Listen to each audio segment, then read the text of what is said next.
As winter descends across North America, a curious migration begins. Velocitus addictus, driven by instinct and an unhealthy dependence on adrenaline.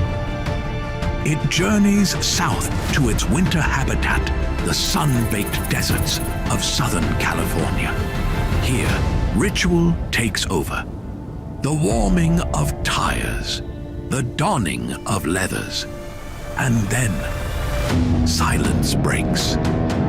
This is Velocitus addictus in its natural environment.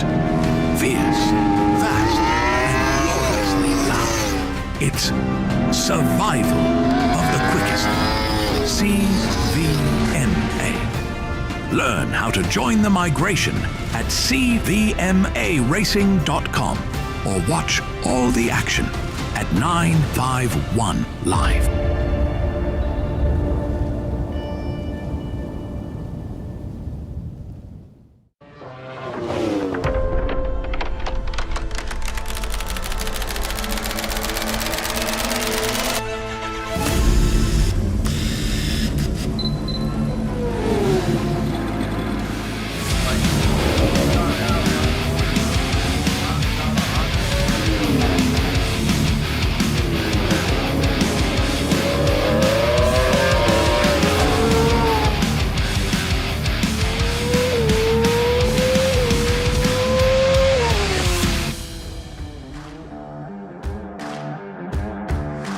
Good morning, everybody, and welcome to Chuckwalla Raceway out here in Desert Center, California. We are here for round 3 of CVMA. I am your announcer, Adrian Peritoner, accompanied by Al Garcia. Hey, good morning. How you doing? How's it going? Oh, man, we're living the dream out here this morning. Hey, man, it's been about a month here, and I tell you what, I've been super excited to get back out here since round 2. Yeah, it is great to be back. We got an awesome day of racing ahead of us today, folks. We have a full grid. We have a lot of racers out here joining us for round 3 of CVMA. Yep, I think we got over 200 racers this weekend, and the paddock looking out in the field is full. And what a great day. 63 degrees out there currently, nice and sunny, very light winds. I think we're expecting about a high of about 69, 70 degrees. It is a perfect day for racing today. Looking forward to it. Up here on your screen, you have the order for the racing of the day and what we'll be covering for today's broadcast. Big thank you to 951 Live for putting this all together to get us all out here so you guys can see the action firsthand. Yep. First race that we're going to be focusing on here is the Formula Ultra Lightweight and CVMA Hooligans and American Thunder. Followed by Formula Open and Formula Open Cup for race 2 of the day. Then we're going to be going into the Amateur Formula Open in race 3. Formula Middleweight and Formula Middleweight Cup for race 4. Then we're going to go into the Amateur Formula Middleweight in race 5. 6 will be Formula Twins and Formula 40 Ultra Lightweight. Yeah, and race 7 is going to be Formula 40 Open. Followed by 8 Formula 40 Middleweight and Formula 40 Lightweight. And then in race 9, we're going to go with 500 Supersport and Compact Octane Track Days 400 fours, along with 350 Supersports. And your final race for the broadcast will be race 10, Formula Superbike and Supersport Open. We have a lot of racing ahead of us today, folks, as we get ready to go down to the racetrack soon here. For the rest of the day, we're going to have race 11, Amateur Supersport Open. And then with number 12, we're going to have Supersport Middleweight. 13 will be Amateur Supersport Middleweight. Race 14 is going to be Femwalla Open and Femwalla Ultra Lightweight. And race 15 will be Formula 2 and CVMA Hooligans and American Thunder. Awesome. So let's talk a little bit about some of these races, right? When we talk about the Formula Ultra Lightweight, for example, that we're going to have in race 1, along with CVMA Hooligans, and then American Thunder. You know, when we got that, that's an interesting mix of different race categories all put into one. And so what's going to happen is you're going to have those races played out in stages. So they're going to first let the Formula 40 Ultra Lightweight go. And then as they get it safely past the first couple corners, then they're going to let the CVMA Hooligans race go forward. And then again, they're going to proceed forward. And once they get through the first couple corners safely, then they're going to release the American Thunders. A little bit of a safety separation there for the... Exactly. And it makes it a little bit easier to follow along who's racing where, right? Exactly. And so when we're talking about the Formula Ultra Lightweight class right there, we've got Generally smaller displacement engines, 350, 400. So you're going to see like if you know your street bikes, you're going to see some Kawasaki 400 Ninjas, maybe a KTM RC390, smaller bikes like that. Pushing probably about 45, 50 horsepower max about there. And when you talk about the formula portion of that signifies that those bikes are going to be able to have some additional modifications that they could do, maybe add a little horsepower to their bikes and just make them a little bit more racy. And then when you got into the CVMA Hooligans race right there, you're going to see some interesting bikes there because you're not going to see a lot of fairings. You're going to see open bars. You're not going to see clip-on bars. So it's just a different style of bikes. And and within that race, you have air-cooled motorcycles. You have triple cylinder engines up to about 900 cc's, and then you're going to see 750 cc bikes with 4-cylinder minimum. And so they also have, so you got an interesting mix of bikes there. And so what they're going to do there is they have maximum horsepower ratings that they can run, and they also have minimum weight levels. So you have all these different bikes come together with different styles and different types of engine configurations, but they're trying to keep some parity there. So it just adds an interesting flavor to that race right there. And I think we're going to be able to highlight some of that during the race. Definitely will make the racing interesting there, having so many different classes of vehicles on the track at the same time. Yep. And then when we're talking American Thunder races, those are actually, big Harley baggers. It's so interesting to see. Hopefully we'll be able to see some out today. That's a provisional class. We're trying to see if it's going to stick or not, right? Stick or not, Yeah, because last round 2, we weren't fortunate enough to see any of them out here. So hopefully they got the win of how great it was last round. Yep. And they decided to pony up and come on out for the race. Yep. So that's going to be an interesting one. I think, again, just the beauty of Chuckwalla coming out here this morning. We're looking out in the windows and you see the local desert mountains as a backdrop. Just such a beautiful location, right? Beautiful day out here in Desert Center. Nice clear skies, wind calm. We're in the low 60s for the day. That's going to be favorable weather for the athletes today, being able to really push the envelope and conserve some of that energy, not having to worry about fighting any heat. That's the nice thing about coming out here and racing for the winter series. You get to avoid some of that nasty, harsh desert heat out here in the winter time. Yeah, and interestingly enough, right, it's not just local riders out here from Southern California, but we've actually, I was able to walk around the paddock this morning and got a chance to meet some folks that were driving all the way out from Oregon and even from Canada, which was really cool. And so, they're making the long trek, and what they'll do is when they come out here and race, they'll bring their gear with them for the winter, store it out here on track, and then, drive out or fly out. And then when they, come back the next round, next month, all their gear's already here, their motorcycle's in the paddock, and, they can just get to racing and don't have to carry their gear back and forth, to their home state. No distance too far to make the effort to come out to race over here at CVMA in Chuckwalla. That's, that's really an incentive there, being able to come out and store your equipment and not have to worry about so much of the logistics stuff, right? Yeah, it's great. Yeah, that's good stuff there. Out here in beautiful Desert Center, see a view of the backdrop. We are here. Chuckwalla is right here next to a little private airport. You can see one of the aircraft there parked next to the end of the paddock over by the runway there. But a beautiful day out here. It's going to be a good day of racing here. We're going to go over some of the sponsors here for today's day of racing. Dunlop, Ride Dunlop, the #1 tire brand sold in North America. Racer's Edge Performance, providing the best customer service for Dunlop tires, providing some of the best quality track days and coaching programs at Chuckwalla. Wolf Transport, our passion is moving yours. AYS Plumbing, trusted plumbing, fair quotes, quality work every time. Law Tigers, the resource the motorcycle community turns to. If you are involved in a motorcycle accident, call Law Tigers. Race Pace Track Days provides highly experienced riders with a unique no session format event to hone their skills and test and tune their motorcycle. Warriors Your Need, front lines to finish lines, transitioning strong, ride hard from military service to civilian life. We support veterans, shift gears, and ride hard with our racing community. Out here supporting Ernie Salceda out here racing today. Jason Reyes, State Farm Insurance, complete protection for the automotive enthusiasts. Call 888-485-5070. Apex Assassins believes every track day rider has a racer inside. Our mission is to make that leap easy, safe, and unforgettable. Magic Custom Graphics. If you can race it, we can wrap it. Shop magicsc.com.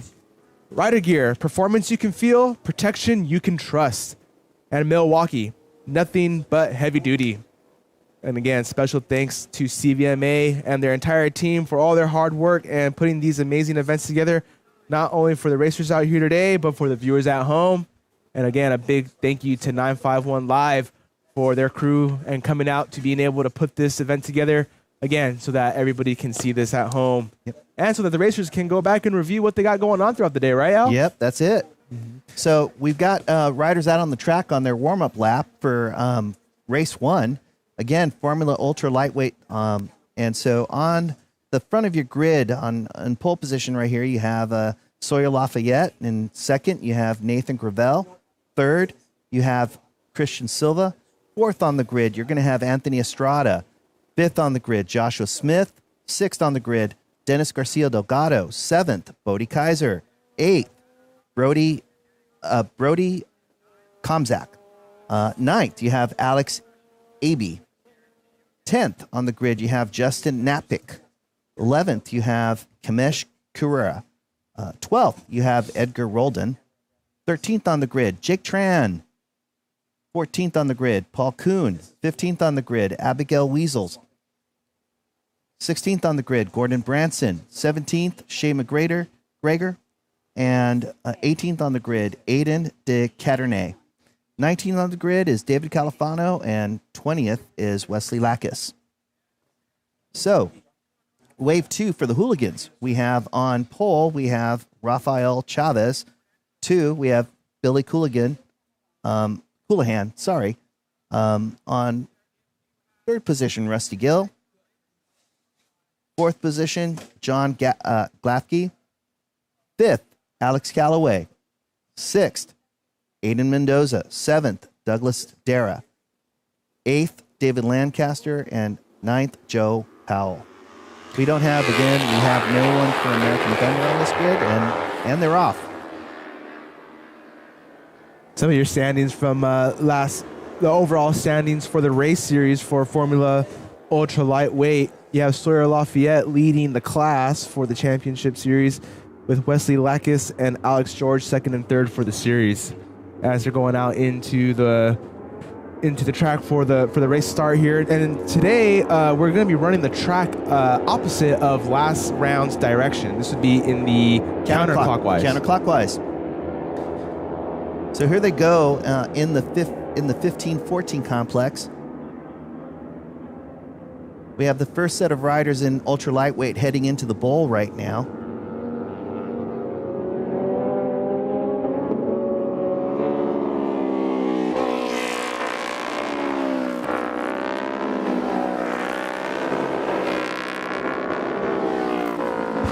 And they're approaching. Sawyer Lafayette leading them around. And we'll have the score as they run as we get into the first lap completion. Now they've dipped into the bowl.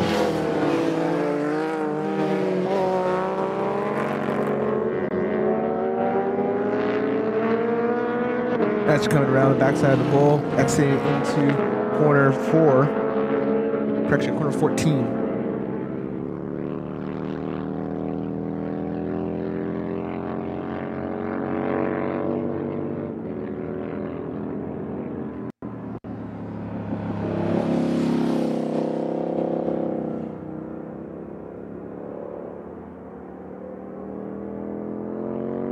Sawyer Lafayette leading the first lap as he comes into the start straight.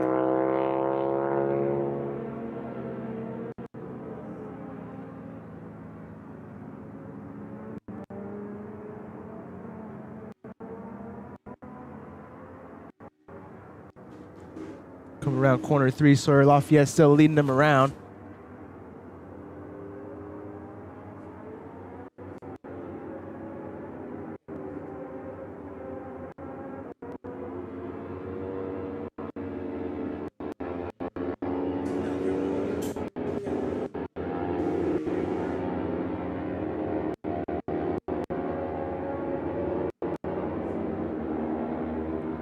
See who we have in the lead here still.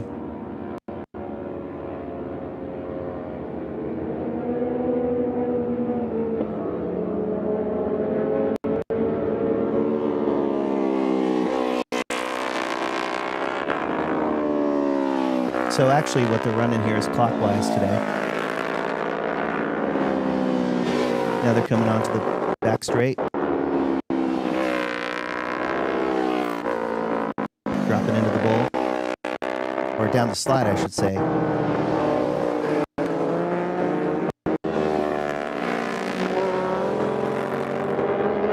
And into the bowl. So that was a little confusing at the beginning. I thought we were going to be running counterclockwise today, but we're running clockwise.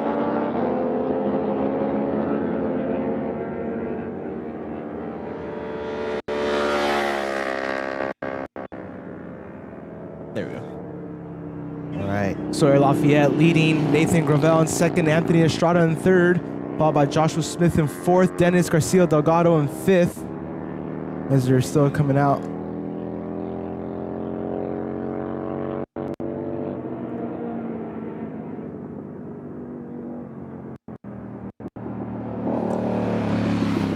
Nathan Gravel overtaking Sawyer Lafayette for first place. All right. And here they're going into turn 4.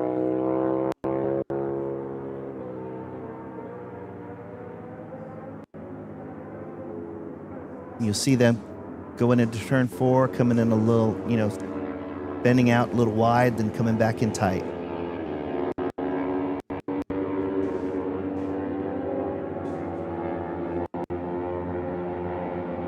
Okay. Now they're going into turn 6 and 7. Looks like Nathan Gravel's trying to get away here. Oh, there we are. That's going up Garcia Hill before you go into the back straight. I think that's Lafayette leading, correct?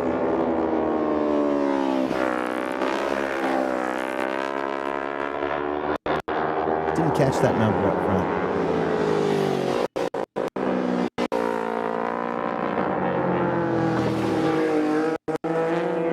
Okay, they're dropping down the slide and on their way into the bowl.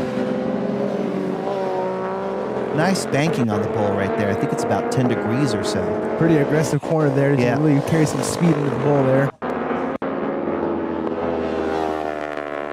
Now they're turning into turn 14. There's a little short little stretch right there. Then they're going to dive right back into 15.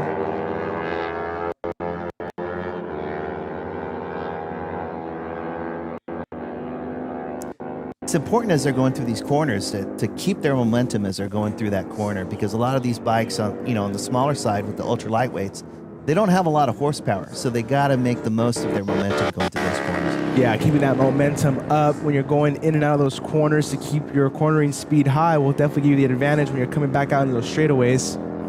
Yep. And so a lot of these ultraweight bikes are gonna take those corners just slightly differently than some of the bigger bikes. They're going to try to maximize that corner speed, and so the lines that they're going to be taking are just a little bit different than some of the bigger bikes. You can see some of those hooligan bikes already overtaking some of the lightweights.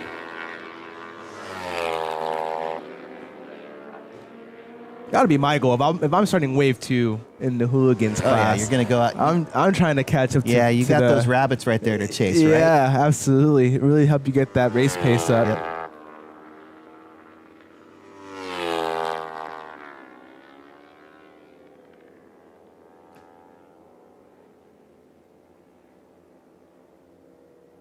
Yep. And there on camera right now, you see one of the hooligan bikes. As you can see, it's got no fairing up front, right? And you've got some of those upright bars. Interesting setup. Here it comes coming down the straightaway here. Number 435.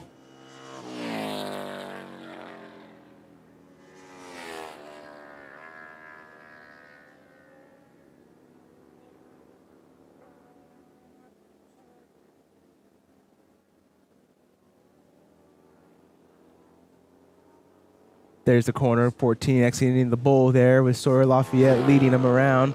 Nathan Gravel in second, followed by Joshua Smith. Ooh, looks like there's an overtake right there. Making the pass. Trying to pass. Oh, didn't make it. But look at him, right on his tail.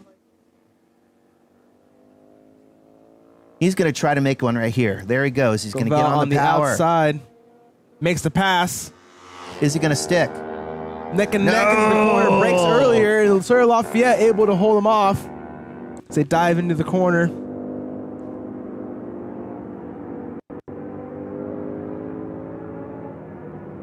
He lost a little momentum there, as you can see, right? Right. But he's going to, my guess is he's going to try to keep that momentum. Look at him. He's getting that speed going through the corner.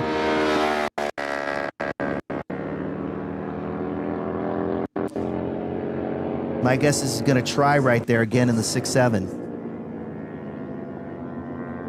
Not close enough. But you could see him ramping up just little by little. Let's see if he could do anything on turn 8. Turn 8, turn 9. Going up around Crash Corner right here. Great shot of these guys. Knees down. Nice lean.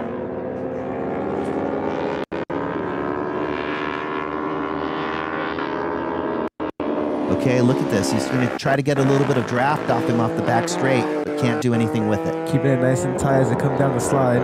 Here's another opportunity as they come down, get a little momentum, see if they, as we see through the bowl, see if there's any change here. Nope, still holding him off.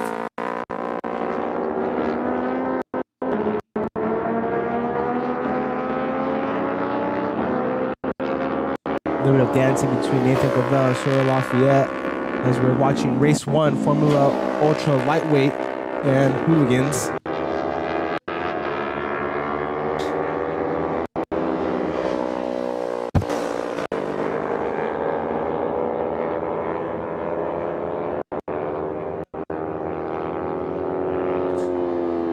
Gap is staying pretty consistent between these two. Actually starting to open a little bit of gap there. Let's see if we can get this a little closer here.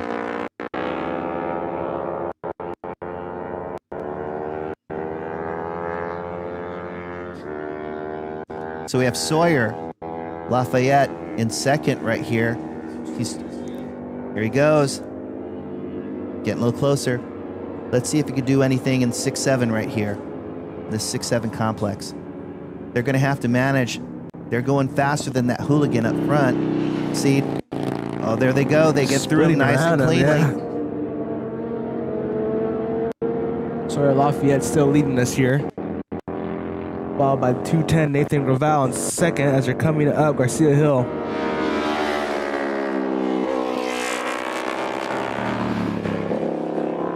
Okay, they've got another lapper here that they've got to manage. Really committed some lap riders out here today. Yeah.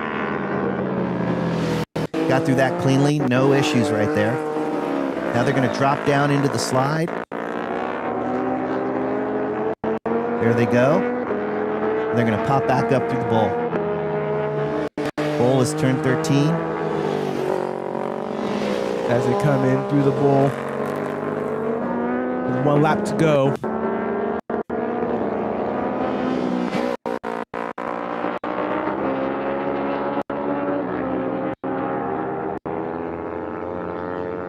Okay. Sawyer Lafayette still leading them into the final corner here. But looks like Nathan Gravel's trying to get on from the outside. Couldn't make anything happen there. Nathan Gravel still being aggressive with it as he comes down the start straight, inching closer and closer. Looks like there's going to be a pass right here. No. Not quite. Not able to make it happen. No.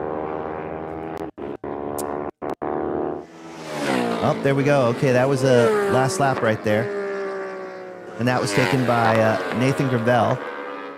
In second, Sawyer Lafayette. Third, Anthony Estrada. These are your unofficial results. We're going to go to a quick commercial break, and I'll be right back.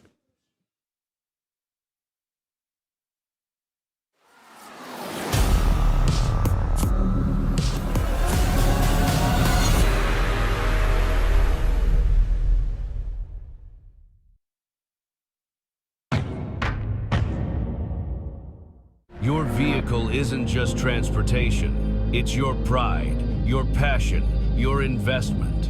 When the unexpected happens, you need more than a tow. You need trust.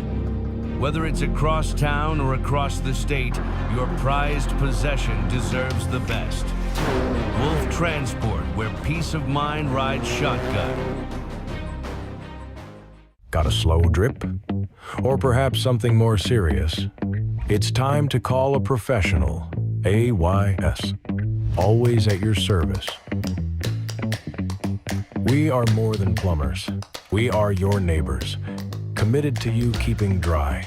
AYS #1. At your service, always. We're the Law Tigers, and we understand the challenges riders face every day. We're proud to support our community that includes riders of all stripes. If you've been injured in a motorcycle accident, call 1-800-LAW-TIGERS or visit lawtigers.com. Law Tigers, California's motorcycle lawyers.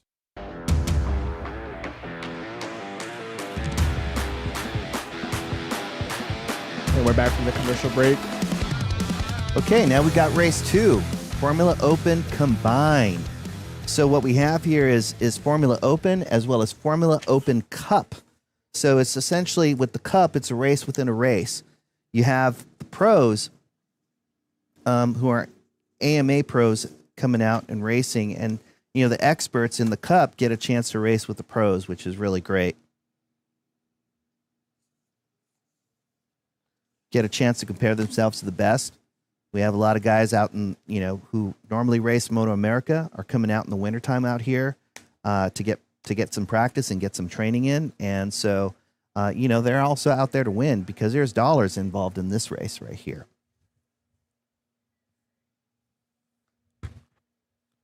Race 2, Formula Open Pro and Expert and Formula Open Cup, as they're out doing their sight lap, getting those tires warmed up for the race. Okay, we'll call it the grid. And on pole is David Anthony. In second, Bryce Cornbow. Third, Dion Campbell. Fourth, Michael Gilbert. Fifth, Nicholas Sealing. Sixth, Manuel Segura. Seventh, Justin Feit. In eighth position, George Ehrenstein. In ninth, Chris Elliott. In 10th, Joel Oman. 11th, Sahar Zavik. 12th, Mark Gross. In 13th, Philip Dagama Blanchett. In 14th, Ryan Shue. 15th, John Menzie. 16th, Andy Branson. 17th, Walt Vogel. 18th, Alex Palacios. And I think that's the grid here. Overall standings for Formula Open combined. This is as they run for the series. Your top 5, Nicholas Sealing, Dion Campbell in second, Justin Feit third, Michael Gilbert for fourth, and Corey Alexander in fifth. This is as they come into the weekend. Yep, first 2 races of the season were in October and November.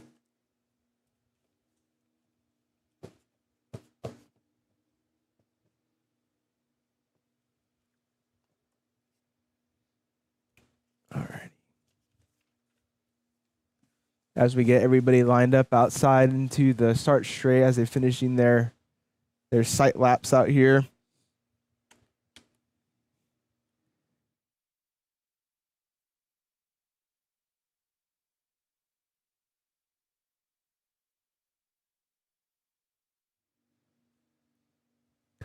All righty, let's get it going here for race number 2 of the day. So what kind of bikes are we going to be seeing out here for Formula Open, Al? Well, the kind of bikes we're going to be seeing over here are the full-blown super bikes. We have usually around 1,000 cc's on the engine displacement. So, you're talking 200 plus horsepower bikes. You're going to see things like GSX-R 1000s. You're going to see R1s, Yamaha R1s. You're going to see the big Ducati Panigales. BMW S1000RR. So you're going to see these are the big boys, fastest bikes out here with pros on them, right? So folks like David Anthony, Bryce Cornbow, Michael Gilbert, serious veterans from Moto America, been out here racing pro for quite some time, and then they come out here in the winter and race with a lot of the expert club racers here. So it's a good way for the experts to measure themselves up against some of the fastest pros in our series. You got to keep those tools sharp in the off season. That's for sure. As Yep. they line up on the grid.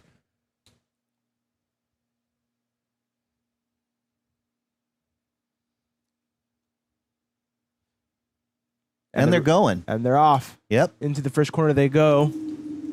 Coming out aggressively. Let's see who we got in first. Hard to tell right now. Bear with us, folks. We troubleshoot some issues here with our broadcasting.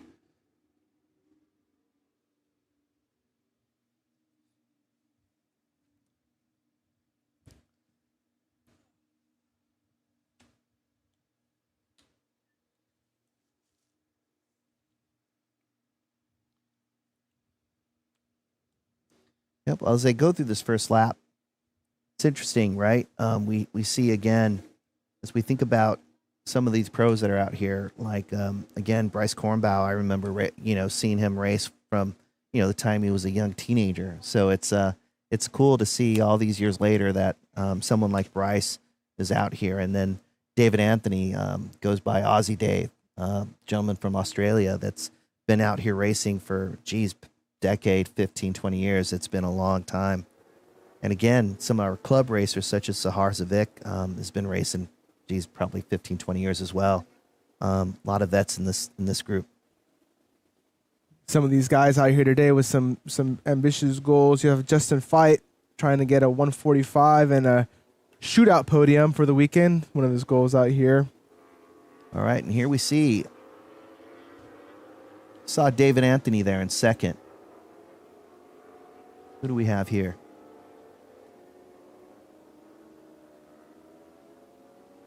Coming across the line. Lap 1 is complete.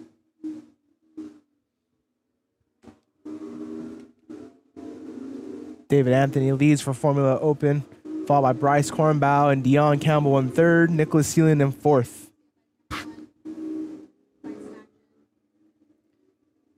We have Michael Gilbert in fifth. I hope I see him move up a little bit here. He's got the talent. Who do we have here in second place?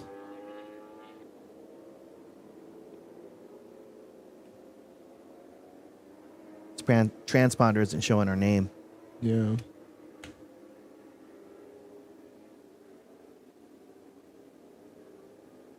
Bryce Kornbauer in third, Dion Campbell in fourth, Nicholas Seeling in fifth, Michael Gilbert in sixth, Manuel Segura in seventh, Chris Elliott in eighth, Justin Fight in ninth, and Mark DeGross in 10th. DeGross, correction.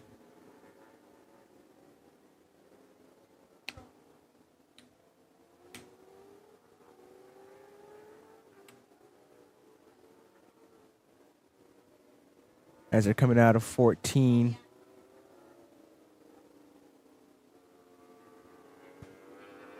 David Anthony leading them around.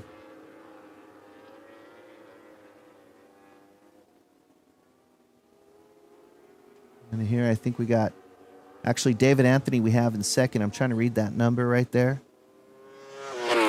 Oh wait, no, you're right. David Anthony in first. He's on 25. Yeah, followed by Bryce Cornbow in second.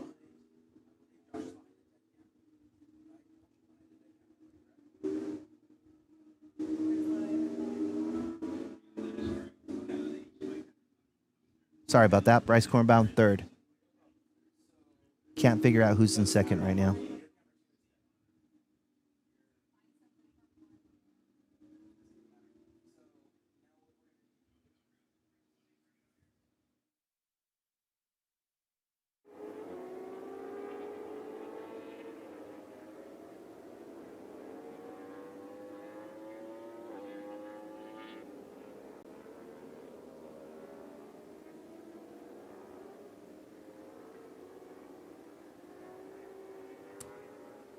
David Anthony still leading the race with a 144. Bryce Cornbell in third with a close 144.199. 0.768 seconds behind the leader. Yeah, nice. When you had that last lap, all the top 4 guys were within 0.4 of each other. Yeah, really tight all racing doing up there. 144s.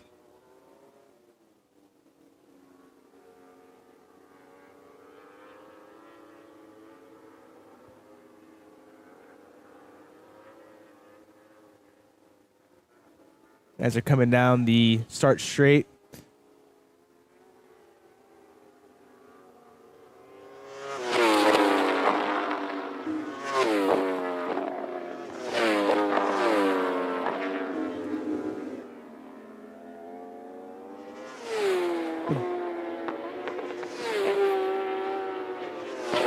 Three laps to go on this race 2 of the day.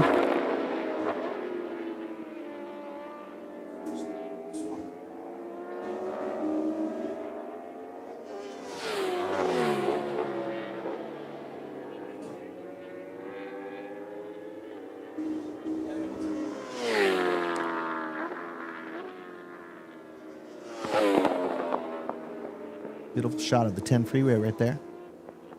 David Anthony still leading this race. Bryce Cornbell in third. Jan Campbell fourth. Nicholas Cillian in fifth. Top 5 as they run for race 2. Formula Open combined.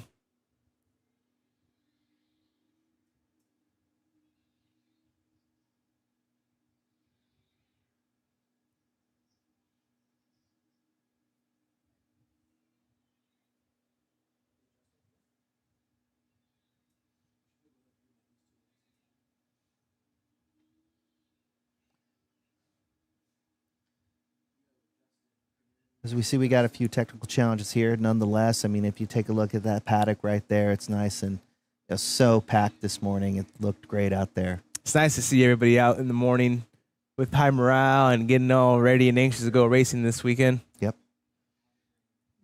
Man, there was a lot of people out there this Yeah. morning. That's awesome. I love to see that.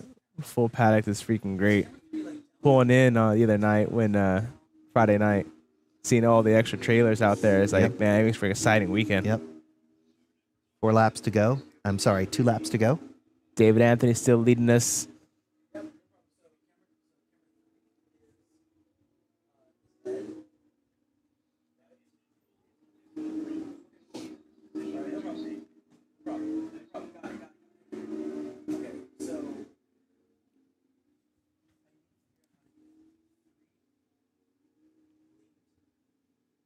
I love watching these riders as they're so smooth coming through here. Guy in the rear right there looking really racy, getting his knee down.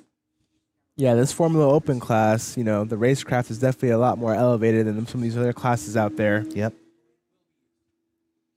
A lot more track etiquette, a lot more finesse when they're coming through some of these corners. Yep.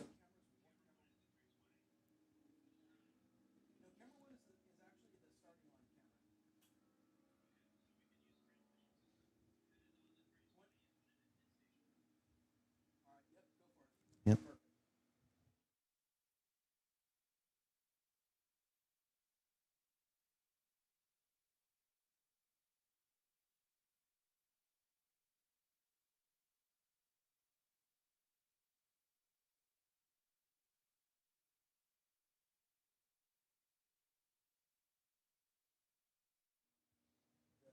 Dave Anthony still leading us around. Bryce Cornbell in third. Mystery Rider in second. Transponder information's not updated. And now we've got the white flag out there, last lap.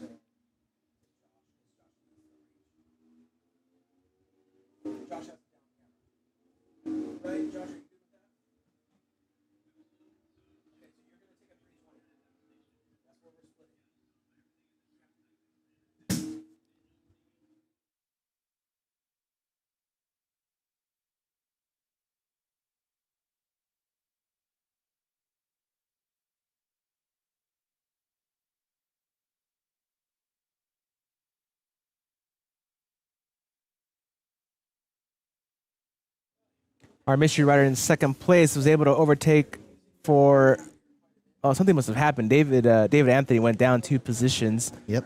Bryce Cornbow in second, and our mystery rider in first. Deion Campbell in fourth. Got Michael Gilbert in fifth. Nicholas Sinning in sixth.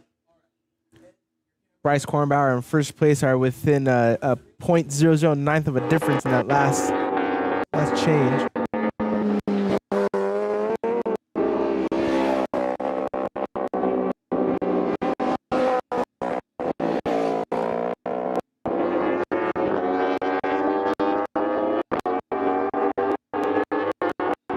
Again, we apologize for the technical difficulties, folks, as we get these all sorted out for you to bring you some crystal clear racing here.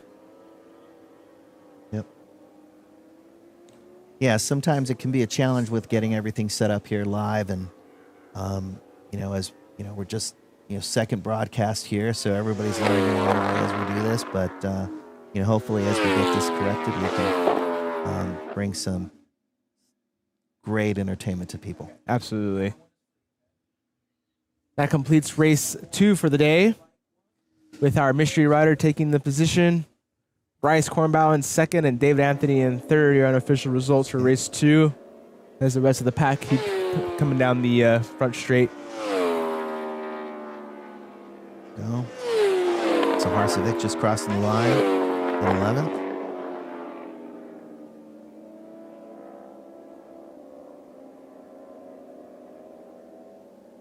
We're going to go to a quick commercial break, and we'll be back in just a second here.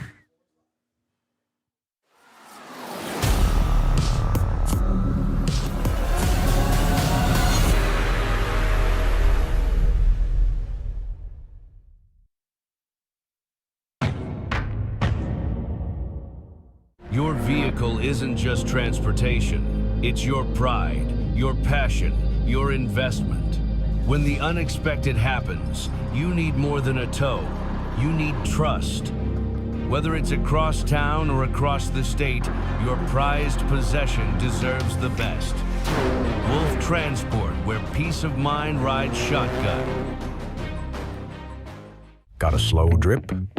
Or perhaps something more serious? It's time to call a professional. AYS. Always at your service. We are more than plumbers. We are your neighbors, committed to you keeping dry.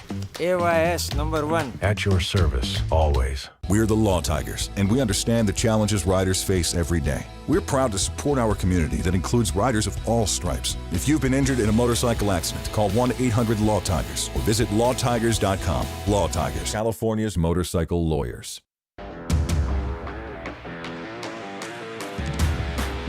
And we're back from the commercial break. All right, so next race is race number 3. We've got Amateur Formula Open, and we have Austin Edgerton in pole. We've got Eugene McMail in second, Jerry Menzer in third, Leonard Guidry in fourth, Alex Francis in fifth, Trevor Gilraith in sixth, Lee Wawoda is in seventh position for the start. Eighth is Ernest Sauceda. Ninth is Raul Bracera. Position 10th is David Thompson. 11th, John Yarborough. In 12th position, we've got Josh Telpas. And 13th, I believe, is MIA. Would have been Josh Ferrer. And so that's our starting grid right now. Overall standings from for the race series so far, Eugene McMail leads the series in the point standing, followed by Alex Francis in second and Kavone House in third, Austin Edgerton in fourth, Leonard Guidry in fifth, and Tyler Ingram in sixth.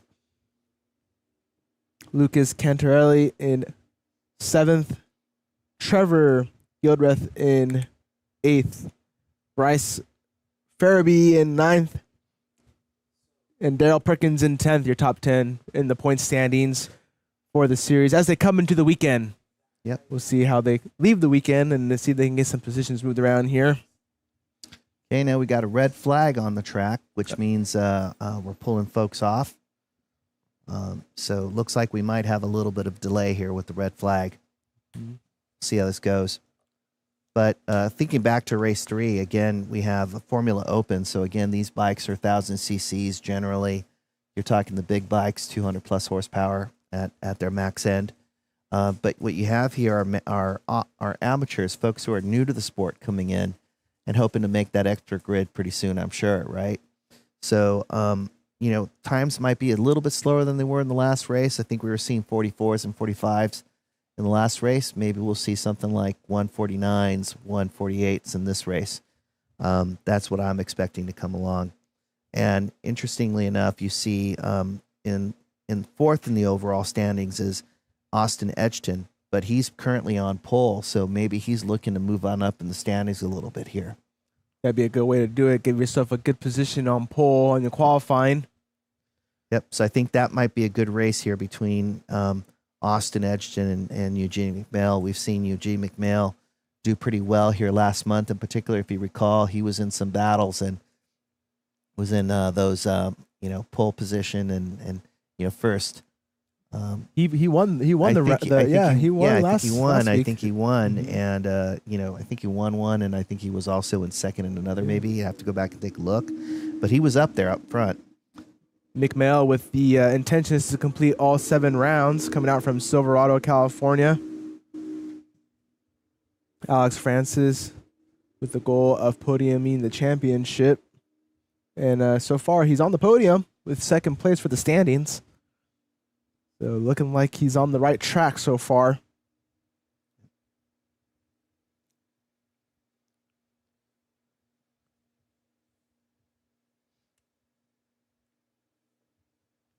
Josh Tiapas coming out from Las Vegas.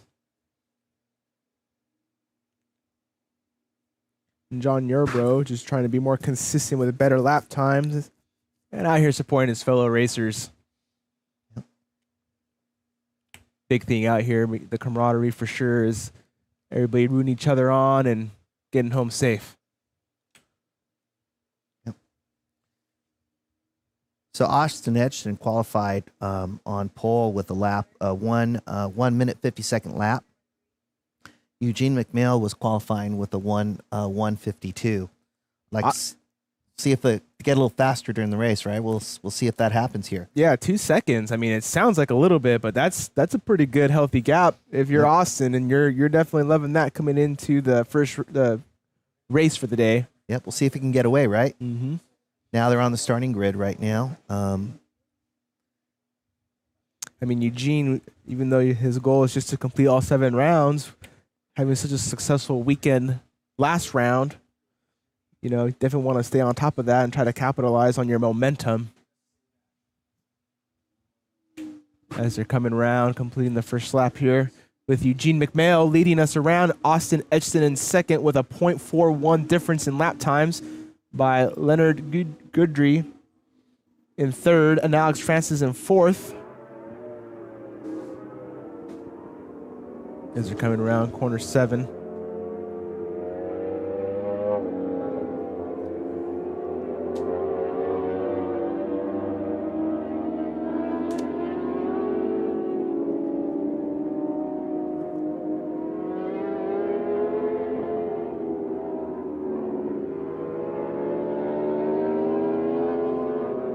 Here we have a view of them coming up Garcia Hill. That's Eugene leading us around here, 431 on the Ducati.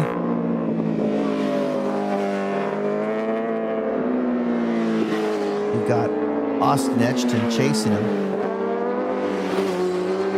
So far, we're not seeing that speed that Austin had earlier in the morning. Hopefully, he'll start waking it up in the next couple laps there. Give Eugene a run for his money. As they're out in the back bowl, coming into corner 14.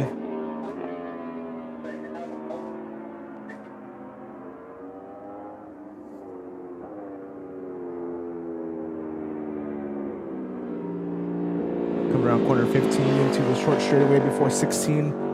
Now they're approaching the patient section of the track right here on turn 16.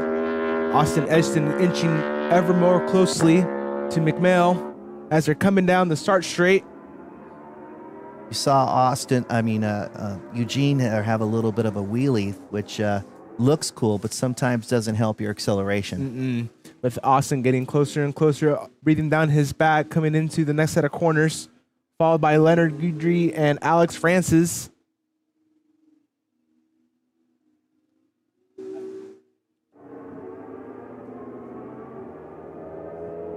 Austin with a little bit tighter corner on that one. Looks like Austin here is winding up. Austin being patient, getting closer and closer to McMail as they're coming up the backside, side straight up to Garcia Hill. Both front ends coming up, getting that power down to the ground. Need a lot of patience right here as well. Now they're dipping back in and they're going to open up that throttle. Coming down the back straight, getting the power down to the ground, getting McMail just kind of inching away from Austin. And here they're going to drop down the slide, which is a fun section of the track right here. Drop right down. There's a little short straight right there, and then they open it up, coming through the bowl as fast as they can right here. You see they take slightly different lines. Eugene McMail's taking a little bit of a wider, interesting corner right there. Austin on the outside, getting aggressive. Definitely not letting him get away from him, is he? Nope. He's keeping him right there.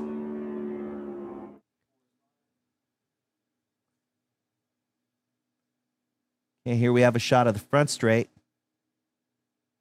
As they come around. Yep, coming around 16. They're going to dip into 17 right here and right onto the straight.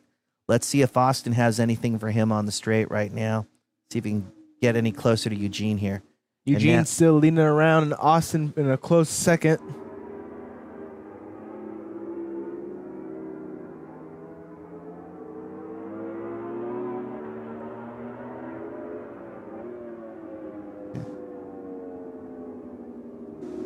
Austin holding that tighter line. Yep. What's nice here is as Eugene opens it up right here. Austin definitely a little bit more aggressive with these tighter technical sections than Eugene. Yep. But not quite enough to get past them as they come around the side straight. These guys anxious to get the power down to the ground as their front ends become light. As they come up Garcia Hill, Eugene leading them around into the right corner into the back straight. See, maybe Austin could get a little draft here. No, they got slightly different lines. You see McMail there again trying to get that power down, wheeling a bit there. Doesn't necessarily help his drive to the straight though. Interesting seeing the difference in ride characteristic from the open to amateur, right? Yep. You're going to see McMail right here. He does a little bit where he drifts out a little bit up into the bowl right here. You see that again. Austin keeps it a little bit smoother. Austin on the outside trying to get around McMail. Didn't happen. Man, looks like his somebody became unsettled in that straightaway. Yeah, lost a little drive. Yeah, had to reconfigure before getting back into it as he takes the inside line. Still very close on him, breathing down his back on that rear tire as he come around corner 16. Into the sharp straight they He's go. Gonna get closer here. Let's see if he can get a drive off the straight. Austin putting the power to the ground on the inside of McMail, switching positions. McMail still leading them around with 2 to go on race 3 for amateur formula. You can see now the pace is kind of increasing as they're getting closer towards the end of this this session here. Yep, both laying down a minute 50-second laps right here. Austin keeping it tight with those corners. Yep, and you can see the different lines that they're taking going through right here in the 4-5 complex. Now they're going through 6, dropping into 7. Again, as they're amateurs, they're just trying to figure out what works best for them and their motorcycle on these, and that's why sometimes you're going to see these slightly different lines and, just based on the capabilities of the motorcycles, how they feel, their bike is reacting. Gotta try something different. You can't be doing the same thing and expecting to make up time. Yep, we're expecting the same results, right? Absolutely. Or different results on that same scenario. Austin right there on him with a 0.43 second difference gap. Now Austin's been gaining on him as he goes through the bowl, so let's see if he does anything here. And this has been his aggressive corner for sure, absolutely. As they come into the bowl, Eugene McMail leading them. Austin on the back corner of his tire. diving towards 14. Austin on the outside. It's got to get closer. Austin's got to get closer. As they're coming around into 13. Yep. Maybe Austin will, yep. Maybe you'll start to see him gain on him just a little bit as they're coming through 16, 17. But then as they get onto the straight, Eugene seems to have his number a bit. Alex and Leonard behind, battling for position 3. Eugene McMail with a gap. 1 to go. See them seesaw a bit, right? Yeah, that was a big gap he had there. Yep. If Eugene or if Austin was adjusting for something there, trying to get a little bit more comfortable. The grid as they run. Yeah, they're taking fundamentally different lines as they're going through, and you see the difference in how one line works better than the other for each rider as they're going through. And, you know, as you saw the gap earlier as they're going through the straight, you see Austin closing up on Eugene once again. These 150 lap times are pretty good though, huh? Yeah, they're doing all right. On the side straight as they come up, Garcia, Hill, Austin in second place. Eugene McMail leading them the whole race with some contention from Austin. On the back tire he is, on the right hand. See if Austin can do something here. No, you start to see Eugene open up that little bit of gap on the straight right there on the back. Able to get the power down and stretch that lead a little bit as they accordion back into the corner when you're coming down the slide. You're going to see Austin here. One more chance to try to do something here in the bowl. See if you can do it. There he goes. Austin there he on goes. the inside line makes a pass in the bull. McMail falls back to second place. Austin leading him in the corner 14, keeps the inside line tight. Eugene. McMail trying to contest back to the position change.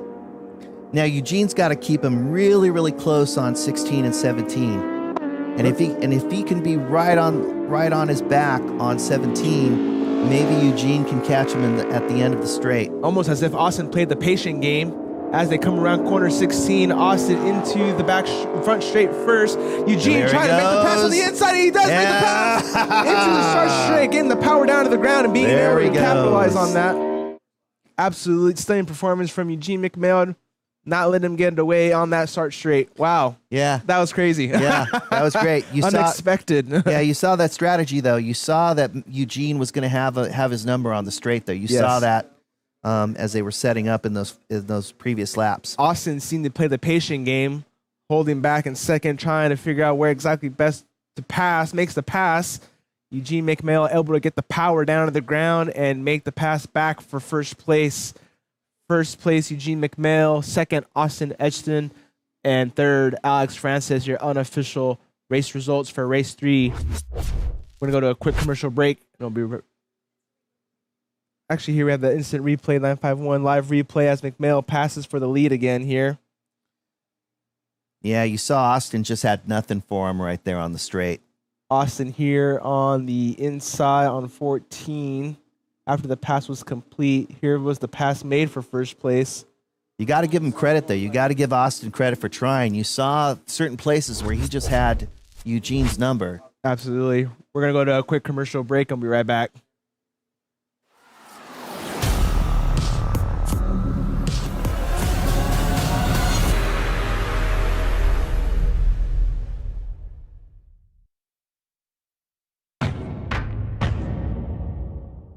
Your vehicle isn't just transportation. It's your pride, your passion, your investment. When the unexpected happens, you need more than a tow.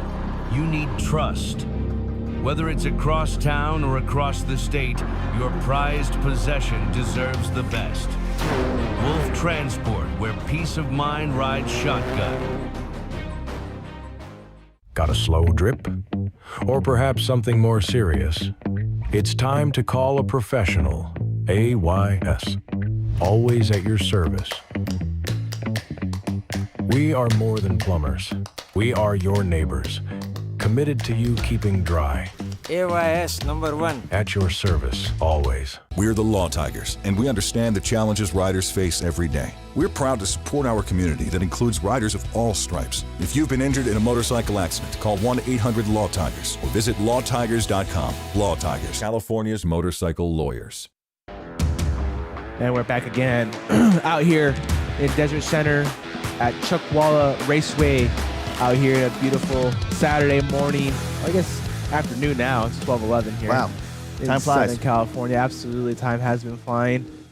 Well, here for race 4, we got Formula Middleweight combined. So we have the pros and the experts racing here. We got a very full grid.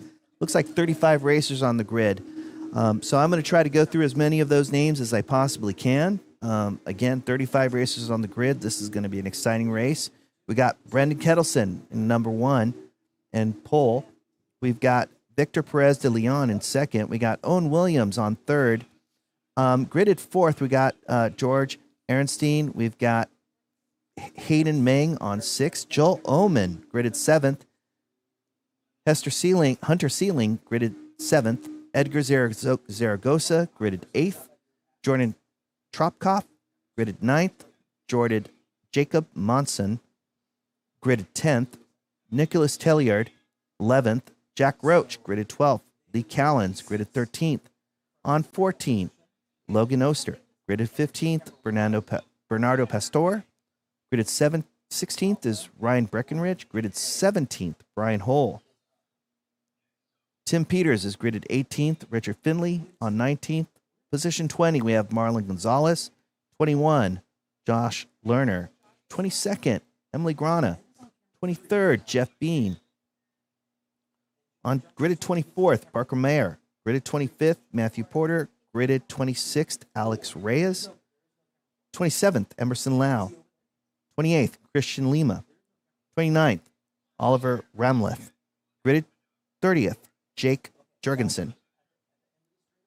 Gridded 31st, Christian Swanson. 32nd, Russell Chamberlain. 33rd, Bridget LeBert. 34th, Phil Smith, excuse me. And that's our grid. That's a big class. It is a huge grid. That's a big class. Huge grid. Overall race standings for the series as they ran. Owen Williams in first for the series. Joel Oman in second. Nicholas Telliard in third. Bryce Kornbaugh in fourth. Brendan Kelson in fifth. Victor Perez de Leon in sixth. Lee Callens in seventh. Joshua Hayes in eighth. Parker Mayer in ninth. And Richard Finley in 10th as they come into the weekend. On the start straight they are, gridded, locked and loaded for the race to begin here. Flaggers jumping off the track.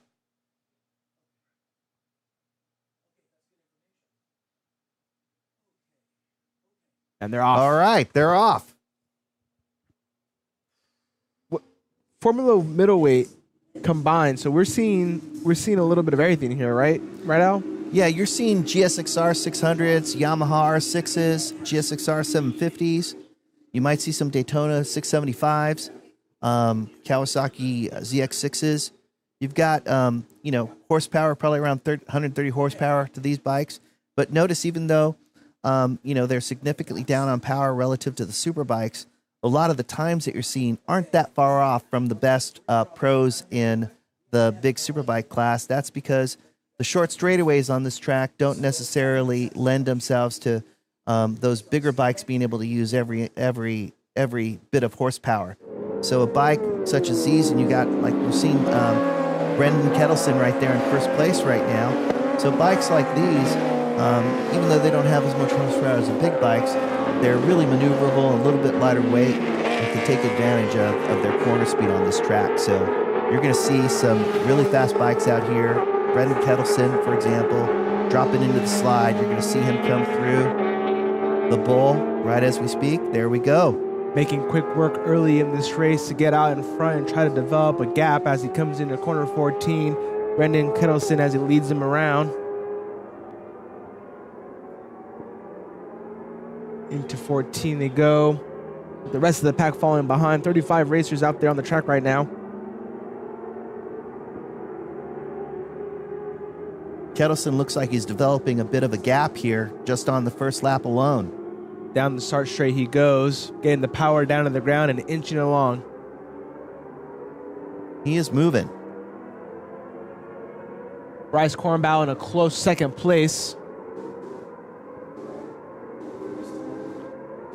We're seeing about a gap of about a second plus developing here between first and second.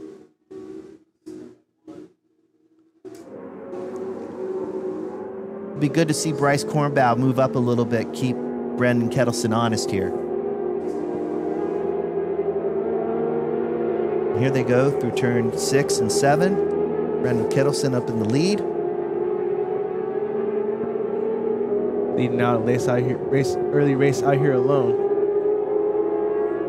Nice color coordination between his suit and his jacket, riding his Kawasaki. He's got the Christmas theme going on. Love it. Yeah, just in time for the holidays. Bryce Cornbauer moving up into second place. Got another mystery rider in third.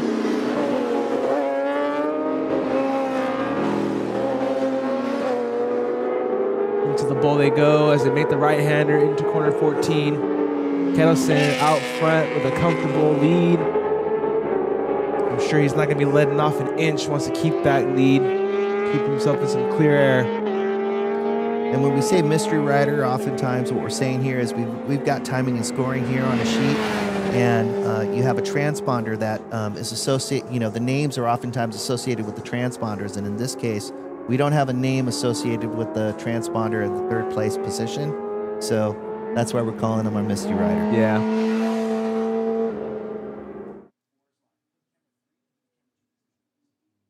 Kettleson fastest so far with a 1:45.32. Bryce Cornbauer in second with a 1:45.7.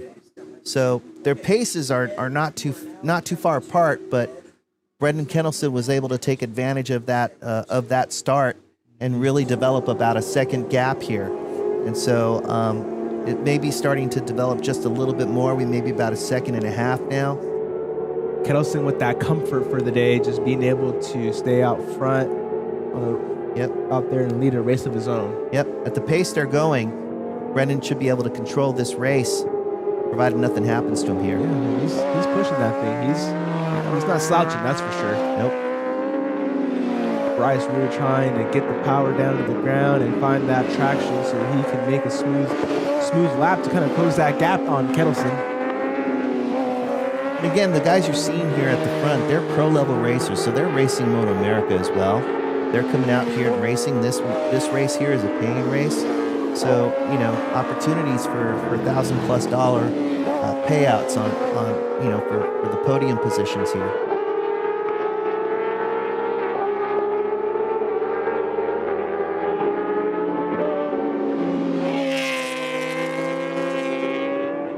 Now they're coming into turn 16.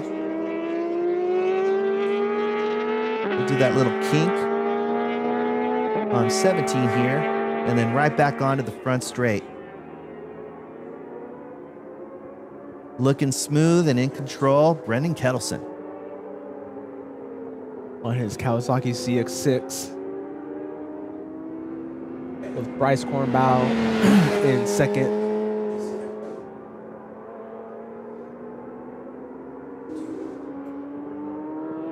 Victor Perez de Leon in third.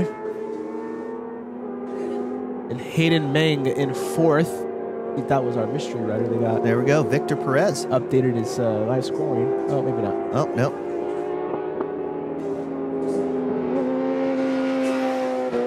All right, we got a short little straight here, mid-section of the track. Bryce Cornbow making that gap a little bit smaller as he comes up Garcia Hill, trying to breathe down Kettleson's back, but not quite there just yet.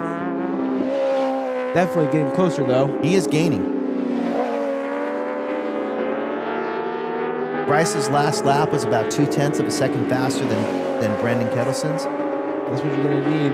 He's going to need a little bit more than that, though, with 3 laps to go. Yep, absolutely.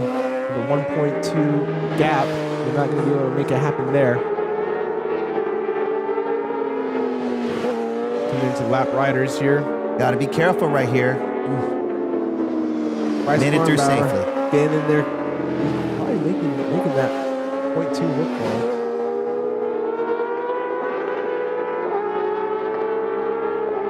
Getting closer he goes. Bryce Cornbow Yep, Bryce is visibly closer now to Brendan Kettleson.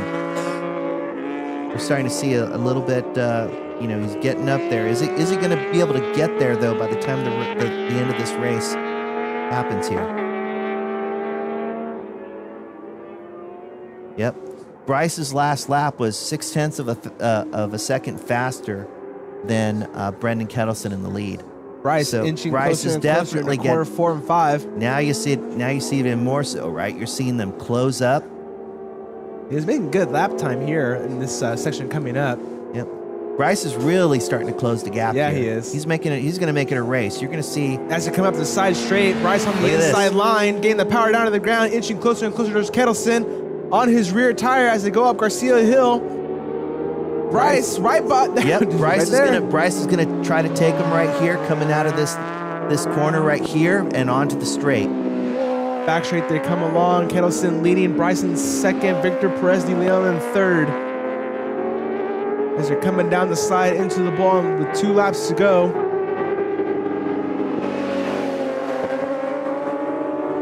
One of the things I wonder is whether Brendan's tires are starting to just give out a little. Wonder whether he started with this race with fresh tires or not, because it just seems that, his pace has not really increased. In fact, his pace is just slightly decreased. And Bryce is in second right now, is just inching up that pace little by little, being very consistent with the low 145s. Okay, now we're moving to some of the guys in the middle of the pack right here. Some of the action. Nice shot right there of Beautiful guys shot. dropping, and now they're going to be dropping right into the bowl, down into the slide.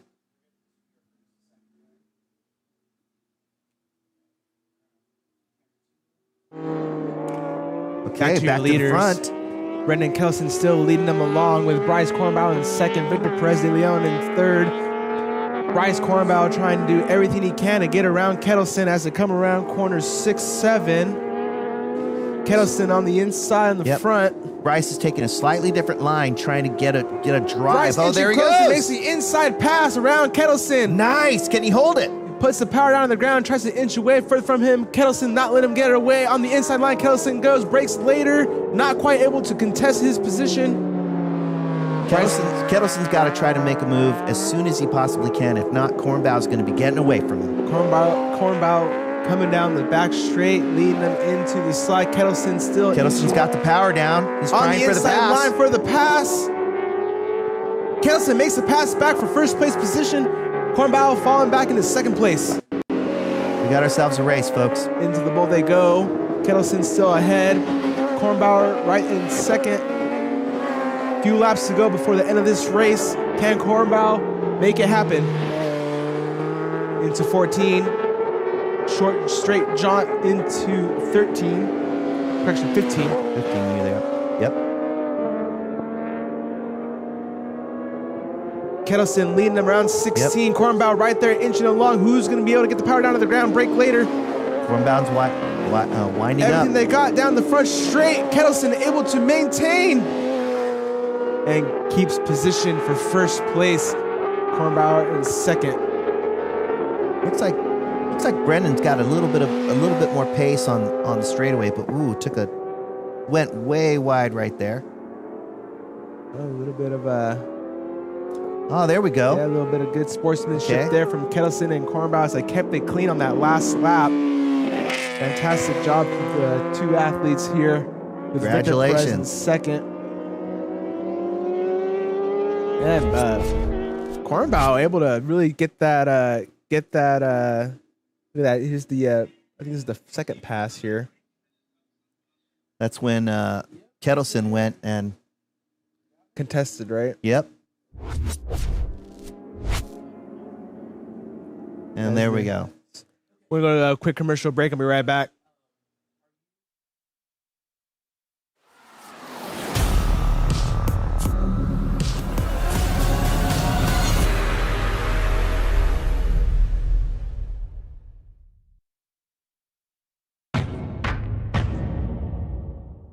Your vehicle isn't just transportation. It's your pride, your passion, your investment. When the unexpected happens, you need more than a tow. You need trust. Whether it's across town or across the state, your prized possession deserves the best. Wolf Transport, where peace of mind rides shotgun. Got a slow drip? Or perhaps something more serious? It's time to call a professional. AYS. Always at your service. We are more than plumbers. We are your neighbors, committed to you keeping dry. AYS #1. At your service, always. We're the Law Tigers, and we understand the challenges riders face every day. We're proud to support our community that includes riders of all stripes. If you've been injured in a motorcycle accident, call 1-800-LAW-TIGERS or visit lawtigers.com. Law Tigers, California's motorcycle lawyers.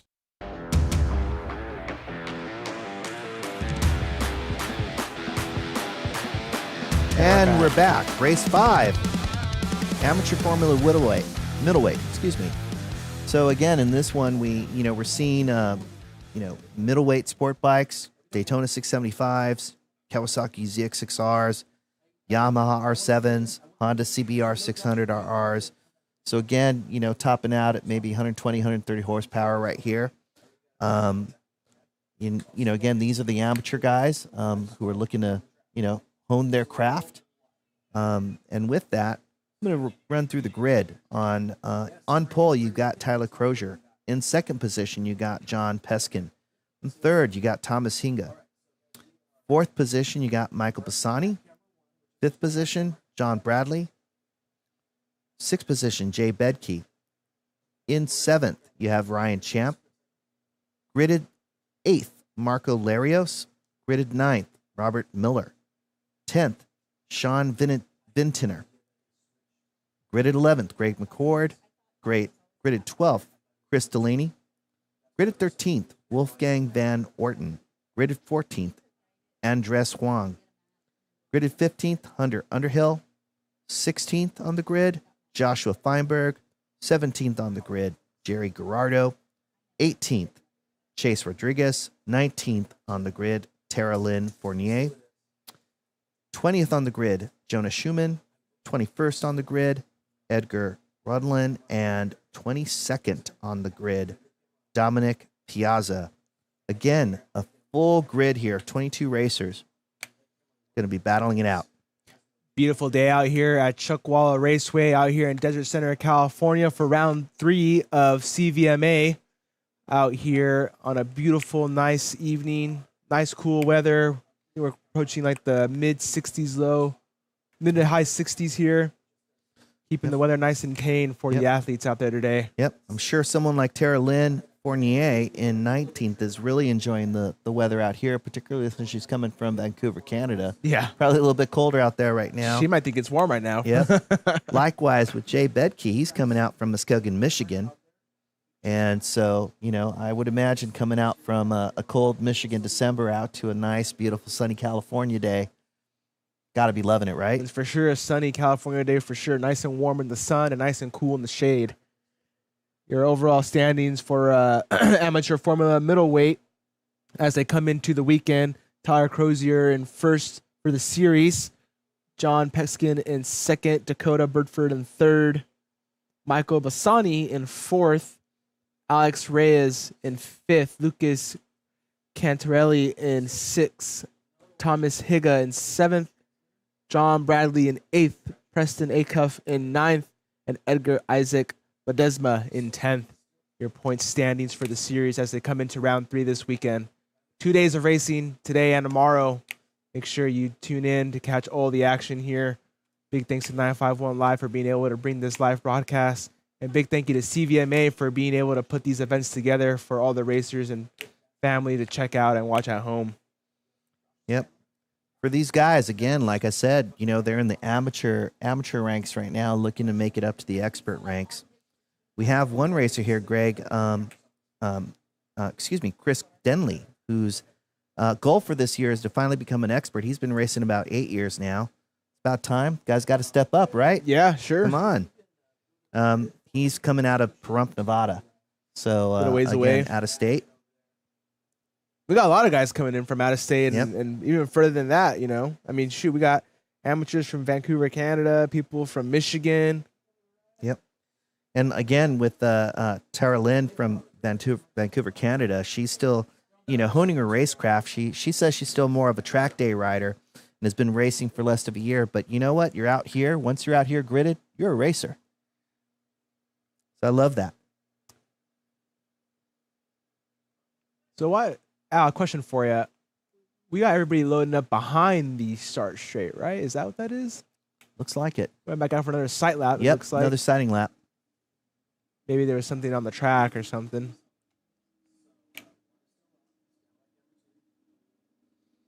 So with the silent lap, we've got probably about another 2.5 minutes before this race gets going. A big thank you to some of our sponsors. Dunlop, Ride Dunlop, the #1 tire brand sold in North America. Racer's Edge Performance, providing the best customer service for Dunlop tires. Find some of the best quality track days and coaching programs at Chuckwalla. Wolf Transport, our passion is moving yours. AYS Plumbing, trusted plumbing, fair quotes, quality work every time. Law Tigers, a resource the motorcycle community turns to. If you're involved in a motorcycle accident, call Law Tigers. Race Pace Track Days provides highly experienced riders with a unique no-session format event to hone their skills and test and tune their motorcycle. Warriors in need. Front lines to finish lines. Transition strong, ride hard. From military service to civilian life, we help veterans shift gears and ride hard to our racing community. Out here supporting Ernie Salceda, out here racing today. Jason Reyes, State Farm Insurance, complete protection for the automotive enthusiasts. Call 888-485-5070. Apex Assassins, leads every track day as a rider racer inside. Our mission is to make that leap easy, safe, and unforgettable. Magic Custom Graphics. If you race it, we can wrap it. Shop at magicsc.com. Rider gear performance you can feel, protection you can trust. And Milwaukee, nothing but heavy duty. Again, a special thank you to CVMA and their crew for putting these events together, for getting the racers out here. And a big thank you again to 951 Live for making this all possible for the viewers at home and the viewers in the paddock. Yep. We've got a pretty full paddock out here today, so Yep. everybody hanging out in their campers, being able to see the racetrack from somewhere other than the grandstands. Yeah, and what's great is, as mentioned earlier on the pre-show, a lot of these guys are out there. They're their nemesis, and competitors out there on the racetrack. But when they're out in the once the race is done and they're out in the paddock, they're high-fiving each other and just having a good time together. But interestingly enough, for Michael Bassani, who is listed as fourth on the grid, thinking about, as he's saying, some of the goals for his year so far is to snag some trophies and move on up to expert. But most importantly, it's to beat his nemesis Tyler Crozier, who's in first on the grid. So let's see if Michael Bassani can do something here. He's calling Tyler out. So let's see if he can do something with it in this race. Tyler with a 151.6 for qualifying, and Bassani with a 153.8. So not unfeasible. Nope. Not unfeasible for sure. And Bassani out on a 2014 Honda CBR 600RR. Nice. Yep. And then Crozier out on a Triumph Daytona 675. And here we go. On the start straight they go, and they're off. Oh. Folks had a few Quick folks shuffling Ooh, around. Look at that. Look at that. Nice launch for the guy in first. Now, get a chance to see who that is in a bit. Man, that's a stacked race out there, isn't it? Yeah, 22 racers. Look at that as they come. Keep it nice and tight, boys. Making a quick pass into the lead in the corner. Nice. 4.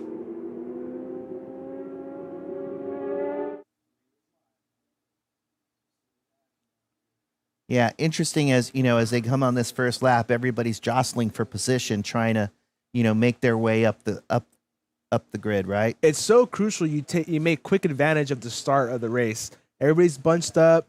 Some guys going to be playing the more timid role, where some guys going to be playing the more aggressive role to get into position sooner versus than later. I think it's very important to just kind of be a little bit more, I guess you could say, careless and try to get ahead sooner versus later. As they come around the back straight, up and over the hill.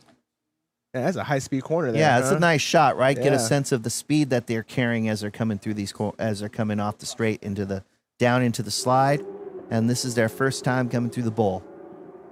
Again, the bowl right here has about 10-degree banking, so it really, you feel those G's as you're going through the corner right there. Really sticks you down into that pavement. As they're coming around, exiting the bowl in the corner 14, left-hander for a short straightaway.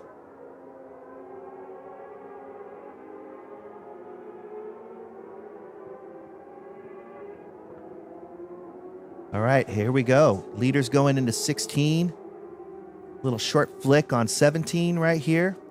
Up, saw a little dust there. Maybe someone got offline a bit there. And we have our leader coming right onto the front straight. Who do we have?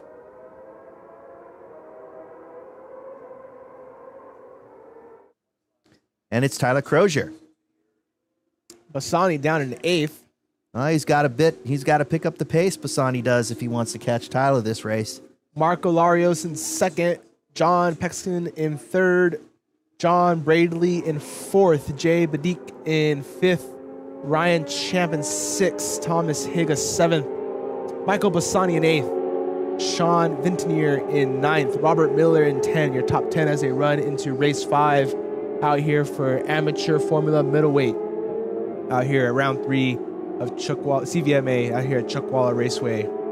As Tyler Crozier leads them around the side straight as they come up Garcia Hill with Marco Larios close behind, followed by John Pexton making the right-hander before the back straightaway. Interestingly, this is a high-speed area, and you can see how the change of pitch here right there, as you can see they're coming down. You're unloading the bike.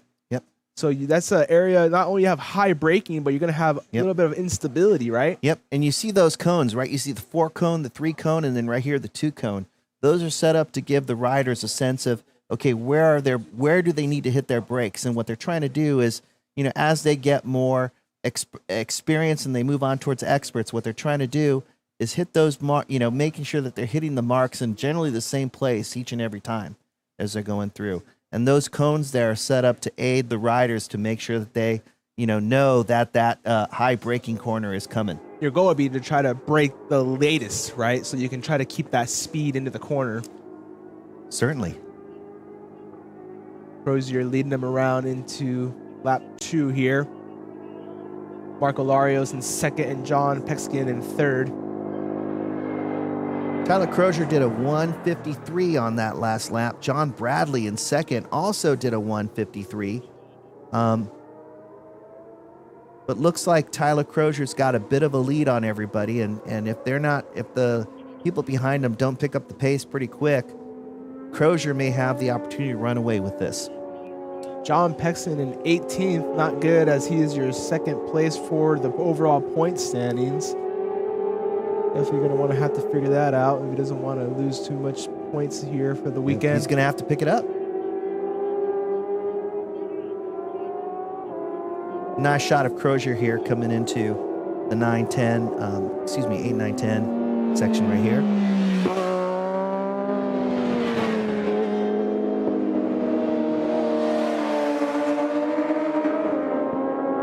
Crozier here on the back straight.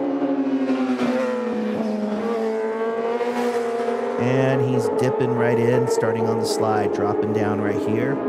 As he drops down, you're going to see him pop out shortly coming out of the bowl. Tyler with a big lead. John, Marco, and Jay battling around for the position.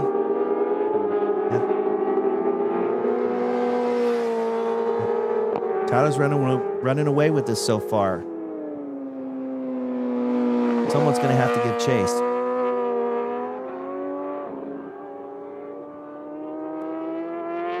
But I want to see if Bradley can make up any time, if he could drop some, a couple tenths here and there, try to catch up before the end of the race here.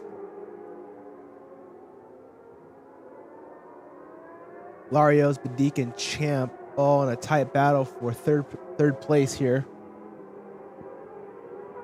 Bradley has closed the gap to Crozier. Yep, we got about a 2.5 second gap between Bradley and Crozier.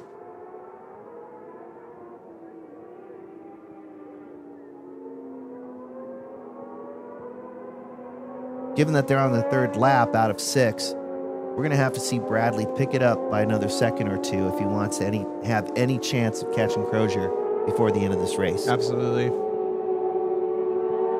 Tyler playing cool, calm, and collective as he leads us around. John Bradley trying to get the laps figured out here to try to close that gap.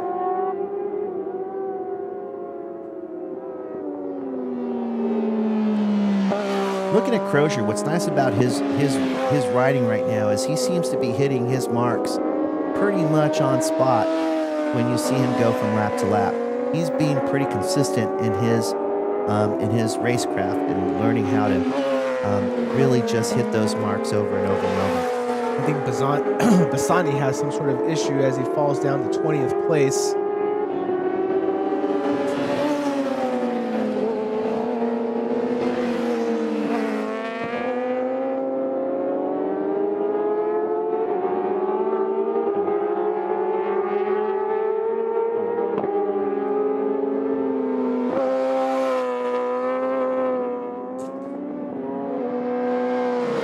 Tyler coming around corner 16. Followed by John Bradley in second. Jay Badik in third. Marco Larios in fourth. Ryan Champ in fifth. Thomas Higa in sixth. Robert Miller in seventh. Chris Denley in eighth. Sean Ventinier in ninth. And Jonah Schumann in 10th. As we get past the halfway mark with 2 laps to go for race 5. Amateur Formula Middleweight out here for round 3 of CVMA. Yep. You saw Tyler Crozier there take a look back just right now, seeing where his competition is. Normally that's something you don't necessarily want to do, because anytime you start turning around, looking behind you, you're going a little bit slower going forward. Racing behind you, not in front of you. Yep. But in this case, he has quite a bit of gap, and I think he's just trying to measure it out just to see how much effort does he got to put it in these last 2 laps here. Yeah, it's definitely want to be mindful of that, especially, a lot of these guys are racing multiple classes for the day. So if you can kind of keep some of that energy in the tank and pull it out later when you need it, it'll benefit you in the long run for the weekend. Save your energy, save your tires too. Oh, yeah, that too. And he checks back again at the ending of the start straight, or the back straight. And just a little bit earlier there, you caught a glimpse of in the last lap, you caught a glimpse of a white flag with a red cross in there. That was letting people know that there's a safety vehicle near the circuit, right? So, a crash truck or an ambulance or something like that near the circuit. So just something for the folks to watch out for and keep an eye on. And really the flags is about the only way the race control has to communicate with the racers out there, because the racers don't have any communications. This is an F1, so they're out there just on their own, and about the only way that race control has to communicate with the riders out there is through the flags. And so in this case, they had that white and red cross flag out there, which was telling people, hey, just be mindful, there's a vehicle out here. John Peckskin and Michael Bassani DNF for the round, or for the race today. Unfortunate to see, as John Peckskin was second place for the point standing and Bassani was in fourth for the point standing. Tyler Crozier still leading him around with John Bradley in second, Jay Badik in third. Unfortunate situation for those athletes out there. I wonder what happened. Yep, but that's probably what you saw those flags out there for, probably, right? Yeah.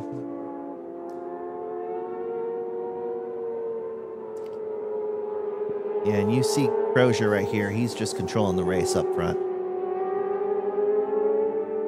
Yep, took another look back, not seen anything. The rest of the pack kind of spread out. It looks like we have a clumping for 4th, 5th, and 6th.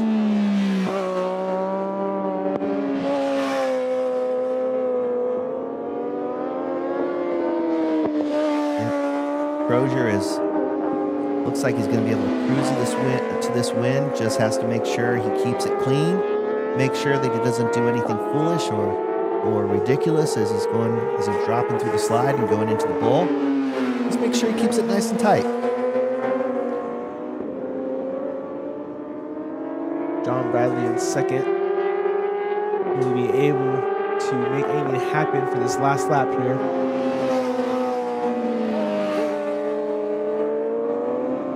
And here we go with Crozier. He's just got to negotiate a couple more turns, and then he's coming in for the win. Crozier making the bend for corner 16. with John Bradley's following behind Here in we go. second, not quite close enough to make Little flick through anything of it. 17 on the straight. Crozier for the win. Tyler, John, and Jay, your first, second, and third, your unofficial race results for race 5, Saturday, amateur Formula Middleweight for round 3 out here at CVMA.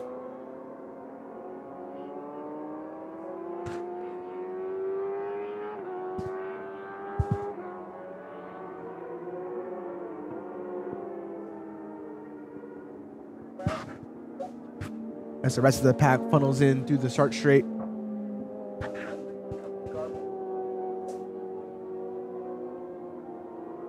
A little bit of fist bumping there as they get the race done here. Yep. And again, you know, competitors on the track, but once that race is done, they're seeing, you know, the competition here. Well, there we go. A little bit victory of wheelie showboat right in there, yeah. Nice. Take advantage, man. Hey, it's got to feel good right there, right? Yep, Taking yep. the win. We're going to go to a quick commercial break and we'll be right back.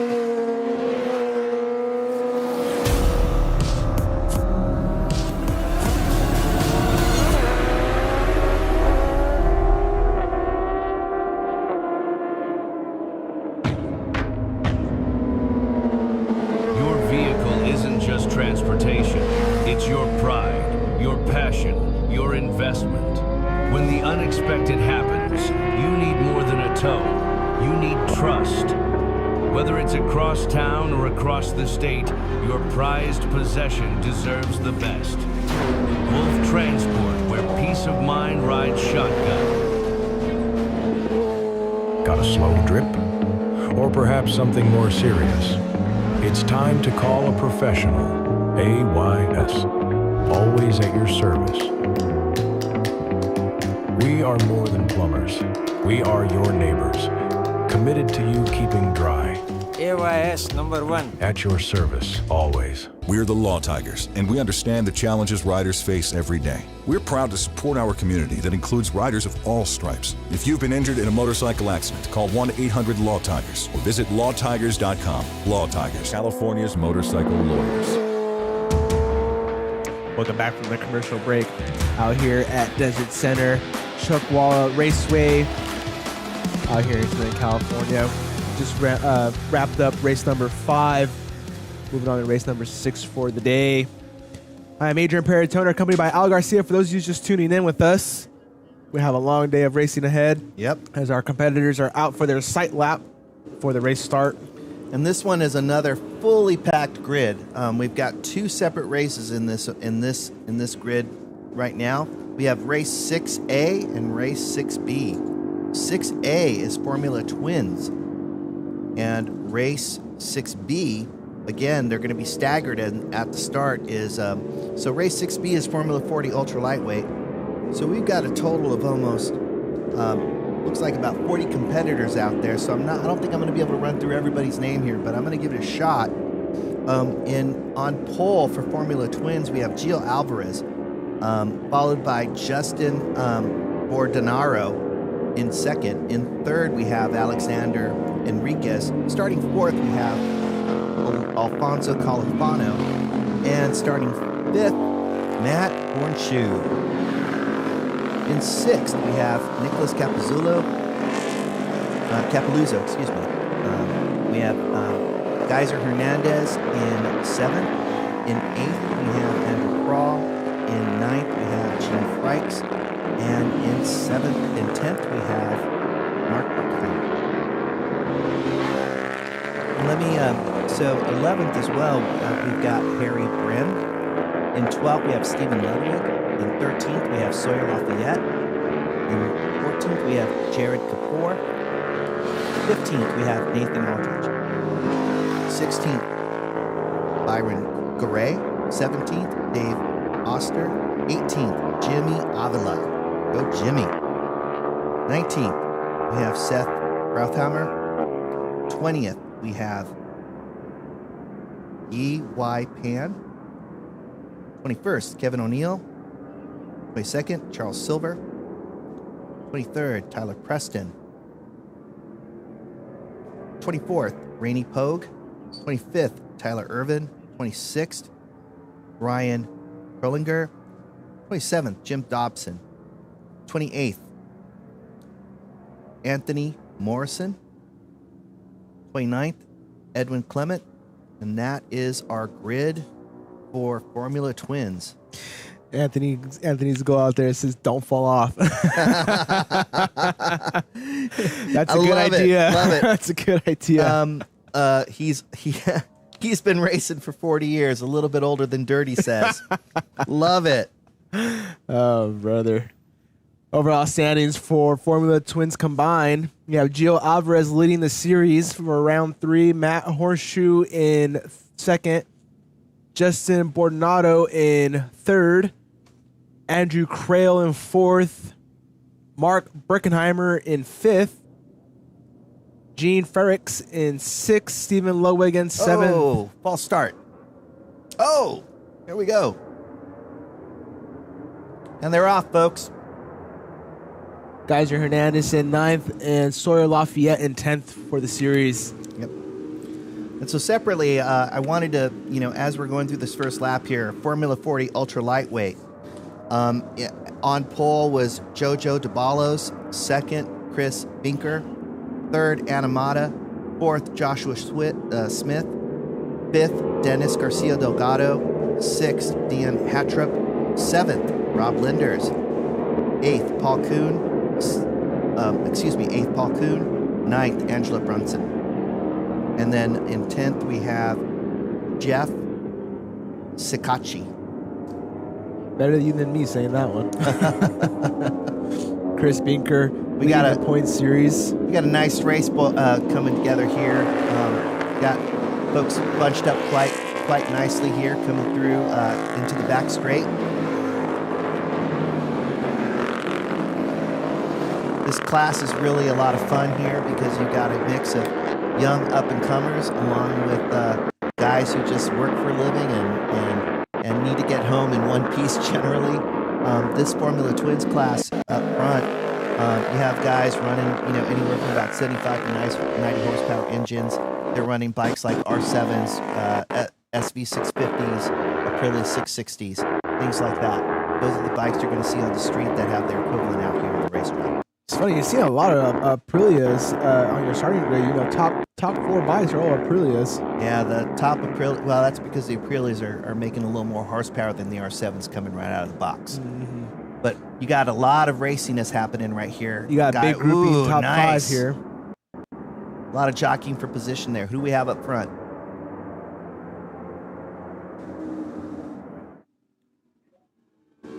Justin Bordonado in 1st, Alexander Enriquez in 2nd, and Matt Horseshoe in 3rd. Gio's in 4th.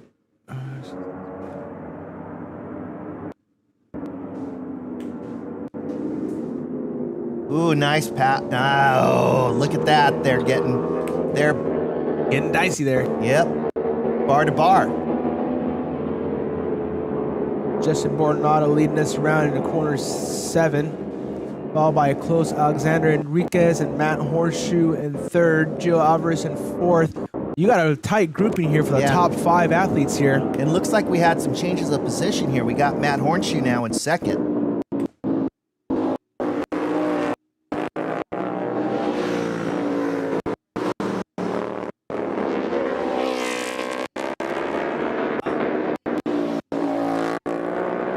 Now they're on the back straight. Coming down the slide before they make the left-hander into the bowl, followed by a tight right into the 10-degree banked corner. Now my sense is the guy in 1st, Justin Bordano, has a little bit more horsepower than does Matt in 2nd. But you can see Matt is making the most of that corner speed on his bike to make sure that Justin doesn't get a run on him. And looks like Justin is separating himself a little, or there's Justin and Matt Horseshoe are separating themselves just a little bit from the rest of the group here. Oh! Looks like they just about touch wheels there.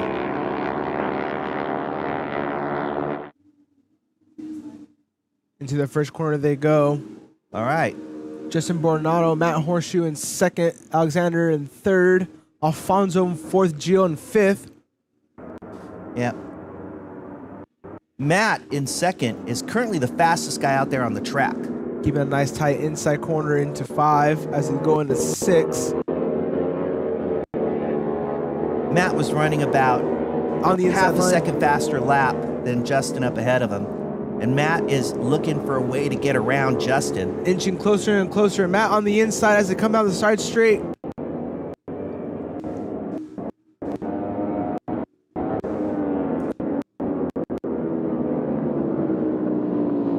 Justin Matt's still trying to moving keep. around. Yep, Matt's trying to keep it tight right there. Just trying to stay with them. You might see just Justin get a little bit of a gap here, or try to keep him honest right here on the straight.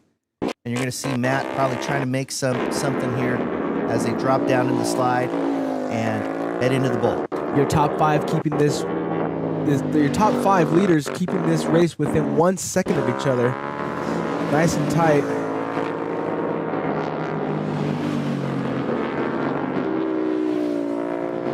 Again, Matt getting really close, trying to make a pass, trying to figure out where he can get it done. So far, he hasn't had an opening yet.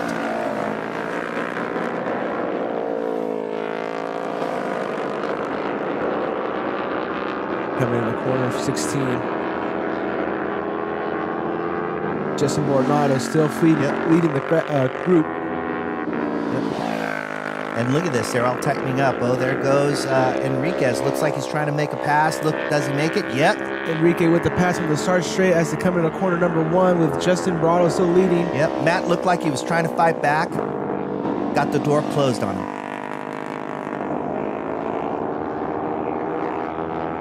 Looks like he's inching up on Justin as well. Yep. Keeping a little bit tighter line, closer towards that apex. Yeah, we got a real nice race shaping up front here. Guys in the back battling just a little bit, or just letting Justin just get a little bit further ahead. Again, Matt tries to go around the outside. Trying to hold it, can't do it. A little bit of wobble on that front tire Yep. there. Oh, looks Lost like the he's front had a an little bit, issue. yep. Lost a couple positions after that corner. Yeah. Justin's still leading them around with Enriquez in second. Yeah. Looks like in that last corner there, as he was going through, Matt just lost the front just a little bit. Got him a little unsettled. Now Matt's got a bunch of work to do to get back up front, but it looks like in the interim, he got a good fight up front. Justin's still keeping everybody behind him. And here we head into the bowl. Let's see if we see some action here. Justin still leading them around with Enriquez in second. Matt falling down to 4th. Yep, Matt's got a lot of work to do to get back up there. Califano in 3rd. Califano inching, trying to make the pass on 2nd place in front of Enriquez.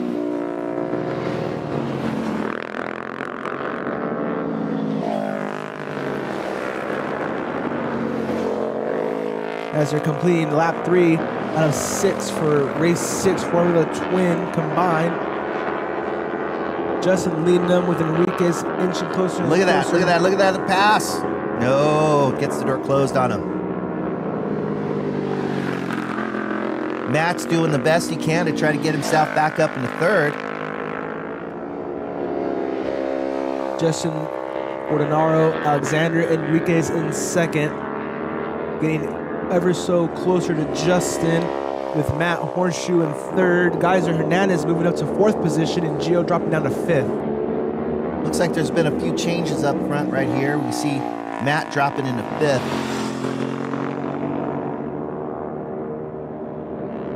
Oh! Just lost it. And he's okay. He's moving around. Oh man, that's unfortunate to that was see, man. That's brutal. way too much out of that Looked front like end. he lost the front right there.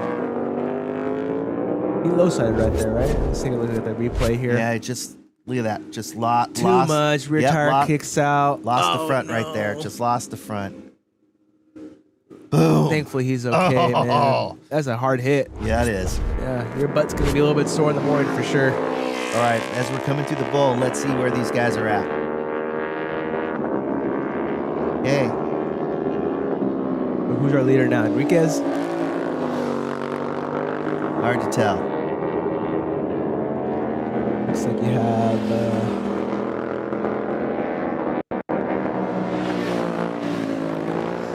just a bummer for Justin Borgonaro. Looks like we got, again, bunching right up. We've got 4 leaders right here.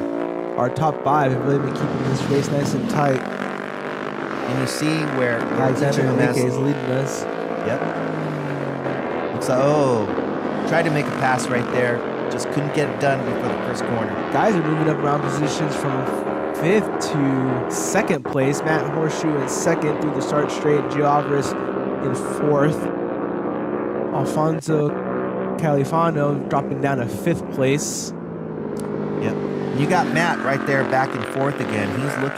He's looking to try to make a move right here. Man, these boys are keeping it tight this whole race around. There he goes. Nope. Open. Oh, they've got a lap rider. They got to negotiate. Got to get around him.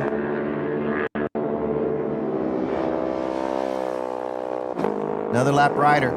That rider better move out of the way. Is he going to get Matt? No. Alfonso Califano into 2nd place.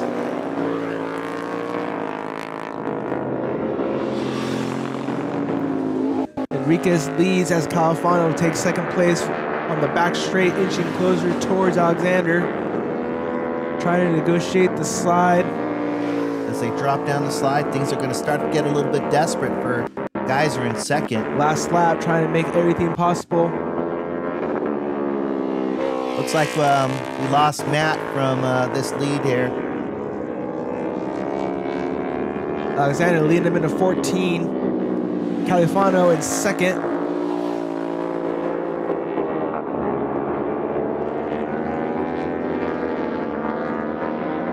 Matt looks like he's settling for 4th in the back. You've got Alexander still in the lead. Can anything happen right here? Look, there's nope. Closing the door right there on 17. Down the start straight they go with Alexander Enriquez leading them down the start straight as he passes the checkered line for 1st place unofficial results. Geyser Hernandez being able to hold for 2nd. Matt Horseshoe for 3rd. And Alfonso Califano for 4th. Your unofficial race results for race 6 for Formula Twin combined. Hopefully Justin is okay after that spill he had earlier in this race. Just asking too much out of the traction. It's too much lean angle on that, right? Your rear tire just slipping out. Just tried a little bit too hard there. Yeah. Here's it's like we're going to see the replay. Yeah, just asking too much. Oh, man. Well, one thing is it's a bummer that he hits the ground for one. Thankfully he's okay. And it's just seeing the bike go down like that. Yeah, that's just a bummer because that's brutal. That could end your weekend. If you don't have the parts available to get those controls fixed, you're not going to be able to keep it going. But what's nice also, you saw the guys in 2nd, 3rd, and 4th. They didn't lose their composure. They just kept on going. They didn't do anything silly or stupid. They understood that bike was going out in the direction off track, and their goal was just to keep on pressing on. You have to, right? You can't let those surprises disrupt that focus, or else it's going to cost you some positions out in the race. We're going to go to a quick commercial break, and we'll be right back.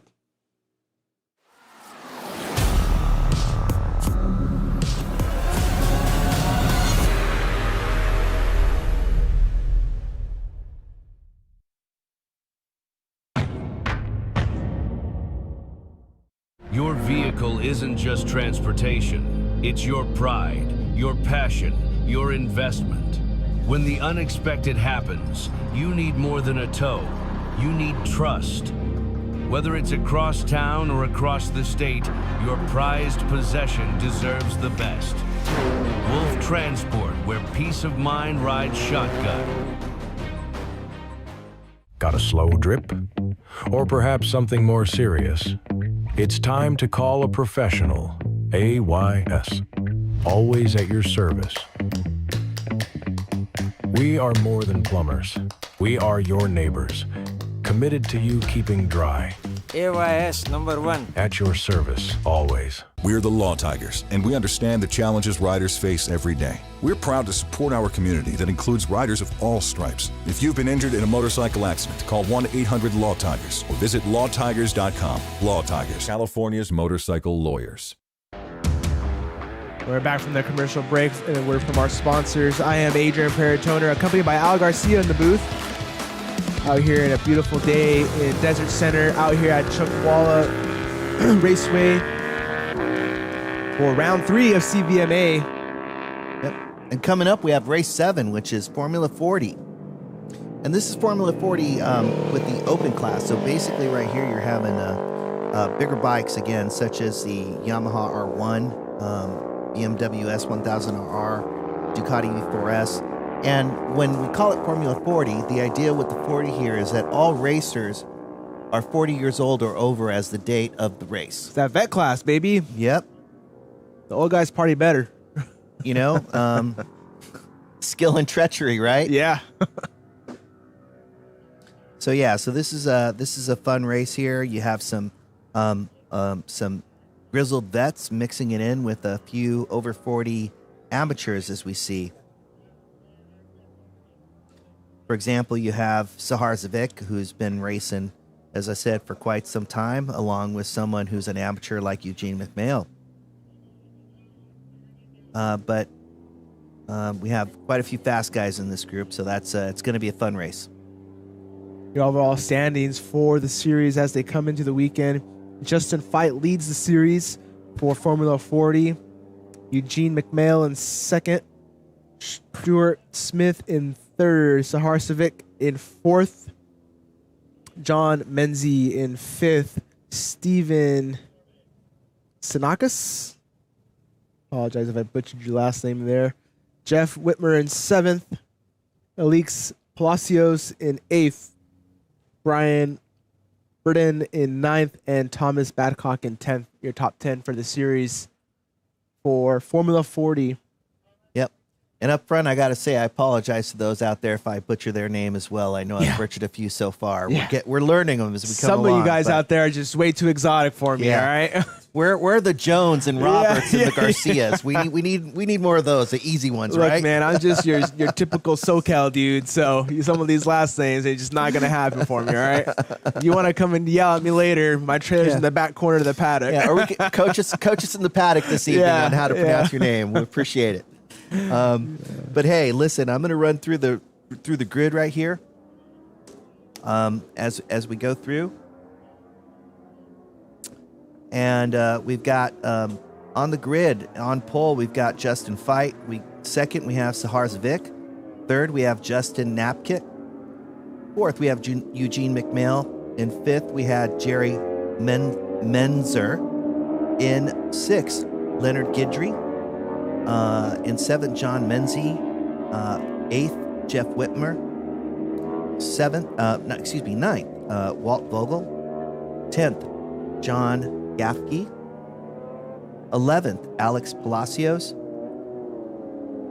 12th, Fabian Hinrichs. Ooh, that one's a tough one.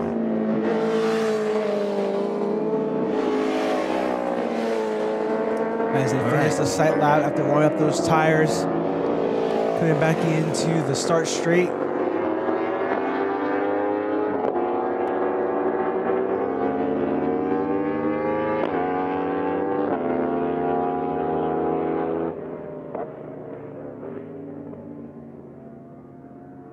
And this race, again, we have folks coming around from all over the place. We have Justin Nappick, who's joining us from Canada.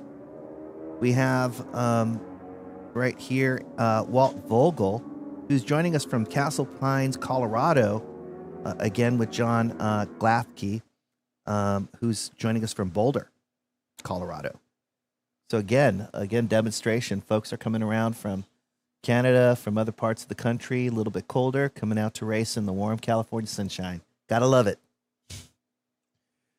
John Glefke, look at his pronunciation cue there. Most of all who matter nail it already, except for Chris from Pirelli. And I think he just refuses to because, well he's Chris. Love it. God. Yeah, John, if you're out there listening, well, you might be listening after the race is done, but hey, sorry for butchering your name along with some others here. Chris isn't sorry.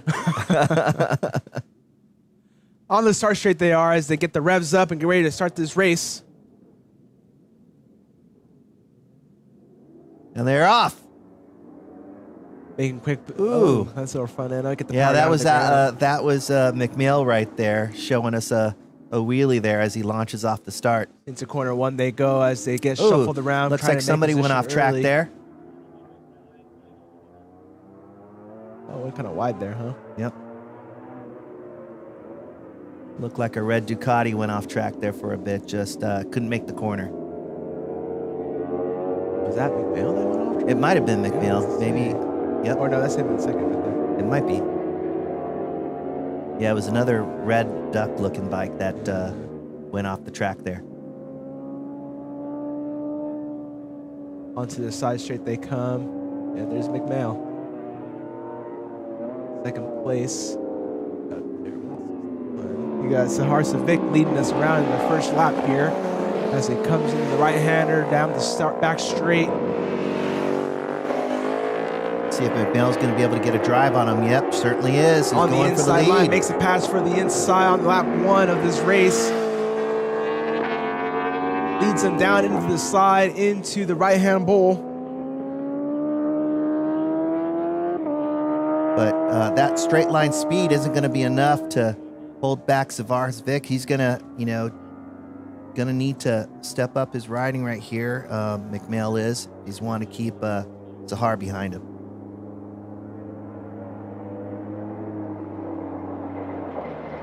Into corner 14 as they go. Coming around 16. They go through 17 on the front straight. Yeah, that Ducati is a monster, man. He's got some speed coming through those straights. Pulling away for sure. Into corner one, you have Eugene McMail leading us around with Sahar Savic in second, Justin Apnick in third, John Menzie in fourth, and Jeff Whitmer in fifth.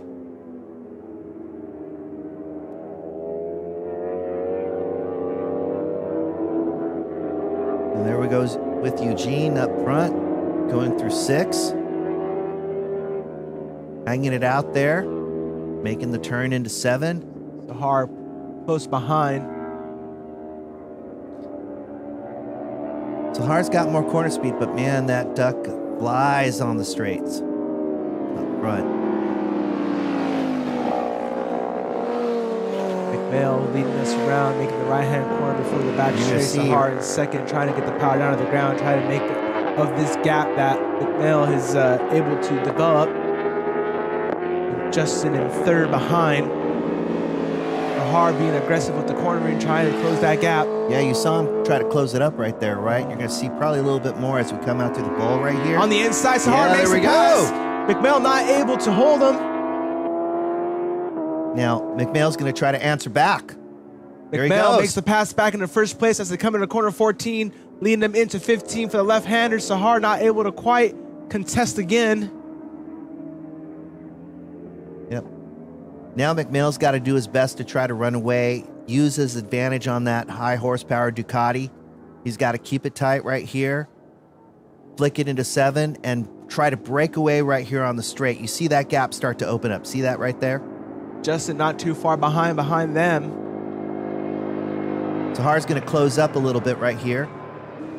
But then as they got this, shorter little straight right here, you're going to see Eugene break out away a little bit more right here. You see that gap? Eugene really getting the power down, trying to inch his way further and further away from Sahar. Sahar not letting him get quite away as he holds a tighter inside line through corner 6.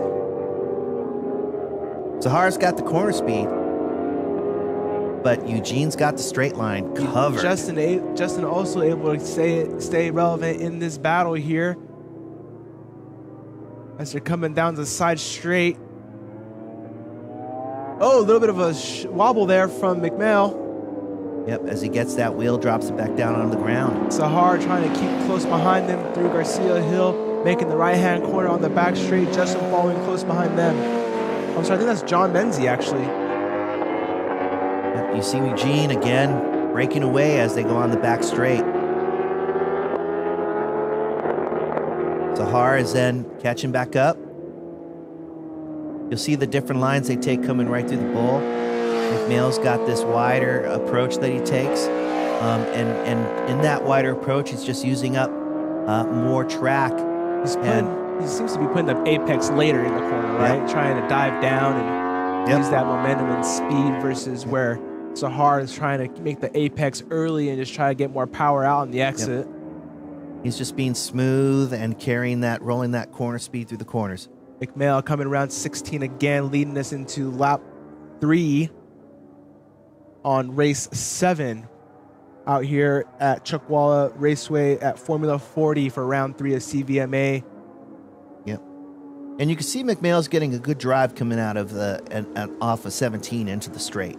Sahar playing the patient game behind him. Sahar knows he has the ability to get around him. He might be playing the patient game and waiting to get closer towards the end of this race before he makes the pass so that McMail can't answer back. He's going to have to, right? Yeah, that's the one. I mean, we've been seeing a lot of that today. Sahar definitely riding the tighter bike out of the two. Yep. Sahar just has to hang on and try to use his corner speed to just keep up with that Ducati right there. Down the side straight they go. Heavy braking area as they come up Garcia Hill, making the left-hand corner before the quick right down the back straight. Sahar's doing everything he can to just hug that rear tire of McMail as they go through. Absolutely. Because again, as you see on these straights, McMail can just open up that gap. And again, we're going to see Sahar close up to the back of the slide.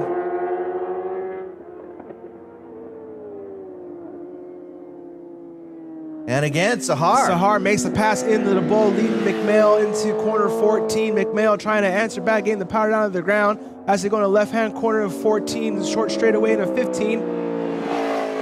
Yeah, my sense with McMail on that corner right there as they're going through the bowl, he's just charging into it and then just has to go wide because he's approaching it with a little too much speed probably. Right. You know? McMail close behind Sahar. Sahar trying to get the power of that R1 down to the ground and try to hold that lead. Will McMail be able to get the power down more efficiently as he gets closer and closer? Breaks a little bit earlier than Sahar into corner 1. And this is where Sahar has to just run. He's got to be a rabbit right here and just try to get away, build up as much as he can through these corners right here. Sahar coming into corner 5 as a tight left-hander, keeping that tight apex a little bit closer than McMail does as they're coming around corners 6 and 7. Yep. 6 and 7 right here. They're going to come right into the little short straight back here. Side straightaway as Sahar still leads them around in lap number 2 with 2 to go. McMail getting the power down on the ground. That front end becoming light. Sahar's going to need a bigger lead than this. He's got to do the best he possibly can to get through here as smoothly as possible. Yeah, this is a good opportunity for McMail to kind of take some notes here and see where Sahar's been able to make time into the bowl. But this is what you have, differences between the amateurs versus the experts, right? Right. McMail's nice and close into the corner right before the slide and make the left-hand corner. Yep. As you're coming around back into the bowl. This is where Sahar made the pass in the last lap around. And you're going to see him get away from him just a little bit. Sahar's, gaining a little ground. You can see this time around McMail actually kept a lot closer line onto that apex, trying to almost chase Sahar. Question I have is, has Sahar built enough up in these sections? Looks like he has. Because, again, McMail has that power, straight line power, but I'm not sure he's close enough to be able to make it, catch him before the end of this final kink right here. And as they go through the back straight. Not able to get closer on him. The other thing, too, you might be running across as far as McMail goes is he might be clouding in his own mind trying to follow along with Sahar, It's 2 different riding styles for sure, and you can see how Sahar was able to capitalize on that and keep it clean and tight to get around McMail. John Menzie still in 3rd, following close behind, but these boys out front are kind of getting away from him. Looks like Sahara's just building up his lead. He's just got to keep on focusing on keeping that corner speed up through these corners. If he can continue to do that for this last half lap or so, he may have it. McMail would be well served to do his best to try to follow the lines that Sahara's putting down. Making the right-hand corner before the back straight. Sahar still leading them around in the last lap of the race with Eugene McMail in the close second place. Only a 0.5 second gap between the two riders. As they're coming down the right-hand corner before the slide, shooting down into the bull 10-degree right-hand banked corner. Sahar able to maintain this lead. Eugene not being able to answer back in these last corners before the completion of this race. Sahar's just got to negotiate the rest of this safely, and I think he has it. McMail close behind. Sahar leading us around corner 16, last corner of the race here. Getting the power down to the ground on that Yamaha R1, inching his way further and further down the start straight. And there we go. Sahar Savic with first place, followed by Eugene McMail in second, and John Menzie rounding off in third. Here unofficial race results for race 7, Formula 40 Saturdays out here at Chuckwalla. There's a little bit of a thumbs up there, a fist bump. Hey, they had some good racing, man. I got a couple times they passed each other back and forth, and Sahar just able to be the little bit cleaner rider and make it happen. With age, skill, and treachery. Yeah. Right? Hey, hats off to McMail. Great performance from him. Yep. But you can kind of see the differences a little bit in the racecraft. You can see a little bit cleaner line from Savic, a little bit more methodical cornering. I think that's going to come to time for McMail, though. He's got plenty of time to get out there and continue to hone his craft. Absolutely, doing a fantastic job out there, getting out there and getting that race time. Yep. We're gonna go to a quick commercial break, and we'll be right back with you folks.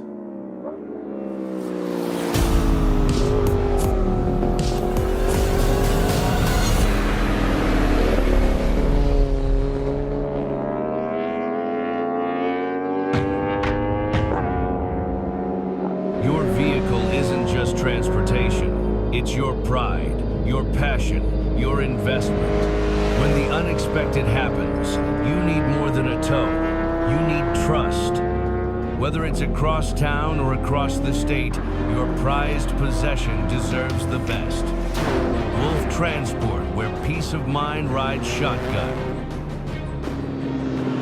Got a slow drip? Or perhaps something more serious? It's time to call a professional. AYS. Always at your service.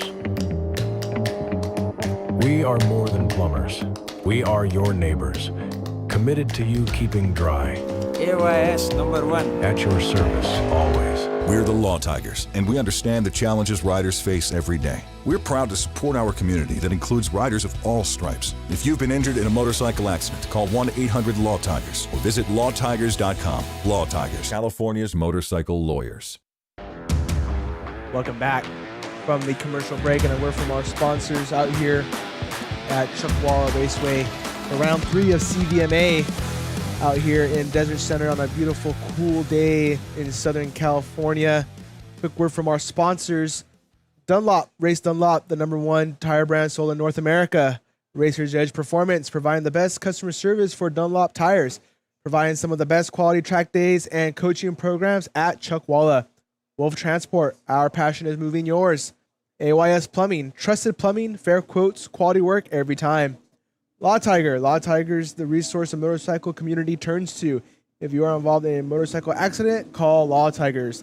Race Pace Track Days provides highly experienced riders with a unique no-session format event to hone their skills and test and tune their motorcycle. Warriors in Need, front lines to finish lines, transition strong, ride hard from military service to civilian life. We help veterans shift gears and ride hard with our racing community. Supporting Ernie Salceda out here today. Jason Reyes, State Farm Insurance, complete protection for the automotive enthusiasts.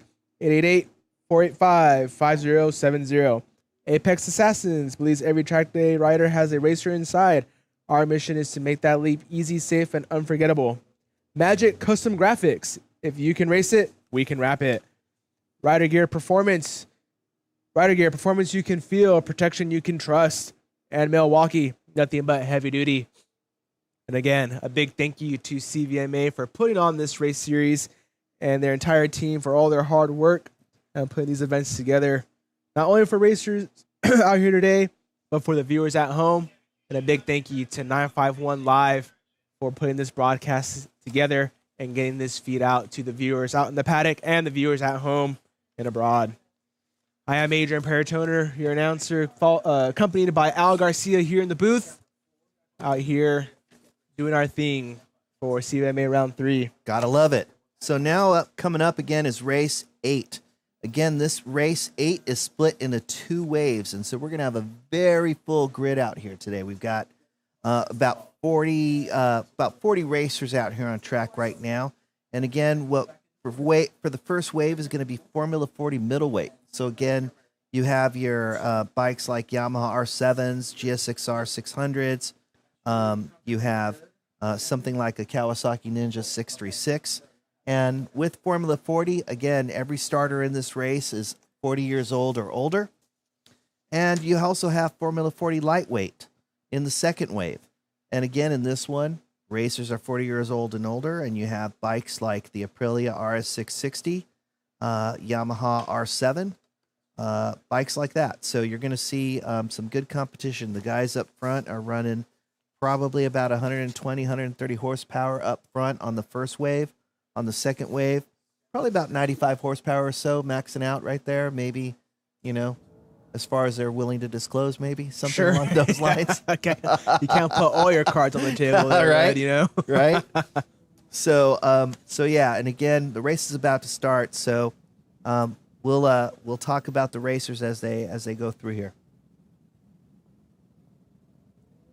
So with them, I'm going to go ahead and start running these off as we're going through the first lap, and maybe if there's some excitement, you can pause me right here. But we've got, in Formula 40 middleweight, we've got Lee Callens up on pole, Mitchell Hall, Brian Hull, Ryan Finley, Neil Lazone, Josh Lerner, Jeff Bean in 7th, Ryan Champ gridded 8th, Gerald Flores 9th, Greg McCord in 10th, Chris Denley in 11th, Simon Barrett in 12th, Enrique Prado in 13th, Christian Lima 14th, 15th is Hunter Underhill, Joshua Feinberg 16th, 17th is Edgar Roldan, 18th is Sean Tate, 19th is Scratch, but that was Richard Stamp.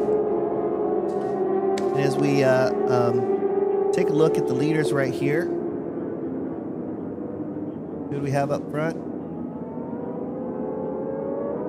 You see those numbers? Looks like Lee Callan, 56, is in first right now, followed closely by Brian Hull in second.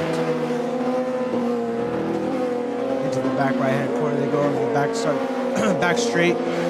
Lee Collins leading us, and Brian Hull in second as they're coming into the heavy acceleration area before they come down the heavy braking zone into the slide before the left-hand corner of the bowl. So I'm going to run through some of the names in Formula 40 lightweight today. On pole was Alfonso Califano. Second, Nicholas Capiluzzo. Third, Geyser Hernandez. Fourth, Gene Frykes. Fifth, Mark Berkheimer. Sixth, Harry Brim.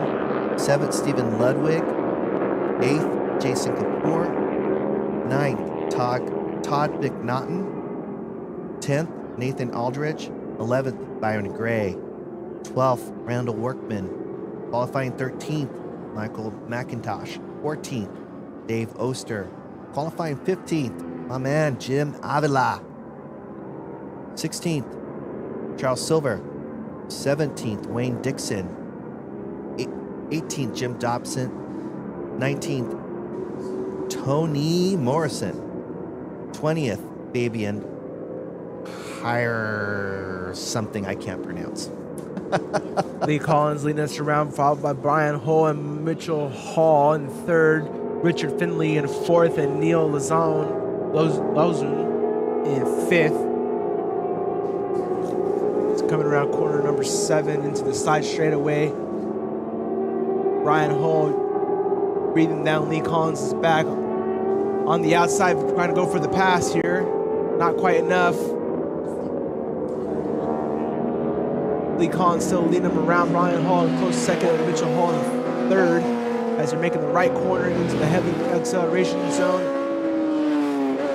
Up towards the slide. Brian Hall inching closer and closer to try to take the inside line. Not quite enough as he falls on the outside in the left-hand corner before the slide. Looked like Hull, as he was going through the start of that straightaway, was thinking, should I make a pass? Should I try? Am I just going to hang back? You see something here? Hall on the inside line making the pass for first place. Nice. Collins falling into second with a close Mitchell Hall in third. Collins on the outside, not quite there as they come around 16 into the start straight. Hall still leading us into the next lap here.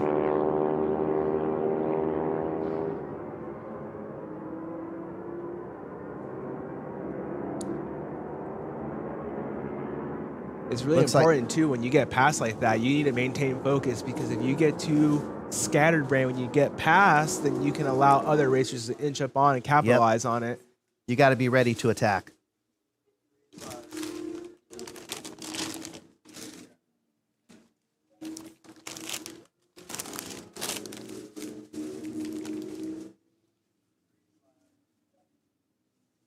Looks like Hull's doing his best to try to create a gap here, try to get away from the pack.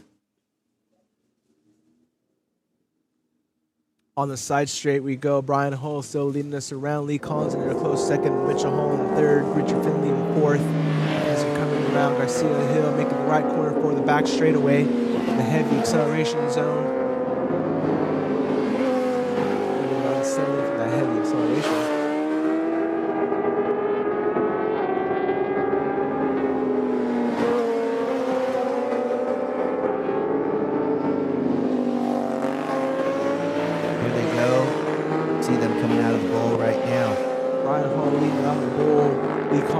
Second as they come into corner 14.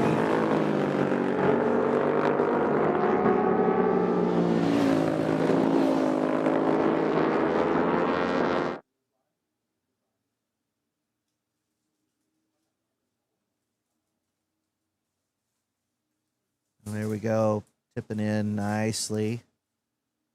Going through 16. As they come through 17, this is really, as they go through 17, really only one way through there. Not a lot of different lines people can take going through there. See here we see Brian Hull Hall leading us on a Yamaha R9, followed by Lee Collins on a Yamaha R6. Mitchell Hall in third on a Yamaha R6 as well. Yeah, with these Yamaha R9s, these are new generation spec bikes here. Bigger overall displacement, agreed. But you have, in terms of horsepower, pretty evenly matched relative to an R6 or the GSX-Rs that you see out there from Suzuki. A little bit different power application, right? One tends to be a bit torquier at the low range, and one tends to be wanted to be wounded out. Where all that peak power is made. Just making power in different ways. Nice shots. They come into the heavy braking zone before the right-hander, the slide. Yeah, and you see some of the newer bikes like the R9s out here. They weren't as race-focused, at least when you buy them off the showroom floor, than, say, would have been a Yamaha R6. But, that's where the market seems to be going, developing bikes that are a little bit more street-friendly. But yet at the same time, as we see with this R9 that is leading the race, you can still make them quite racy and very, very competitive against the likes of an older R6. Right. And that's the big important thing that people need to understand is, we can only go racing as long as these manufacturers are making bikes. And the only way you can get butts and seats these days is if they make the bikes more practical for the average consumer, right? That's Not right. Everybody's taking them off of the showroom and taking them to the track. But fortunately, as you can tell, with, a little bit of modifications here and there, you could definitely make these machines beyond race worthy, Yep. I know at the outset of the last World Superbike Series, for example, last year, there was some question as to whether the R9s were going to be as competitive as the R6s. And initially, it didn't look like that was going to be the case, but you saw this year in the World Supersport category that the R9s were really starting to dominate once they figured out how to get them developed in the proper geometry and setting them up properly for racing. And so now you're seeing the fruits of that labor right here with Brian Hull riding his.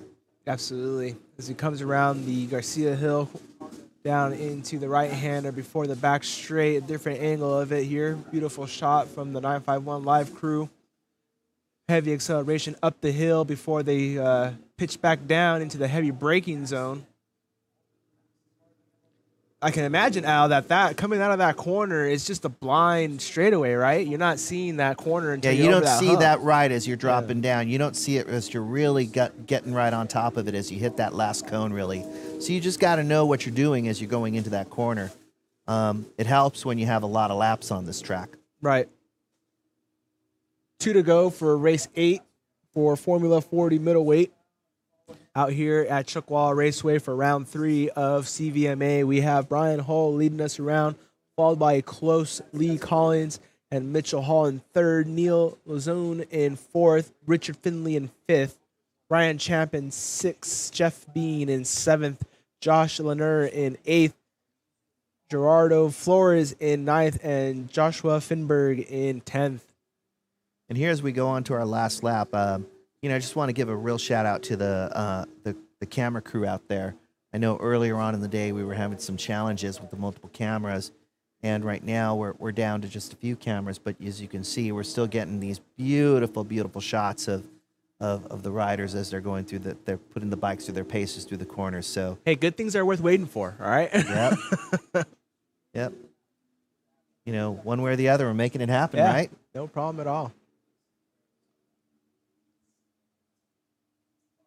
Coming up the side straight, Brian Hull into the heavy braking zone just before coming up Garcia Hill. Yeah, but again, you see those those cones right on the outside of that corner as they're dipping in. Again, giving the rider a sense of where are we relative to the end, to the apex of that corner, right? Giving them some visual cues as they tip into the corners to help judge their braking markers and their speed as they go through. And again, one last time as we come through the bowl right here.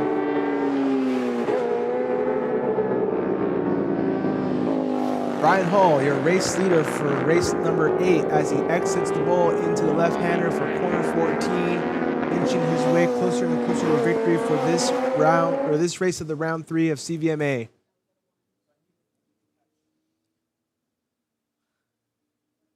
And one of the things I want to mention as we're going through the Formula 40 lightweight class, Geyser Hernandez is still in the lead right there, being chased by Alfonso Califano, with Nicholas Capeluzzo in 3rd currently. And we haven't seen a lot of shots from them again, thanks to we have limited camera opportunities right now, but that's what we have going on.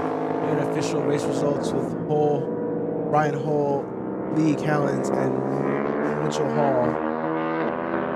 First, second, and 3rd. Yep, and in the Formula 40 lightweight class, we had Geyser Hernandez taking 1st, Alfonso Califano approaching 2nd right there, and Nicholas Capeluzzo looks like was taking 3rd. Oh, there was a position change at the end of the Formula 40 lightweight with Alfonso Califano taking the provisional first place trophy there, with Geyser Hernandez coming in 2nd and Nicholas Capeluzzo coming in 3rd. We're going to go to a quick commercial break and we'll be right back with you guys.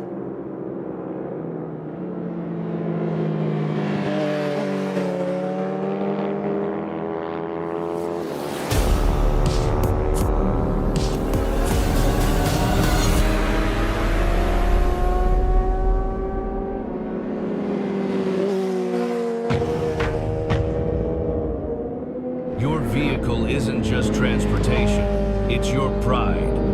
passion, your investment. When the unexpected happens, you need more than a tow.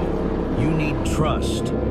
Whether it's across town or across the state, your prized possession deserves the best. Wolf Transport, where peace of mind rides shotgun. Got a slow drip? Or perhaps something more serious? It's time to call a professional. AYS. Always at your service. We are more than plumbers. We are your neighbors. Committed to you keeping dry. AYS number 1. At your service, always. We're the Law Tigers, and we understand the challenges riders face every day. We're proud to support our community that includes riders of all stripes. If you've been injured in a motorcycle accident, call 1-800-LAW-TIGERS. Visit lawtigers.com. Law Tigers, California's motorcycle lawyers. Welcome back from the commercial break, and a word from our sponsors out here at Desert Center at Chuckwalla Raceway for round 3 of CVMA. Just wrapped up race 8 and about to begin race 9 as our athletes are out on the track for their warm-up. We have 500 Supersport combined, 400 Supersport, and 350 Supersport combined. We have 3 waves out on this one, Al. Yep. Again, we got a full grid. We've got lots of racers out there. Going to be hard to capture everybody and follow everything, but we're going to try to do our best. Absolutely. Nice, cool evening out here in the desert. A little bit of warmth onto the track with that sun beaming down on it.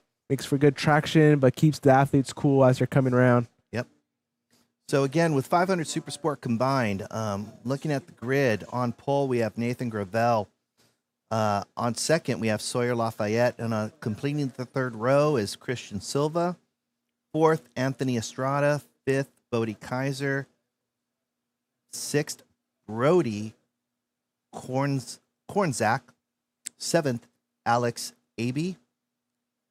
Eighth, Dean Hatrup. Ninth, Rob Linders.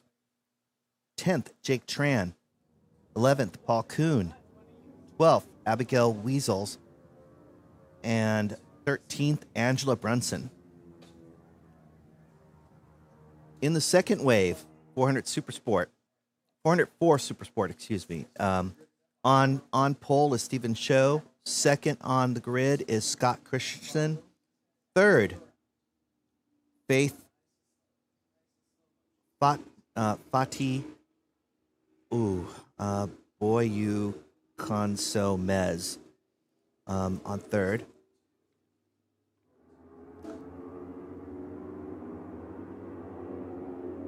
And here we go with the action.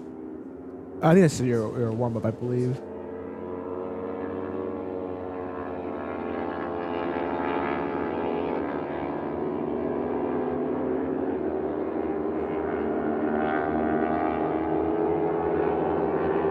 Yeah, it's your warm-up still. As they warm up. In race 9C, which is 350 Supersport combined, on pole we have Alex Calloway.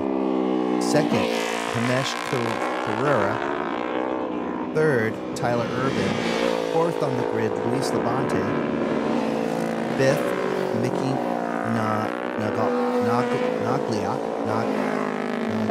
Nagita. Excuse me. Sixth, Gordon Branson. Seventh, Jeff Sekasi. Eighth, Shay McGregor. Ninth, Aiden Dicknett. 10th, Ellie Mellon. 11th, David Califano.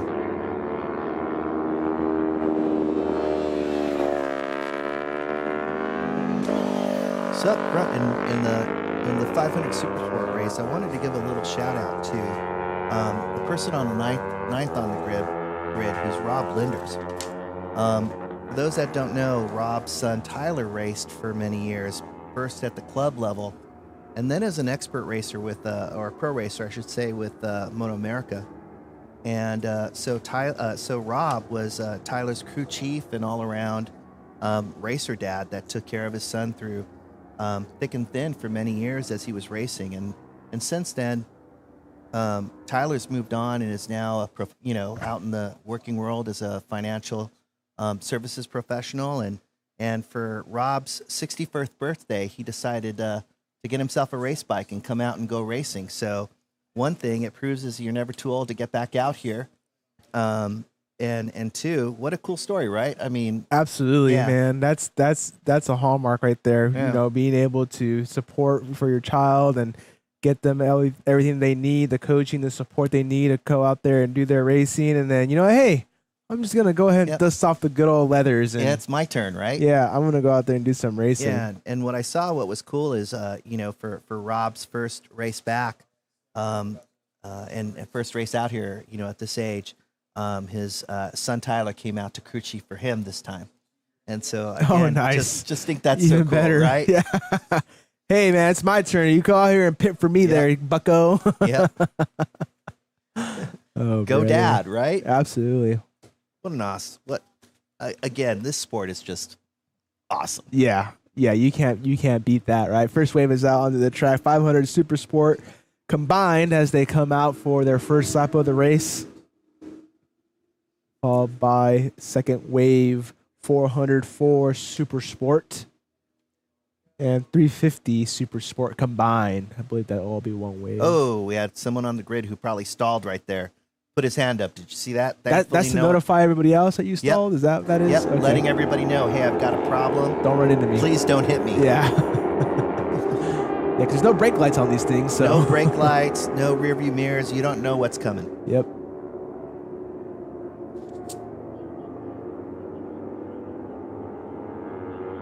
Okay, looks like we have Sawyer Lafayette in the lead right here, going into the 8, 9, 10 complex.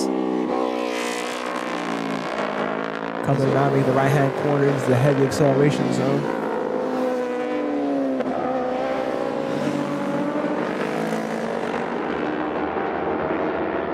And here we go. Leaders on their first lap, tipping into the slide for the first time, dropping down, and then coming into the high banking of the bowl. When you're coming down that slide, is that off camber or does that follow or does it follow the corner? No, it's on camber. It's on camber, I think okay. the only area where you have off camber is right there in that 9, around turn 9. That one is indeed off camber. Okay. All Yeah. right. Sawyer Lafayette leading them around into corner 16, making the right hand right before the start straight. Yeah, and indeed, as I recall, when you dip into turn 11, which is really the start of the slide right there, 11 and 12, they're actually they're actually banked a bit, nowhere near as much as the bull. Sure. But you have a little banking as you drop in, and then as you hit 12, you also have a little bit of banking right there to help you get through the corner. It helps you actually get through there a lot faster than you might think the first time you go through there. Sawyer Lafayette in first, Nathan Gravel in second, Anthony Estrada third. As they come around for lap 2 for race 9.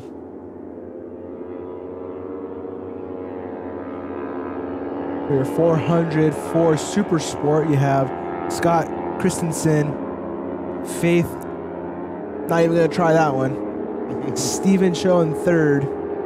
Your 500 Supersport, you have Sawyer Lafayette, Nathan Gravel, and Anthony Estrada. And for your 350 Supersport, you have Alexander Calloway, Jeff Sasachi, and Shay McGregor.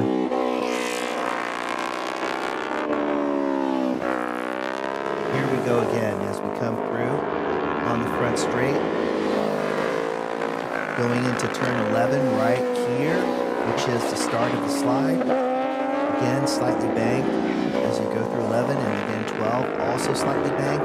That drop that you have right there is about a 2-story drop, around 18, 20 feet or so. I think it's around 18. That's a pretty big drop at those speeds. Yeah, Yeah, that can become very unsettling before you have to get into that right hander before the bowl. yeah.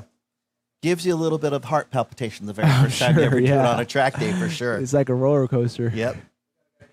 Nathan Gravel inching closer to Sawyer Lafayette. Got to ride her down. Right her down. Looks like he's okay as he walks away from the wreck. Man, that's a bummer, man. Going down is not fun, both financially or physically. Yeah, but again, as mentioned in the pre-show, a lot of this is relatively safe, as you see someone going down there and just nothing but hurt pride right there, just walking away. Sure, there's the bike as it lays There on it the ground. is. Yep.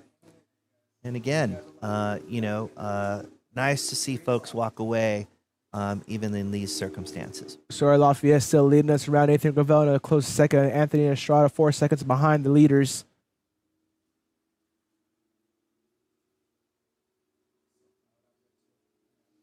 Sawyer Lafayette riding around 6 into 7.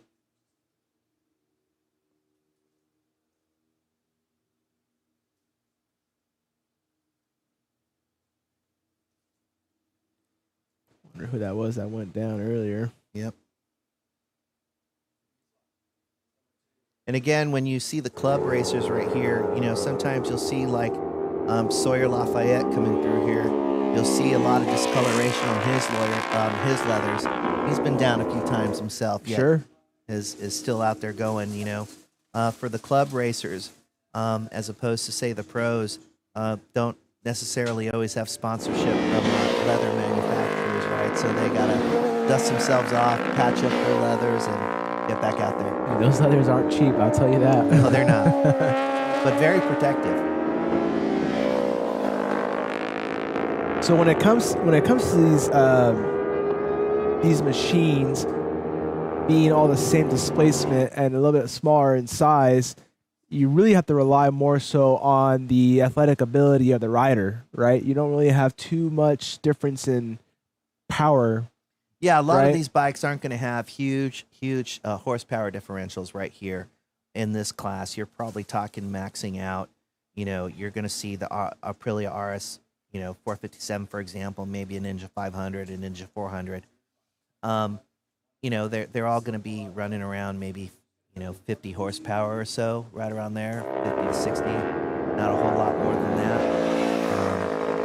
I'd probably say more like 50. And, I guess I take that back, probably more like 40, 45. Probably, that sounds about right. Yeah. You're really focusing on the skills of the rider. That's what makes this class kind of fun. There's nowhere to hide because there isn't a ton of power. Sure. Right? You just got to rely on developing that corner speed, and Chuckwalla in particular is a great track to develop that, because as we see, the straightaways here aren't very long, and so really the way you're going to make a lot of your lap times here is through maintaining really high corner speed, particularly for these smaller bikes. Nathan Gravel cornering very aggressively, inching his way closer to Sawyer Lafayette as they come across the back straight into the heavy braking zone before making the right corner to the quick left down the side into the 10-degree banked bowl turn with Anthony Estrada in a close third, followed by Christian Silva, who are battling back and forth for the position. Sawyer Lafayette still leading us around. With 3 to go for race 9.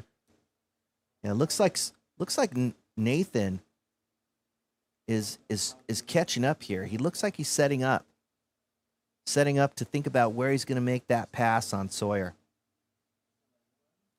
And they're going to have to be thoughtful here as they come around here. There's only one way through 17, nowhere to pass. But maybe Nathan can get a little bit of drive on Sawyer as they come through. And they're going to have to be really mindful here as they're coming up on the lapper really quick. Is he going to hold him up? On the outside, gets around, no problem. Gets through the lapper very, very smoothly, very, very, very quickly. Looks like Nathan just lost a tick or so as a result of that having to pass that lapper right there. Being mindful of it for sure will take your focus away. Yep. But as we come through here, we're going to see Nathan just inch a little bit more. He's got a little bit more corner speed, just barely. You see that.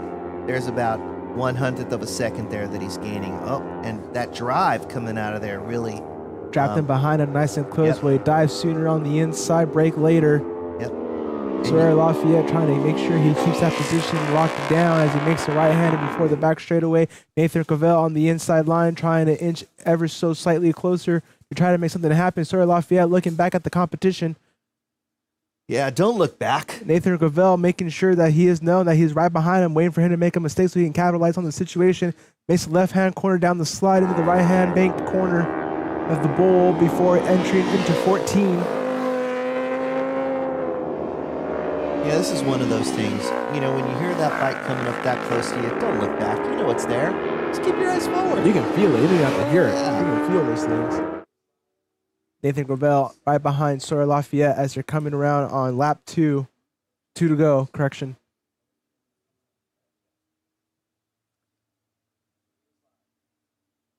See if Nathan can get a couple tenths right here. Definitely riding a clean last couple of laps, be able to get that closer. White flag is out. Which One means lap left to go. It's one now or lap never left for to go. Nathan Gravel to make something happen, not let Sawyer Lafayette lead us through this whole race uncontested. Can he do it? Can he make it cleaner, smoother, tighter in order to get it around Sawyer Lafayette? It's not happening in these next 2 laps. He's got to get much closer than that if he has any chance of getting past Sawyer. Sawyer Lafayette riding a clean, smooth bike as he makes the left-hand corner into 6, rounding out towards 7. Okay, now we see Nathan. He's winding up. Nathan inching closer on the inside of this He's corner. winding up. Oh, looks like he got a little bit too close. Had to check up just slightly, and here he goes. Nathan holding a tight bubble as he gets on the outside of Sawyer Lafayette, potentially set him up to dive closer on the inside, a little bit tighter line as they make the left-hand corner around Garcia Hill. Sawyer Lafayette making the right-hand corner into the heavy He's going to have a zone. chance right here. Nathan Gravel holding a tight line on the inside behind him. He's got to get super, super close. Stay in that Sawyer draft as long as he focused. can. Who's going to break later? Nathan with a slightly later braking into the left-hand corner down the slide. Nathan's trying to find a way around him. He just can't figure it out. Hold that power open as they're coming around the corner into the bowl. Sawyer still leading them around into corner 14. Nathan, is he able to find anything left It's his for last Sawyer? chance right here. Come on. You got a couple corners left. You got to get going. Left corner into 14. 15 comes along. Nathan Gravel on the inside. He's going to have to make it here. He's going to have to dive make it here. tighter on the inside line. He's going to have to try. Come on, you got to do it. Nathan on the inside, but not quite enough to even show him a tire. Sawyer Lafayette confident in his exit as he's going to be leading them into the front straight. Round 17 they go. Sawyer Lafayette leading them around his entire race as he crosses the white checker flag for the Sawyer lead. takes the win. Sawyer Lafayette first place and Nathan Gravel in second, followed by Anthony Estrada first, second, third. Your unofficial results for race 9. Yeah, Lafayette just able to get out front early and just hold it. Nathan Gravel trying to do everything he can to just contest that and just not quite able to. It's unfortunate for Gravel, but the victor, Sawyer, okay with those results, I'm sure. As Estrada close behind him third, Silva in fourth. Correction. Yeah, Silva in fourth and Abib in fifth. We're going to go to a quick word from our sponsors, and we'll be right back from the commercial break.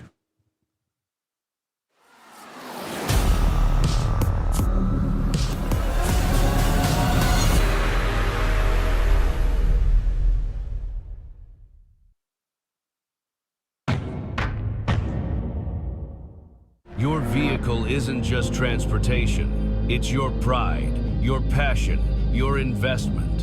When the unexpected happens, you need more than a tow. You need trust. Whether it's across town or across the state, your prized possession deserves the best. Wolf Transport, where peace of mind rides shotgun. Got a slow drip? Or perhaps something more serious? It's time to call a professional. AYS. Always at your service. We are more than plumbers. We are your neighbors, committed to you keeping dry. AYS #1. At your service, always. We're the Law Tigers, and we understand the challenges riders face every day. We're proud to support our community that includes riders of all stripes. If you've been injured in a motorcycle accident, call 1-800-LAW-TIGERS or visit lawtigers.com. Law Tigers, California's motorcycle lawyers. Welcome back from the commercial break. Just wrapped up race number 9 and getting ready for race 10. as the last couple of riders from 9 come back into the grid, and we send out 10 for their sight lap for Formula Superbike out here for round 3 CVMA out here in Desert Center at Chuckwalla Raceway. I am Adrian Peritoner, accompanied by Al Garcia here in the booth. What up? In a beautiful, nice evening out here in Southern California. We have temperatures around the high 60s, low 70s. Beautiful day. Nice warm sun, nice cool shade. Great weather for the athletes, great weather for the tires. Can't really ask for much more, Al. We certainly cannot. So with this race, race 10, we've got 2 separate waves. First wave is Formula Superbike.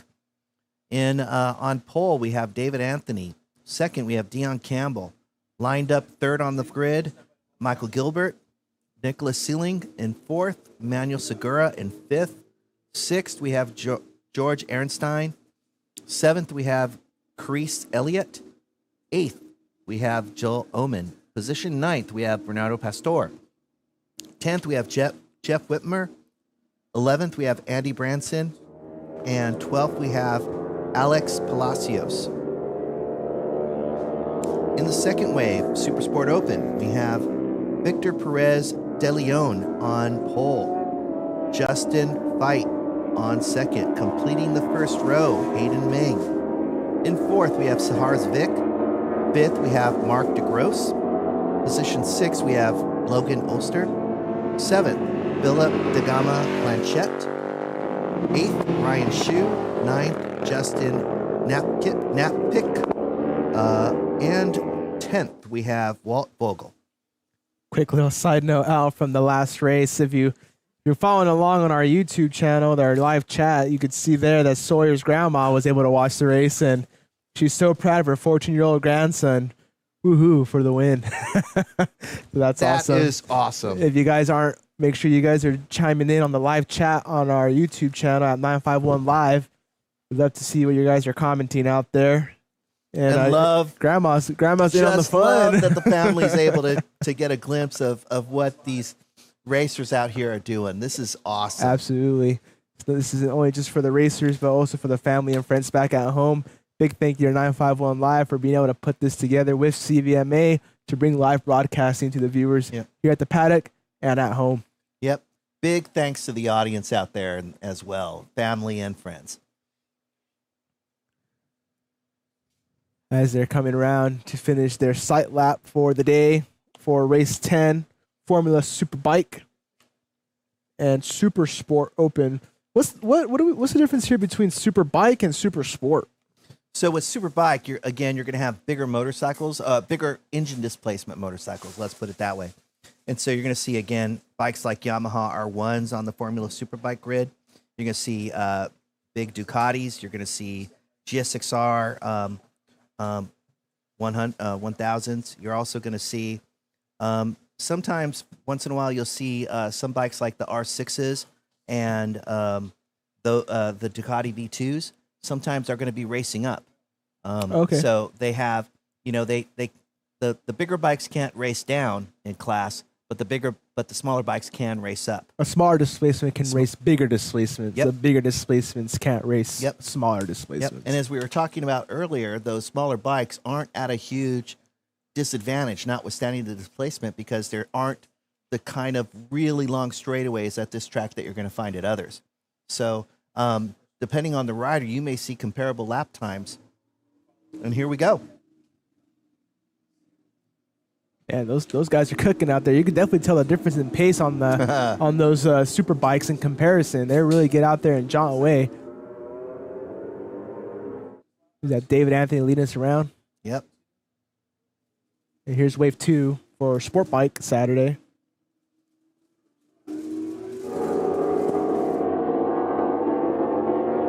The PRP boys? BRP boys? Yeah, BRP Bryce Prince Racing. PPR. No, BPR, sorry. PPR. I love their paint schemes, man. Yep. I love the neon. Very recognizable out there, Yeah, right? they're first, second, and third out there. Yep. And these bikes are out there on the Moto America grid during the season, so this is really a good team. David Anthony leading this around, number 25. As they're coming around the back area.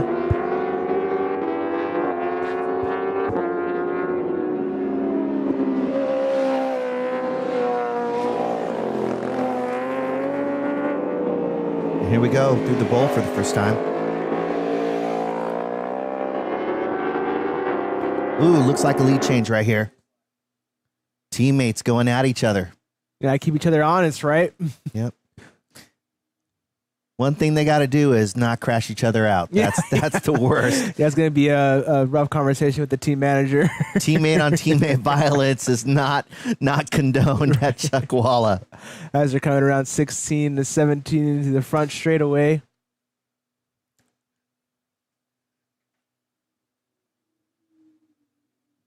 I love how evenly matched these guys are right now. They're just... Michael Gilbert leading us by Dion Campbell in second, Bryce Kornbaugh in third, Manuel Segura in fourth, Christ Elliott in fifth,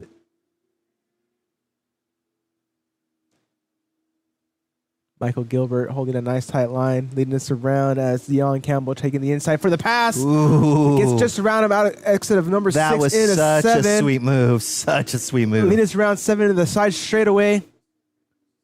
That was sneaky. You almost couldn't even tell that happened. That was so smooth.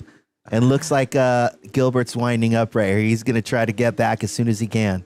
Gilbert following along into the next series of corners here before entering the back straightaway.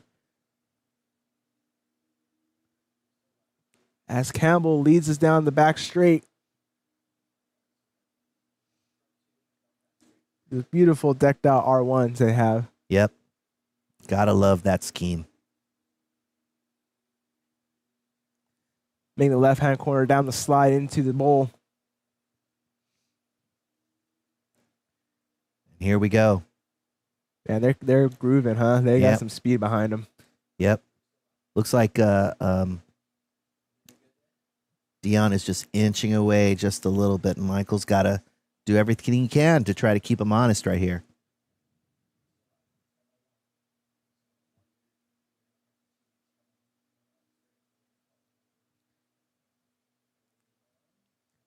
Coming around the start straight.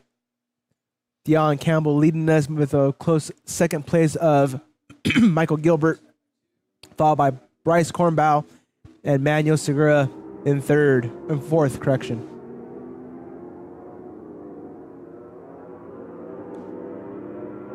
Campbell leading us into corner 5 with a close Gilbert in second.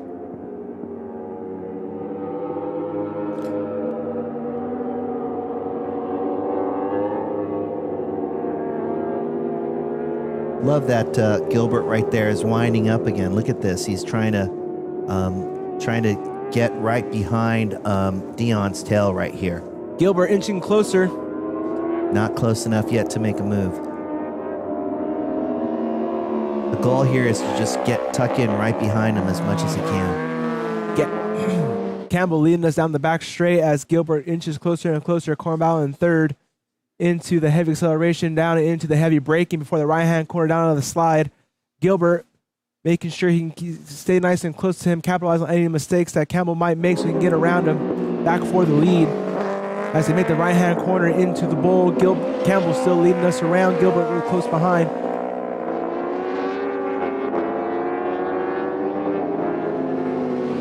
Gilbert into 14 aggressively.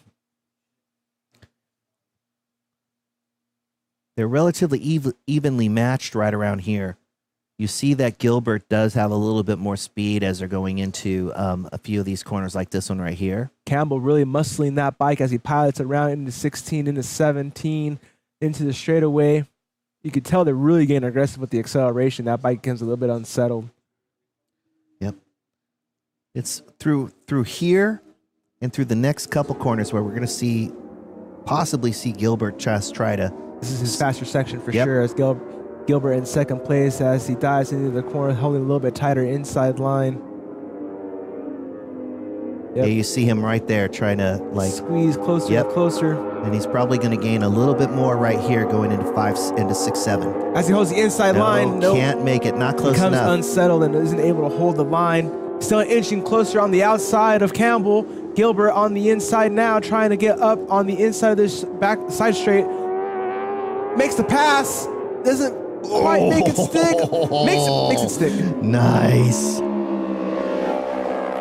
That was nice. Gilbert, right-hander, exiting in the lead now. Campbell in second, Cornball in third as they're coming through the back straightaway. High-speed area into the heavy braking zone before making the right corner into the quick left down to the slide.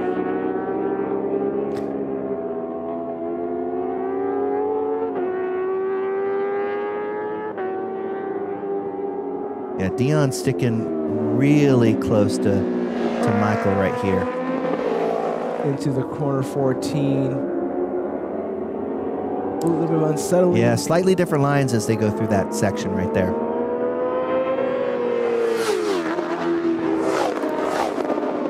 And you can see where they have that room to make those different adjustments, different lines, as opposed to say as we come in on 17 right here. You know, you don't see much action on 17 because there's really only one way in and out of 17. Right. Very similar to as we come in this 1-2 section. You don't oftentimes see a lot of action there just because it's quite tight as you go through here. But then as you're coming through right here in this 4-5 section right here, you could see a little bit more creativity amongst the riders and slightly different lines that they can take through here depending on what their skill sets are and what their motor and their bike is telling them they can do. 2 to go. Michael Gilbert leading us. Dion Campbell in second. Bryce Cornball in third. Yeah, you really see through that section right there where Michael just has, what seems like a better pathway, a better line through that 6-7 section right there. Michael finding his groove and inching his way further and further away from the competition. Dion Campbell in second, trying to find more time on the track to try to close this gap again and try to overtake Gilbert again for the lead as they make the right-hand corner before the quick left into the slide. Bryce Cornbauer behind the 2 at 2 seconds and 54 seconds. Correction, 2.54 seconds. Yep. And last laps for these guys were both at 145s. Michael Gilbert had a 145.4 to Dion Campbell's 145.9. Still, pace is pretty hot. We're doing well. Gilbert rounding around 16.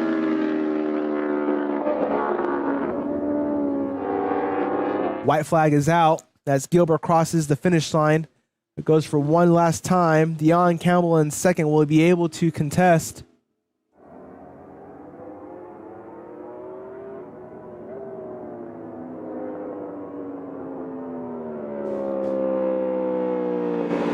And even though we haven't seen a lot of the action for the Supersport, we've got Ryan Shue currently in first, Sahar Zavik in second, Logan Ulster in third, for those that are following on the Supersport Open class.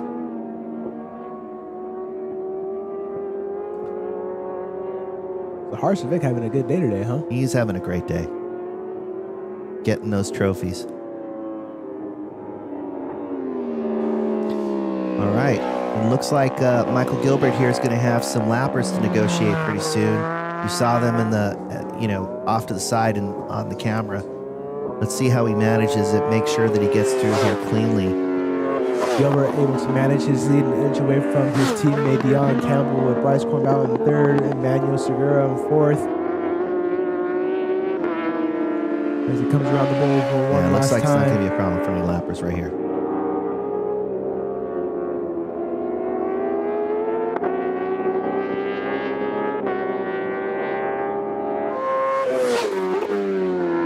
Michael Gilbert making the left-hand corner through 15, comes around 16 one last time. Bringing it home. And here we go. 16, 17. On the straight, Michael Gilbert for the win. Congratulations to Michael.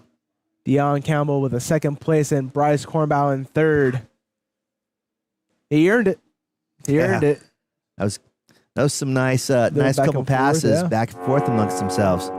It's interesting to see these larger displacements yeah, it's a lot more skill involved, but it's really a lot more guts too, because it's really determined on who wants to brake later, who's going to accelerate more aggressively. You have so much of a wider window with these bigger bikes in comparison to like those 500s. Yeah, right? everything happens so much quicker on these big bikes, right? When because you've got all that power, they're just making their time in different ways. Right. But what always blows me away is how the bikes with 60, 70 less horsepower can still keep relatively similar lap times to the guys up on the big bikes.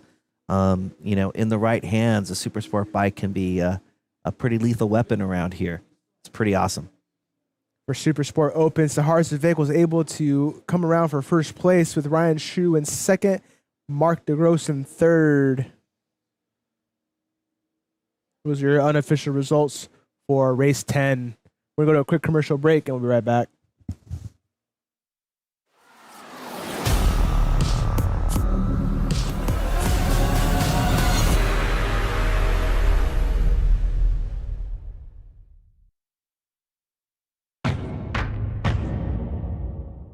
Your vehicle isn't just transportation. It's your pride, your passion, your investment. When the unexpected happens, you need more than a tow. You need trust. Whether it's across town or across the state, your prized possession deserves the best. Wolf Transport, where peace of mind rides shotgun. Got a slow drip? Or perhaps something more serious? It's time to call a professional. AYS. Always at your service. We are more than plumbers. We are your neighbors. Committed to you keeping dry. AYS number 1. At your service, always. We're the Law Tigers, and we understand the challenges riders face every day. We're proud to support our community that includes riders of all stripes. If you've been injured in a motorcycle accident, call 1-800-LAW-TIGERS or visit lawtigers.com. Law Tigers, California's motorcycle lawyers. Welcome back from the quick commercial break. Out here for CVMA round 3. A quick word from our additional sponsors. Dunlop. Ride Dunlop, the #1 tire brand sold in North America. Racer's Edge Performance, providing the best customer service for Dunlop tires. Providing some of the best quality track days and coaching programs at Chuckwalla. Wolf Transport, our passion is moving yours. AYS Plumbing, trusted plumbing, fair quotes, quality work every time. Law Tigers, the resource motorcycle community turns to. If you're involved in a motorcycle accident, call Law Tigers. Race Pace Track Days provides highly experienced riders with a unique no-session format event to hone their skills and or test and tune their motorcycle. Warriors in Need, front lines to finish lines. Transition strong, ride hard from military service to civilian life. We help veterans shift gears and ride hard with our racing community. Out here supporting Ernie Salceda, Racing Today. Jason Reyes, State Farm Insurance, complete protection for the automotive enthusiast. 888-485-5070. Apex Assassin believes every track day rider has a racer inside. Our mission is to make that leap easy, safe, and unforgettable. Magic Custom Graphics. If you can race it, we can wrap it. Shop magicsc.com. Rider Gear, performance you can feel, protection you can trust. Milwaukee, nothing but heavy duty. And a big special thank you to CVMA and their entire team for all their hard work on putting these amazing events together. Not only for the racers out here today, but for the viewers at home. And a big thank you to 951 Live for being able to come out with their crew to put this event together so that we can bring a live broadcast to the viewers in the paddock and the viewers at home.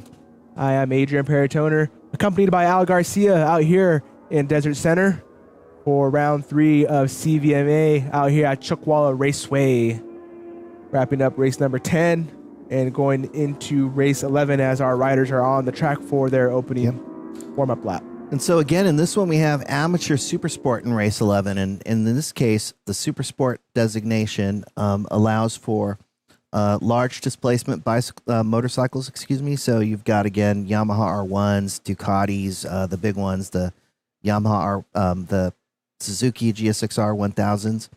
But in this case, with Supersport versus Formula, they can make modifications primarily focused on safety and suspension and things along those lines. But otherwise, the motors remain pretty stock, and there's limited modifications that you can make to sort of like frame geometries and things along those lines. So you're going to have bikes that are much closer to a stock form.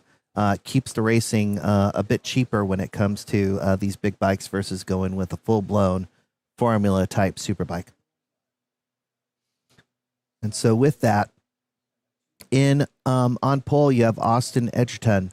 On second on the grid you had Eugene McMail. Third on the grid, Leonard Guidry. Fourth on the grid, Alex Francis. Fifth, Trevor Gilraith. Sixth on the grid, Lee Woiwoda.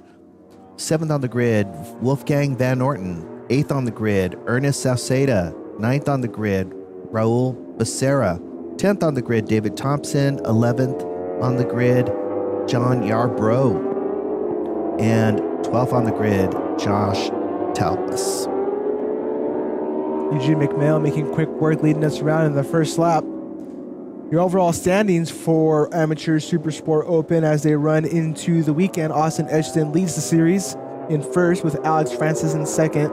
Keon House in third. Steven Tanakas in fourth. Dakota Brookford in fifth. Eugene McMail in sixth. Tyler Ingram in seventh.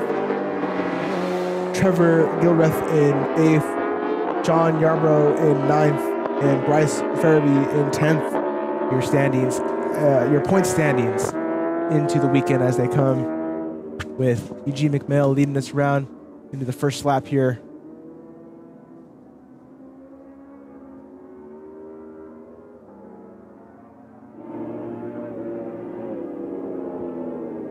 Looks like Eugene McMail's already developed quite a bit of a lead here.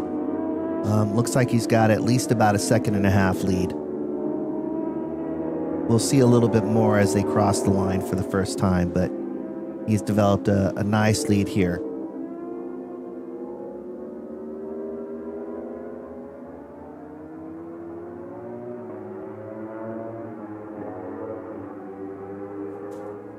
Eugene McMail in first, followed by Leonard Guidry in second, and Austin Edgerton in third. Alex Francis in fourth, Trevor Gilraith in fifth.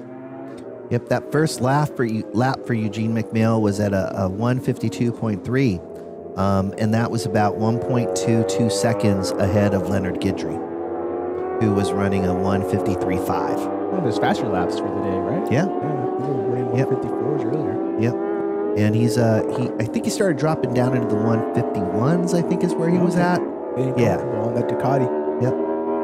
But yeah, it's interesting. You see him, get on the gas and wheelie that, and that looks cool, but it's not necessarily the fastest way around the track. When you're lifting your wheel up like that, oftentimes you're not getting as much traction to the ground as you could be. So it's something that he's going to have to think about as he moves up from the amateur to expert ranks, and what he can do to,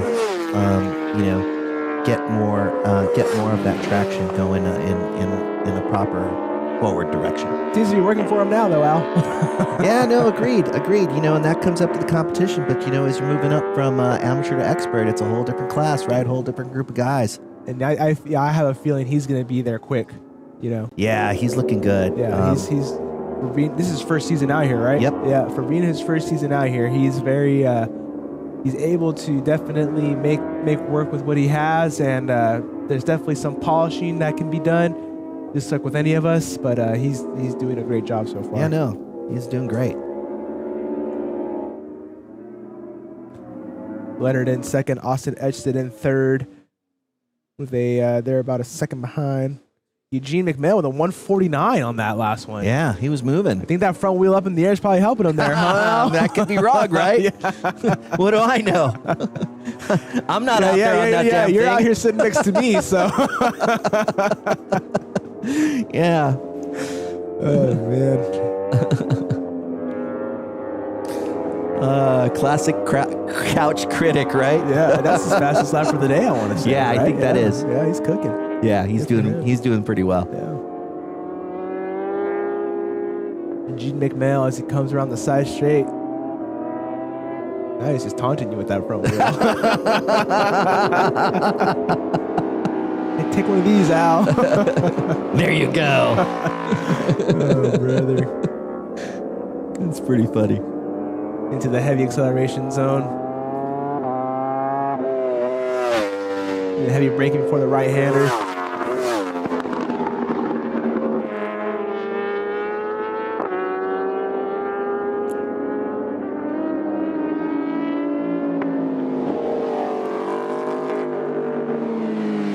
I think he's also learned a little bit, or is doing something slightly different now as he's going through the bowl. You see, he's not going up as high as he was, Right. And not, because it seemed like he had go up and then have a quite dramatic drop down. Yes. And as you've seen him going through, it looks like he's picked up a few things or just modified how he's taking the track, Right. particularly in that section. Right. It's probably some off-track coaching in the pit, something to be mindful of. Yeah, maybe just following Yeah. Sahar around was giving him a absolutely. little bit of a different perspective on how he Yeah. can get through there even a little bit quicker, and you're seeing it in his times. And that's going to make that, and those sort of attributes will make for a great racer. If you can go out and ride your race and take away something from each time you go out and implement it to make you more efficient next time around, you have a dangerous athlete on your hands. Yep. And so currently Eugene is about 2.3 seconds ahead of Austin. But interestingly enough, Austin put in what seems to be the fastest lap of the race so far in that last lap. So he got down to 148.9. And if he could keep that up for a few more laps and see if he can, even advance a little bit more on that, then maybe he could see himself mixing it up on that last lap with Eugene, although Eugene's not going to give it up in any way, shape, or form in any easy way. Absolutely. Austin with that faster lap times, he's still down 2.3 seconds on that last lap around, but definitely can make something of it. Leonard Gildry in third with a 3.18 behind the leader, and Alex Francis 7 seconds behind them.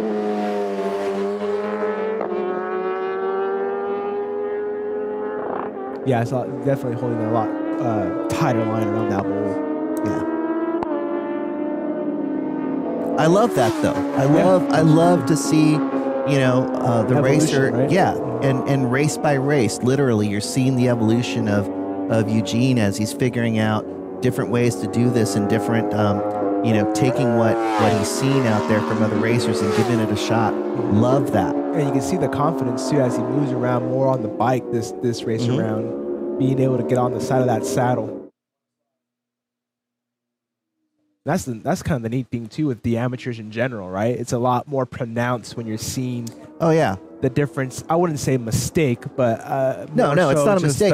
Just learning it right. Right. What is the absolute quickest way through this corner where I'm not tossing it down the road or causing harm to somebody else, right? I mean, that's part of the learning process, and I think you've seen Eugene advance extremely quickly over the last couple of rounds in particular. The guy certainly has what it takes.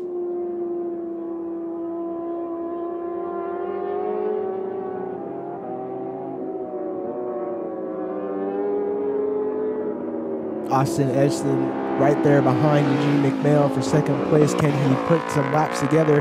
He's closing that gap in 1.9 gap now, and Leonard Guidry in a 4.8. So we're definitely closing the gap here. Alex a little bit built a gap here with an 11.2.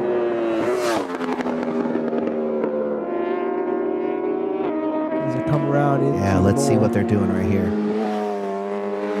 Yeah, just see that? Like he's keeping this nice arch going right through there. Very nice and smooth. Clean. A lot nicer than he was in the couple sessions, in the couple races earlier where it seemed a little bit more jerky, where it seemed like there was a sort of go out and then drop back in. And it was just a nice arc that he was carrying through there. It was that's nice. Nice to see. Also, depending on the competition, that can also affect your decision making out there. If you've got somebody breathing down your back, or you're really trying to get anxious about passing the person in front of you, your lines aren't going to be quite as clean. White flag out for the last lap of race 11, Amateur Super Sport Open, and it's the Amateur Super Sport. Sorry, I thought there was two ways on this one. Yeah, Austin is catching up, but he's still a second behind. It's going to be a tough call for Austin to try to make up that last second. With the fastest lap, the last 3 laps. Yeah. And it seems either one or two things are happening with Eugene. Either he's just backing off just a slight step because you're not seeing his front end lift up as much. So either he's just trying to manage this race on the way home. Notice that he didn't pick it back up.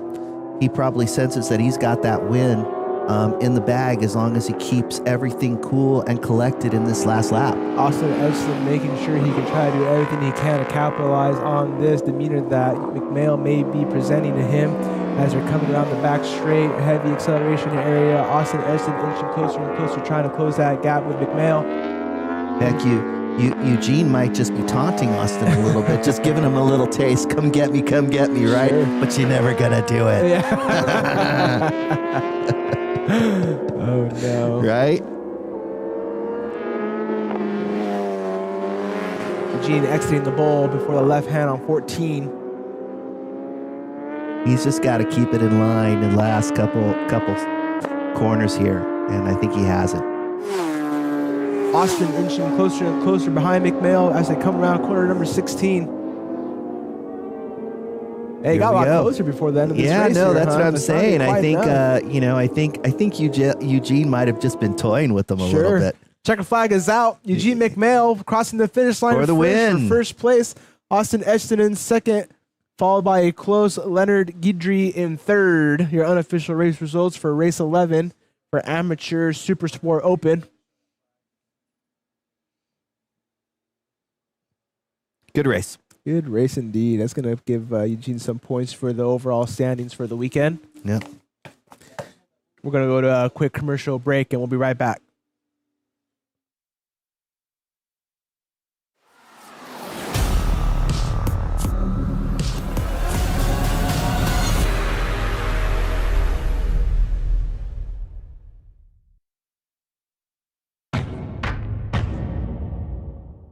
Your vehicle isn't just transportation. It's your pride, your passion, your investment.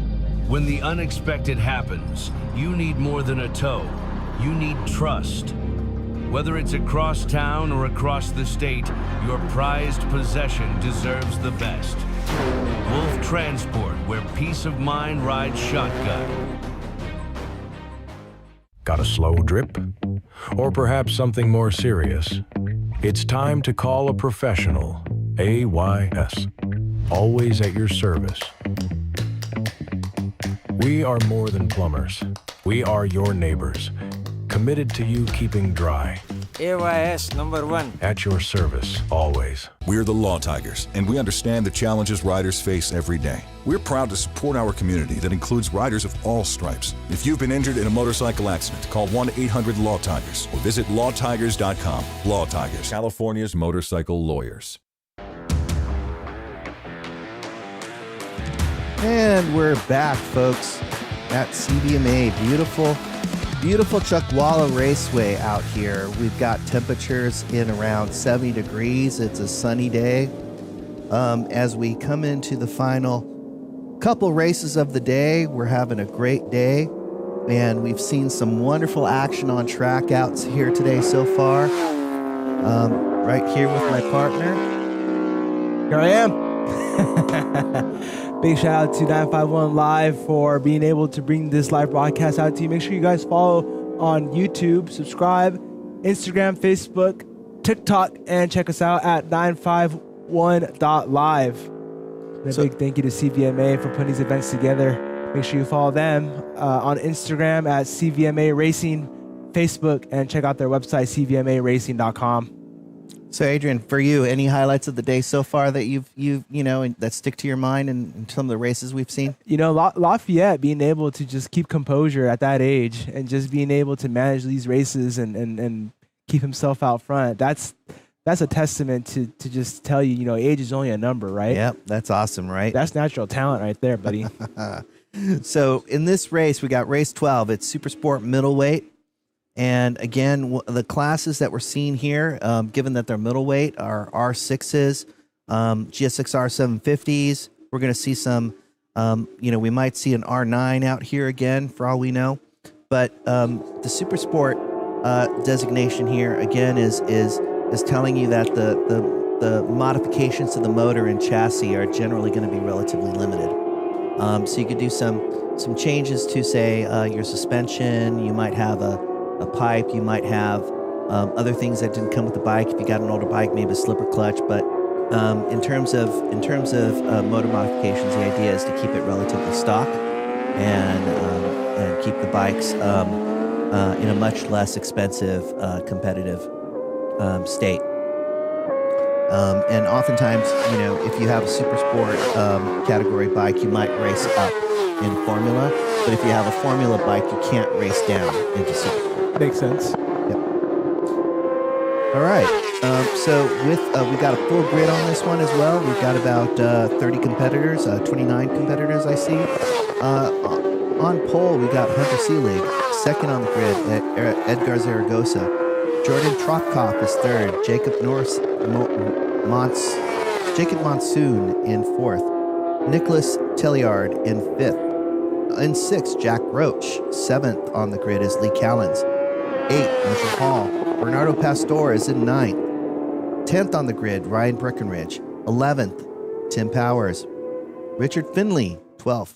Neil Lazoon in 13th. Marlon Gonzalez in 14th. 15th is Josh Lerner. 16th, Emily Grana. Parker Meyer, 17th. Matthew Porter, 18th.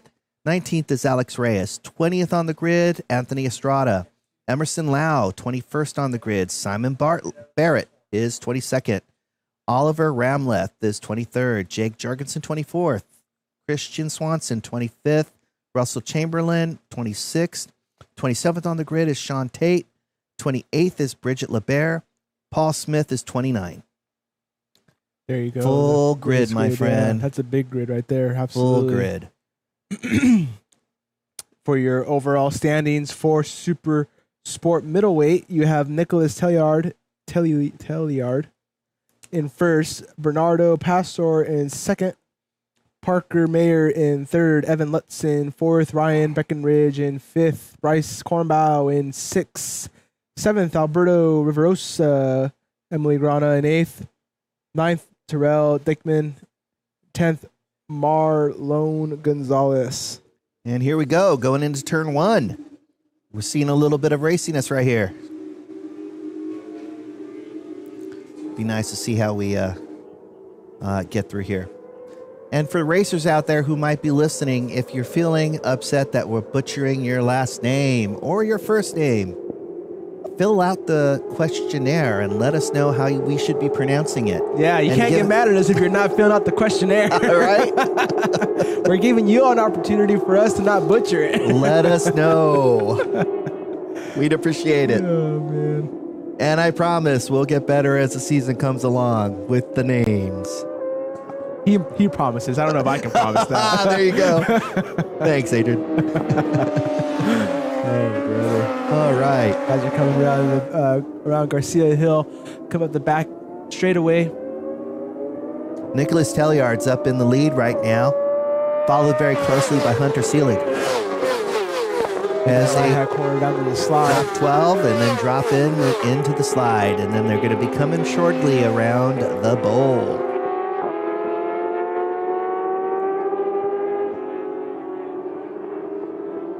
Was it a Seelig in second? Yep, Seelig's in second. You've got Nicholas Telliard in first right now.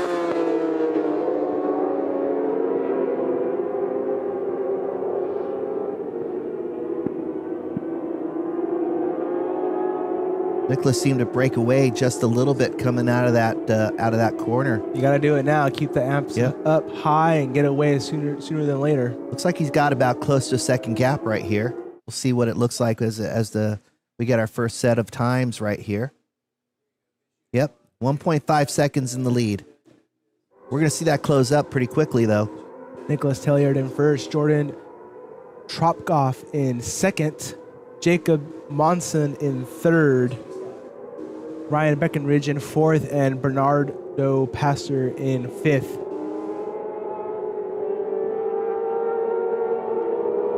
Nicholas holding a clean line up front as he's coming around corner 7 with a close Jordan in second, followed by Jacob in third.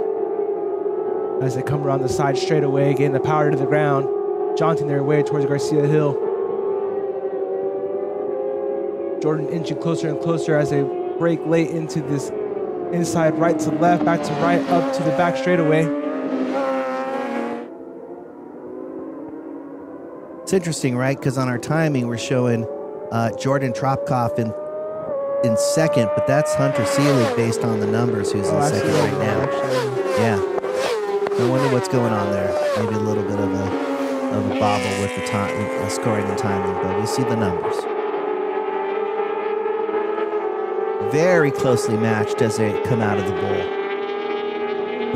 Looks like Hunter. Getting the inside line as he comes to 14, makes the inside, makes it pass. That's a stick. A little bumping action right there. Yep. That was a boss move, though. That was sweet. Trying to dive back on the inside into the next corner on corner 16. Is he able to make a happy break a little bit later? Not quite, as he gets led around corner 16. Only one way through here. All right. They made contact on that. Yeah, they did. It looked like it was, there was a bit of contact right back there. Looks like we got some. Here we see some of the rest of the grid. Looks like there's a big gap between first sort of tranche of racers with the second tranche.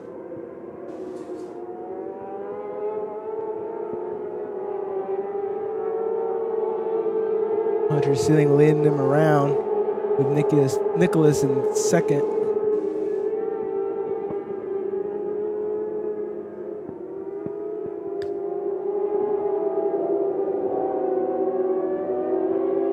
Let's see. Slightly different lines going through that section right there.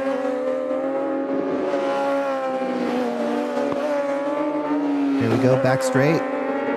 Hunter leading to the back straight with Nicholas in second, trying to inch his way closer as they come to the right heavy braking zone before letting off into the left, into the heavy acceleration back into the bowl on the 11 to 10 degree banked turn towards the right. I really love that shot as they're showing going into 11 and 12, just because it really evidences some of the speed that these guys are carrying as they're going through. It'd be nice to be a little bit further to see the downside of the slide. Yeah.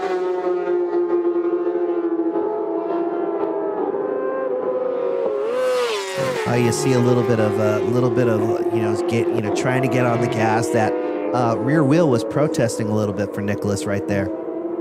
Hunter still leading us around. Nicholas in second, Jordan in third. Yeah, he was having a little bit of a hard time trying to get all of that power on the ground with that tire. Hunter comfortable as he comes into corner one, getting loose on the bike as he dives into the next set of corners here.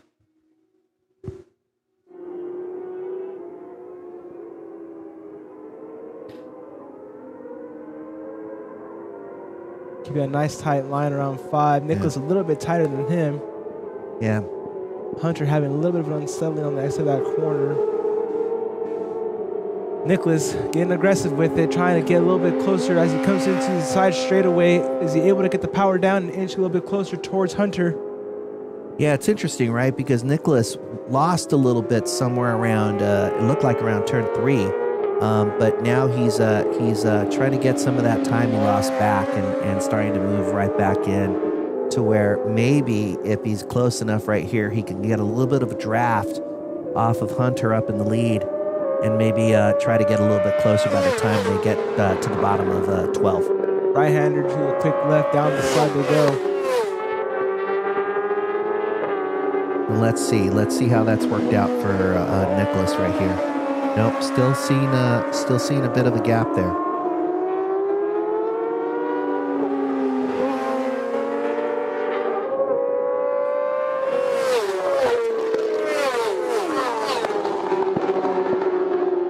Nice. You see Nicholas come right up, but you see that he's just trying. He's trying really hard, and that rear wheel is just protesting. Ooh, got a lap rider ahead. Go around him on the outside line as he comes to the straightaway. Yeah, you see that Nicholas lost out quite a bit though on that exchange. Mm-hmm. It was a combination of just really not being able to get the full power down that he wanted, and then that lapper was right there in the mix and just really made life tough for him. Hunter really showing some comfort as he sways back and forth through the lane. They've really caught up to a bunch of this lap traffic here. This is going to be This is interesting. definitely playing a factor here.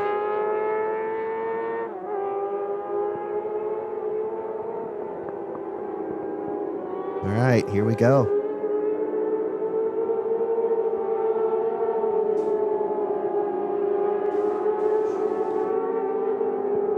Ceiling. You know, on the part of the orange challenge bike. here is when they're catching up to the lappers is not knowing exactly where those lappers are going to be putting their bike and making sure that they can get around in a safe and clean manner. It's a challenge. And it's, you know, maybe a little bit easier when you're in the pros and you have a sense of what the pros are going to be doing. But when you're racing at the club level and you don't necessarily know exactly what those other guys are going to be doing, I can imagine it makes for a little bit of a nervousness as you're trying to make that pass. And you know, sometimes you just got to fully commit and get through and hope that everything works for the best. There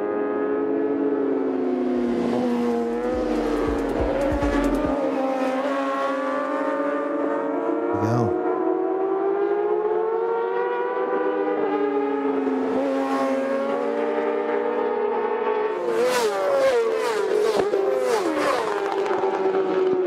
Coming around corner 16, Ceiling leading tail yard.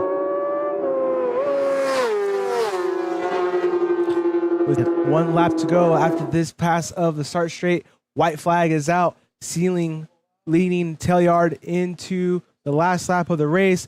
Tropkov in third. Zaragoza up to third. Nice. You know, I gotta give the leaders credit. You know, as they were getting through that gaggle of lappers, they managed to keep their composure. And at the end of the day, in particular with Nicholas, he really didn't lose much time, all things considered, vis-a-vis Hunter. So kudos to those guys. They've got a little bit more to manage here as well.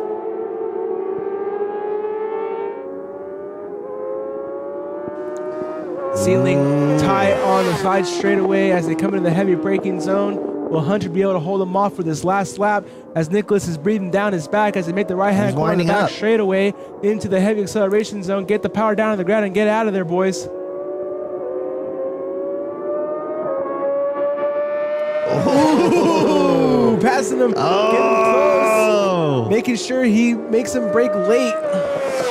Just close the door on him. Did you see that? Sometimes watching this racing just kind of takes your breath away. Like, oh man. Yeah. Ceiling leading him around. He's got to wind it up. He's got to wind it up and try to get through right here. Nicholas trying to be decisive on one to set him up for the pass. You got to make hold it. The inside line. On the inside he goes, and he makes a dive. Into 14. It makes the pass complete. Into the pass he goes. 16 coming around the corner. Will Hunter be able to contest right before the straightaway? There's one way through. Nicholas out of 16 in front. And there it 16 is. on the front straightaway. And there it is. Nicholas able to pass him the last lap for the race and take the win home. Nicholas Telliard. First place, Nicholas Telliard second. Hunter Ceiling and Edgar Zaragoza in third. That was good. Yeah. That was good. That was good. Yeah, he was on crunch time on that back straightaway before that heavy braking zone. They almost touched. They almost made contact. Maybe we have a second look at it.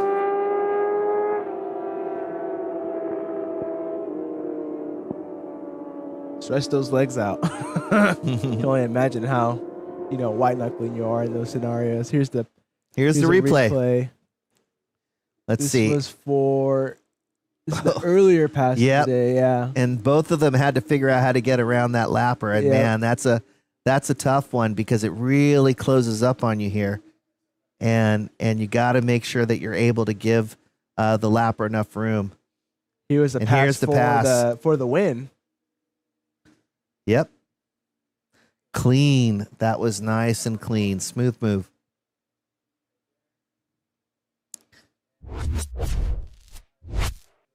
We're going to go a quick commercial break. I'll be right back with you guys.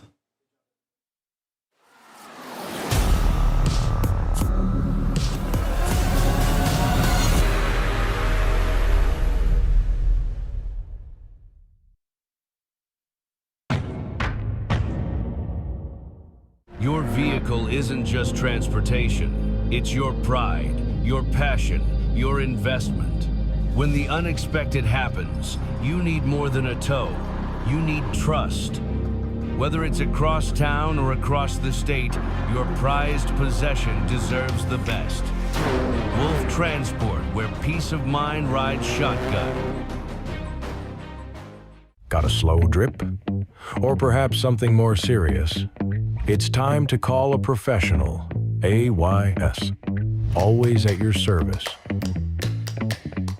We are more than plumbers. We are your neighbors, committed to you keeping dry. AYS number 1. At your service, always. We're the Law Tigers, and we understand the challenges riders face every day. We're proud to support our community that includes riders of all stripes. If you've been injured in a motorcycle accident, call 1-800-LAW-TIGERS or visit lawtigers.com. Law Tigers, California's motorcycle lawyers. And we're back from the commercial break.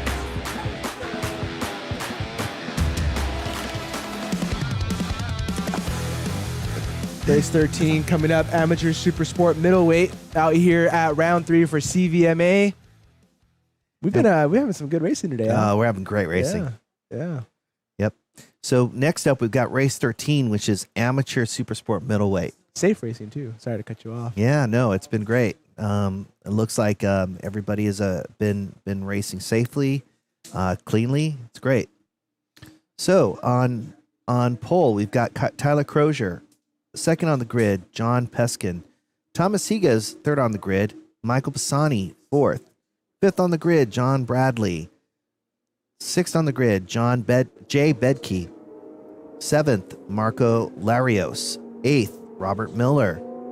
Ninth, Sean Vintiner. 10th on the grid, Craig McCord. 11th, Chris Denley. 12th on the grid, Enrique Prado. 13th on the grid, Andres Huang. 14th on the grid, Hunter Underhill. Joshua Feinberg is 15th on the grid. Jerry Garado, 16th. Chase Hernandez, 17th on the grid. Tara Lynn Fournier, 18th on the grid. 19th on the grid, Jonah Schumann. 20th on the grid, Dominic Piazza. 21st on the grid, Joe Caudillo. And that completes our grid. 21 racers lining up for this next race. Race 13, Amateur Supersport Middleweight. Our overall standings coming into the weekend, Tyler Crozier leading the points standings, followed by Michael Pisani in second, John Peskin in third, Dakota Burford in fourth, Lucas Cantarelli in fifth, Alex Reyes in sixth, John Bradley in seventh, Rami Farah in eighth, Edgar Isaac Ledesma ninth, Thomas Higa rounding out 10th, your top 10 for the point standings.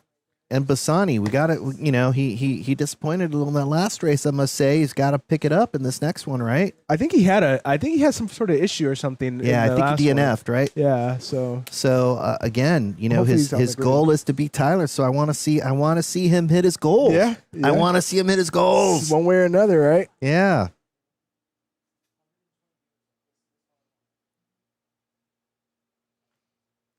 As they come back in from their opening warm-up lap, get those tires warmed up, get that suspension seated, get those leathers in the right place.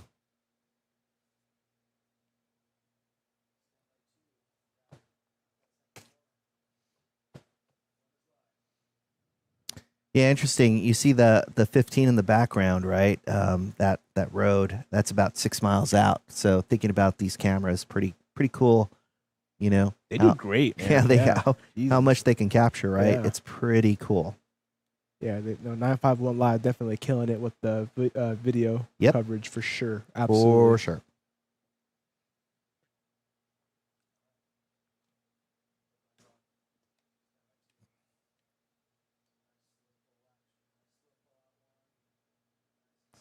And they're off. Seeing them kind of bobble around like that. Come in corner number 1 aggressively. I believe that's Tyler leading us already. Yep. Everyone making it through safely, though. It's a good start.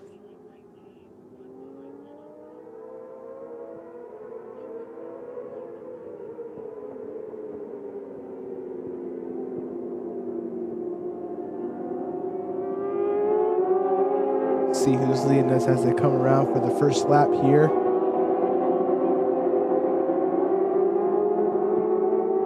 Looks like there's some moves right here being made on the outside. All right, who do we have right here? 220. Jay Badik leading us around in the first lap.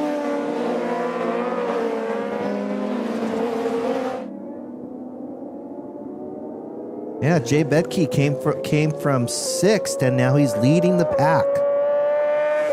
John Bradley being aggressive right from the opening lap, trying to get around John Bradley. The amperage is high on this one. Yep. Looks like Bradley there is making a move, trying to.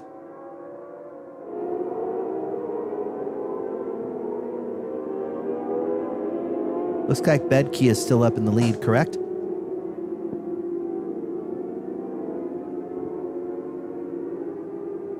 I think that is. Nice as they negotiate 16. Coming through to 17 right here. On to the front straight. We'll get confirmation right here who's in the lead. Bradley. No, Bedke. Bedke leads us as John Bradley falls behind in second. Tyler Crozier in third. John Peckskin in fourth. Marco Larios in fifth. Robert Miller sixth. Thomas Higa in seventh. Sean Vintenier in eighth. Chris Denley in ninth. And Greg McCord in 10th. Your top 10 as they run, completing lap 1 into lap 2 for race 13 amateur Supersport Middleweight out here for round 3 of CVMA. As you see John Bedke lead us around corner number 17. You have John Bradley on the outside trying to inch around. Does he make the pass stick as he gets the power down to the ground, trying to get out in front? Not quite. Bedke be able to hold him off into the heavy braking zone as he make the right-hand corner around Garcia Hill. Pacing him down a little bit as Bedke sets up for the exit of this high acceleration area. Bradley trying to get power down to the ground and get around them. Well, over the crest into the heavy braking zone, making the quick right hand into the quick left down the slide. Nice. Bradley falling down in the third position with Crozier coming down in second. Is that correct? I think it was. We'll see what we got. Yep, looks like it. Yep. Crozier is just keeping that inside line tight. Crozier just being patient, able to get around these guys. Well, it's unfortunately it seems like Bassani couldn't make this race. Maybe the DNF in the last race he had put him out. Unfortunately, hopefully he's able to keep his second position in the standings. But it's a long winter, so plenty of time to get those points back next month.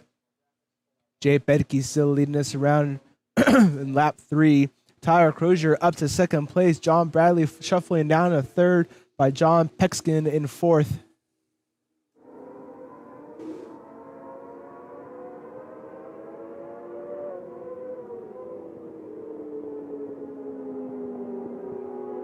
Crozier a little bit tighter line on this corner, trying to get around Bedke from the inside. Going to be setting him up here on this exit, try to dive a little bit tight on the inside again. And he holds on. Inching his way right behind that rear tire. Is he able to get the power down and around in this side straightaway? Here comes Crozier. As the four of them lead a tight race into the corner here, making the quick left to right. Oh, he tried to make a move there. That would have been a challenge. Crozier really knocking on the back of Bedke's door. Bedke able to hold him off for another section as he makes the heavy braking zone to the right. A quick left downhill into the bowl. Oh, we have a rider down. Rider down. Is that Crozier? No. That's No, Bedke? no. I don't think so.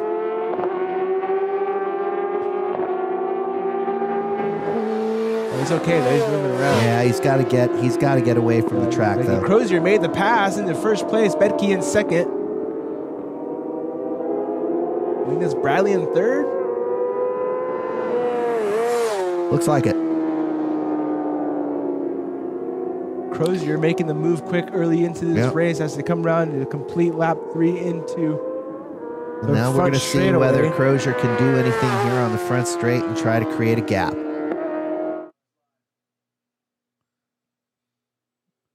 Crozier in the first place, Jay Petke in second, John Bradley in third, John Peckskin in fourth, Robert Miller in fifth.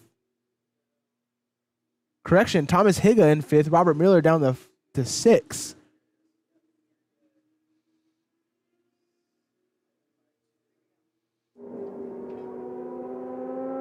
All right. Crozier's trying to stretch it out just a little bit here, right? Yep.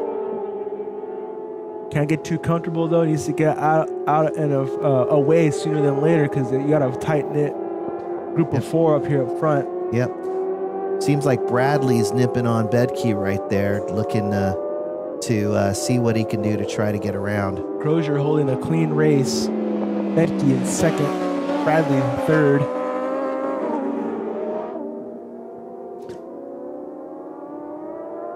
Coming through the heavy acceleration zone as they up and crest over down in the heavy braking zone right before the right-hand corner.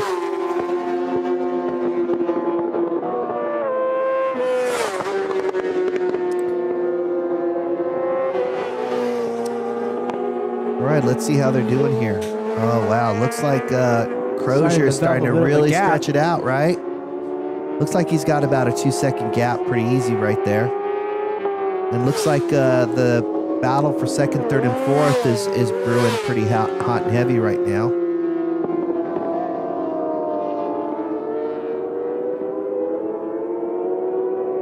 Yep. Here we go. Second and third diving in. 17 coming right up. Oh, looks like Bradley there went a little bit wide right there and just Pexton able to take the inside line. Yeah, able to sneak right under. Tyler Crozier in first, Jay Betke in second, John Peckskin in third, John Bradley in fourth, Thomas Higa fifth, Robert Miller in sixth.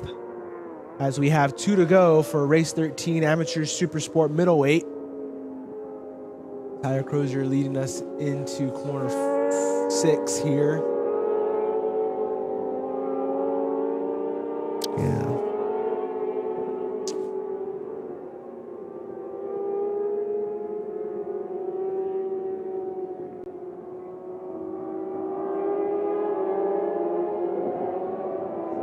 Battle for third right here. Yep. Yeah, and you could see with right there was just a little bit of just bobble, a little bit of instability there for Pexton as he was going through one of those corners right there, as he was trying to put the power down.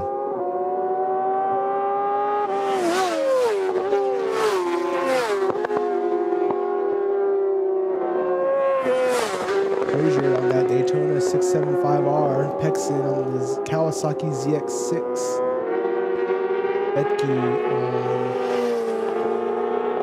on the Yamaha GYTR R6. That's one of those the track only ones, right? Yep. Yeah. Here we go. Crozier coming in. He's got to navigate this right here. Then he's got one more lap to go. Crozier coming around 16 into 17 as he leads us down the start straight. White flag is out. Jay Betke in second.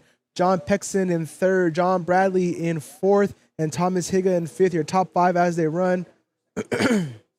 Tyler Crozier on that last lap was turning a 152.8. And so that really, was a pretty strong lap.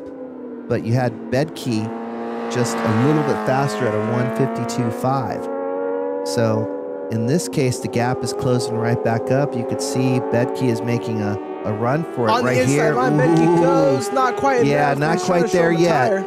But you can see that he's starting to pick up that steam, and maybe over the next couple corners, maybe he's going to be able to do a little something right here. As soon as that white flag is out, the heart rates jump up on these athletes as they try to do everything they can. As Betke inches closer and closer on the inside line, not quite there for the pass on Crozier. As they come around on the right-hand corner for the last time before the heavy acceleration zone, Crozier trying to maintain his lead as Bedke tries to fall behind. Yeah.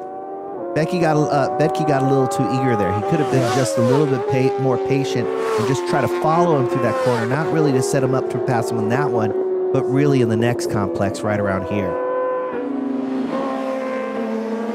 Around the bowl they go for the last time before the completion of this race. Yeah, let's see if Bedke can do one more effort here. And if so, maybe he can get him in turn 15. It's gonna be a tall order, but here we go. Let's see if he can do it. No. Okay. One more real shot right here. If he just holds on to that throttle. Hold on. Nope. Crozier coming around 16, leading the race pack through the last lap here. Bedke falling behind in second place. Not quite there enough to make the pass on Crozier. Tyler Crozier. Line for the checkered flag. Tyler Crozier for first place. Jay Bedke for second. John Pexon for third. John Bradley for fourth. Thomas Higa for fifth. Your unofficial race results as they cross the line for race 13 for amateur Supersport Middleweight out here at Chuckwalla Raceway for round 3 of CVMA. Crozier, man, just being smooth with those lines. Yep. I think he's the only triumph out here, too, I want to say. Yep. They were popular for a few years, but they've been out of production for a bit, so you're going to start to see less and less of them. I think he's the only triumph out here Might be. for the entire grid, right? Yeah, for he the might entire be. paddock, right? Yep. Here's the pass from Crozier on the ins. No, this is for the attempt for the pass. Yeah, and it's funny because when I was racing in 2008, I think I was one of the only triumphs on the grid back then as well. Oh, were you? Yeah. What were you on? Yeah, oddball. What's that? What was it? I had a Triumph Daytona 675 when I was gosh. racing, back in 2008 at Willow Springs. Yeah. I really wadded that one up, though, in turn 5. They stopped production for those for a little while, right? Yeah, they did. And I think they're no longer making them. Okay, we're going to go a quick commercial break and we'll be right back.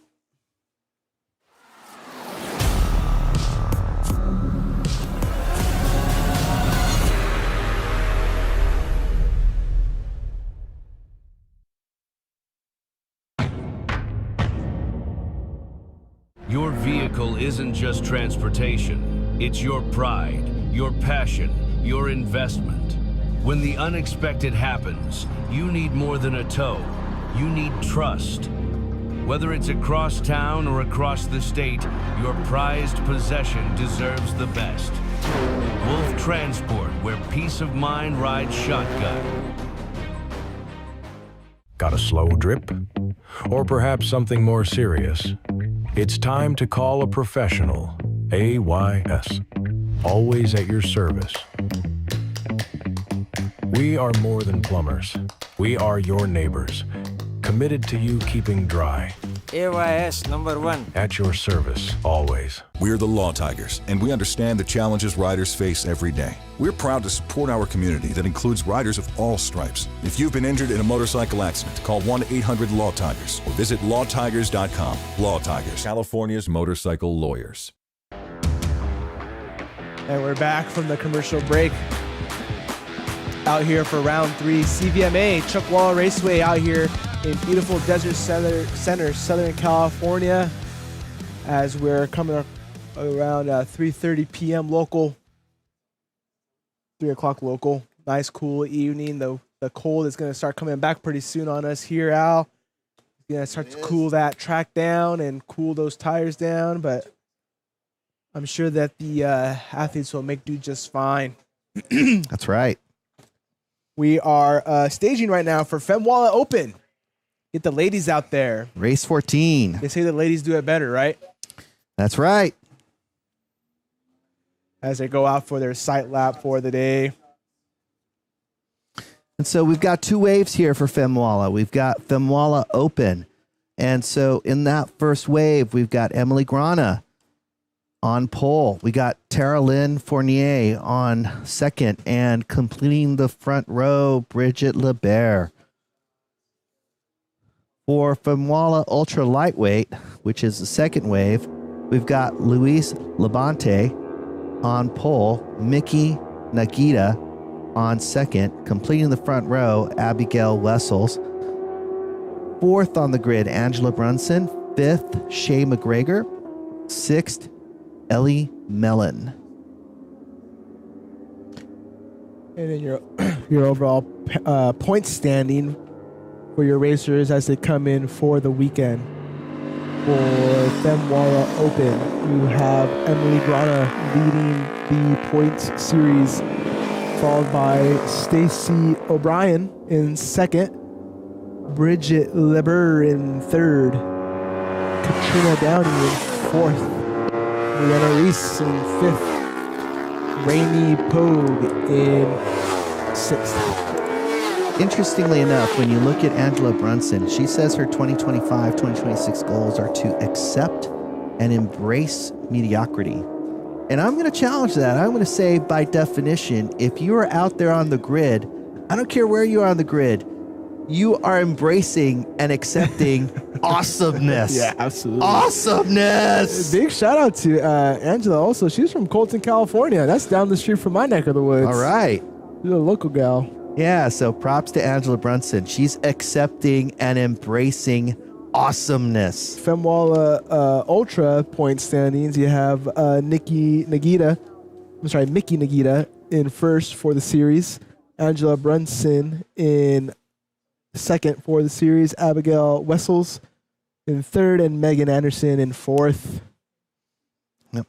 And for a second here, I want to talk about Emily Grana again. Years racing, on and off for 21 years, and she is 25. That's a long time of racing. She's been doing this for a bit. She might know a thing or two, by the way. Just saying. Yeah, I mean, she's been racing since she's been on a motorcycle since she was what, 4? Yeah, she might know a thing or two. Yeah, just saying. Like from La Quinta, California, with an expert license, Emily Grana. And Ellie Mellon just wants to make sure she doesn't forget to have fun, but also hope that I won't be last for every single race again, LO. Well, there's always hoping, and you just got to keep on pressing on, right? 100%. As they come around for their first lap of the race. Here we go.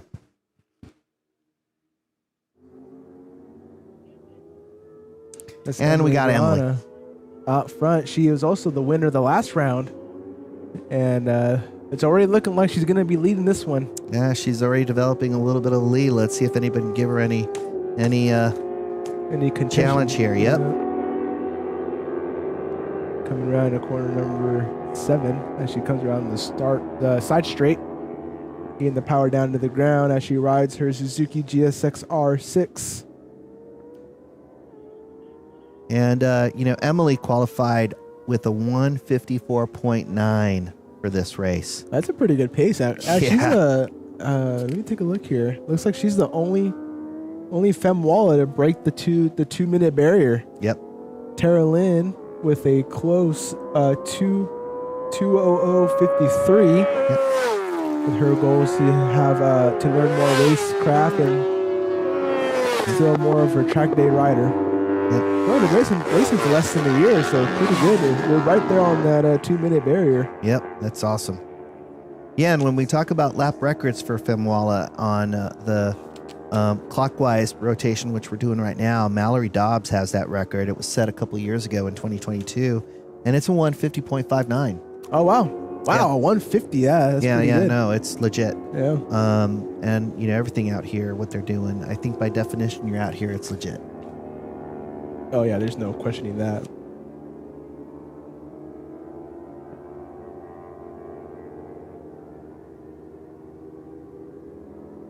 As your leaders come around the sharp straight to get the results as they run for race 14, Femwalla, you have Emily Grana leading the race in its entirety, followed by Tara Lynn in 2nd. Emily with a 159.59 and a Tara with a 203. Bridget LeBaire in 3rd with a 207. Shay McGregor. Mickey Nagita in 5th. Lois Levanti. Looks like we're going for a pass 6th. right here. Nice. Very smooth.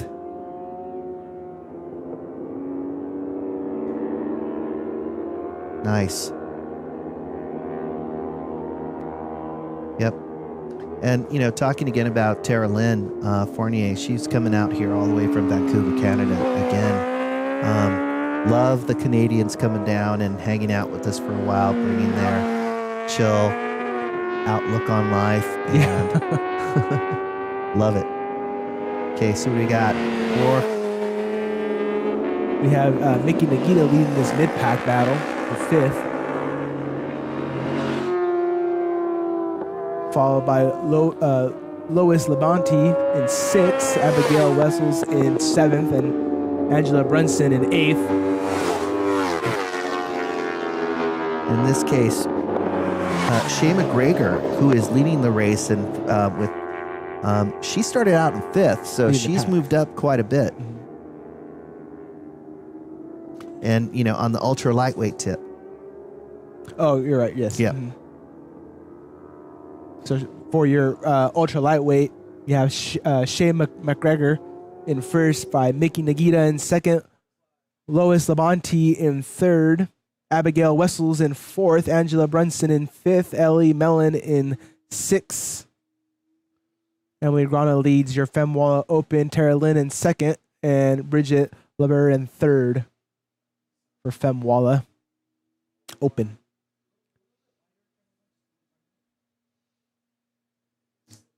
Shea McGregor still leading Femwalla Ultra Lightweight, followed by Mickey Nagita in 2nd. Correction, Mickey Nagita takes the lead for Femwalla Ultra Lightweight, with Shea McGregor falling down in 2nd, Lois Labonte in 3rd, and Abigail Wessels in 4th, as the ladies keep a nice tight pack here as Mickey Nagita starts looks to like pull another away. pass right here. Lois Labonte trying to get around Shea. Here she goes. Can she On do the outside. Oh, she's right there. Hold on. Come on. She's Come still going on. for it. Come on. Not quite enough. As Shea McGregor holds the position.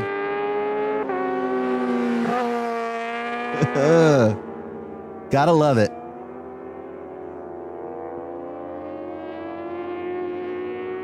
Okay, here we go. Oh, wow. This is so nicely matched right here. Oh, Shea McGregor. look at getting that. around, She made a move. Mickey Nagita. Nice. Lead. Oh, going from potentially from 1st to 3rd, or no, We she got some manages to Dyson keep around it. here. Shea McGregor leading them around into the right-hander on the back straightaway before they crest over into the heavy braking zone, by Mickey Nagita falling behind in 2nd place. Second place. As they make the left-hander down the slide into the bowl.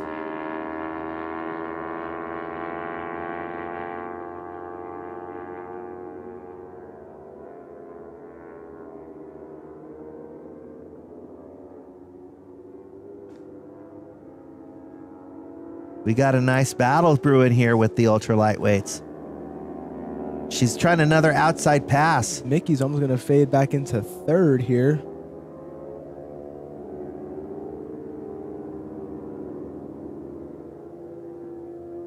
There we go. Keeping a tight right-hander around 16 as they come into 17 for the front straightaway.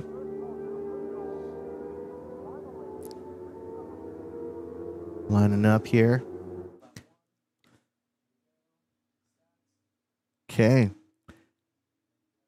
We got Mickey Nagita leading us, Shea McGregor for leading us into the Femwalla Ultra Lightweight, followed by Mickey Nagita in 2nd, Lois Labonte in 3rd, Emily Grana in her class with a 14-second gap ahead of Tara Lynn Foreigner,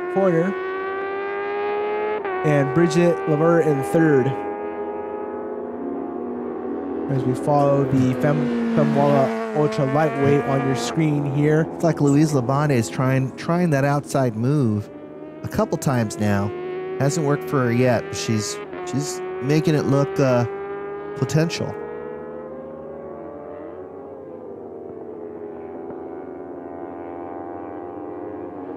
Here we go. Coming into the 8, 9, 10 complex. Come on, do it. Oh.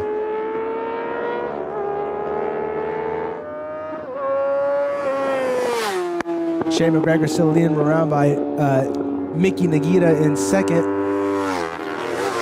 She's just got to send it. Yeah, you gotta hold it wide open, brake late. Absolutely. 2 to go for race 14. In Femwalla Open, we still have Emily Grana leading the charge with a 154.4 on her last lap, followed by Tara Lynn Fournier and Bridget LeBaron in third. You can see Shay is very confident in her exit speed, being able to hold it wide open, but her corner entry speed could probably use a little bit more attention as she allows the pack behind her to kind of close in when she's entering in those corners, having a little bit of a hesitation and trusting that traction, right? I think she's just a little frustrated that that Mickey is just is holding that line really tight on the front end, and she's really trying to get around. There's no way around her on the inside, though.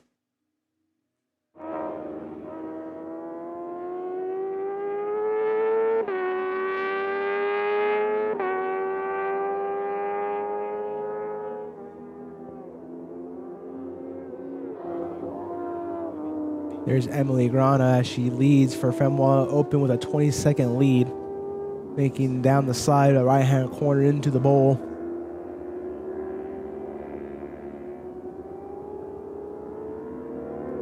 Loving that pink, sorry, not pink. I'm loving that teal, or I guess you call that mint, the white wheels. If you're a cyclist, you'd call it Bianchi green.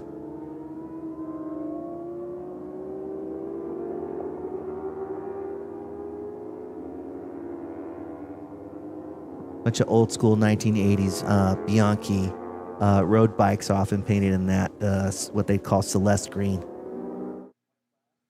White flag is out. Emily Grana crossing the checkered line for the last lap on race 14 for Femwalla here in Desert Center, Chuckwalla Raceway for CVMA round 3 for Femwalla Open with a 20-second gap. Yeah, it's a large one.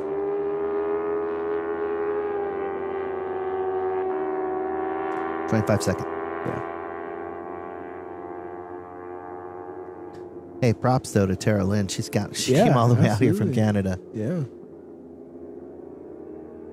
And she's running a 159 in that last lap. And she's been doing this for less than a year, so yeah, super props to her, huh? Yeah.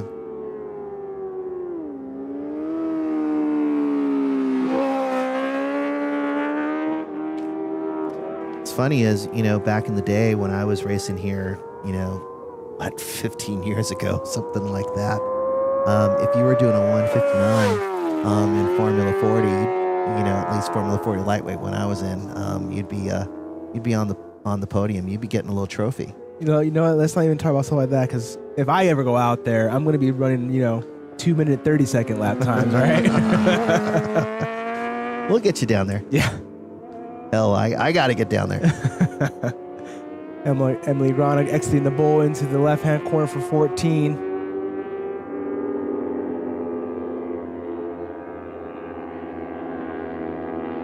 Coming around 16. She comes, going through patience, keeping it nice and clean.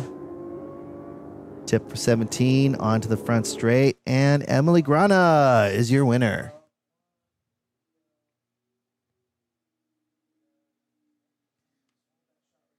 Yeah, that's nice.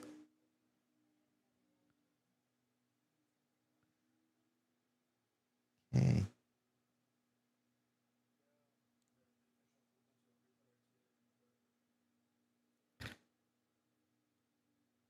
Checker flag is out for your Femwalla Ultra Lightweight. That's Tara Lynn crossing the line there. Tara Lynn taking second Bridget in Femwalla Open.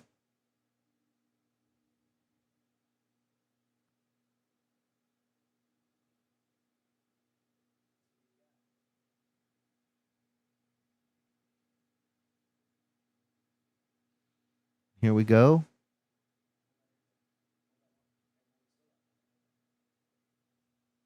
Bridget LeBeur coming around 16 for third place for Femwalla Open. And you see the battle in the And background the battle. for Mickey Nagita. I actually believe that's I think that's Louise. Oh, she got around. Is that correct? No, Hey. that's not correct. Mickey Nagita still leads. Took first, but Luis Labonte was able to get around finally and get that second For place. second, Abigail third, and great. Wessels. All right, we're going to go to a quick commercial break, and we'll be back for our last race of the evening.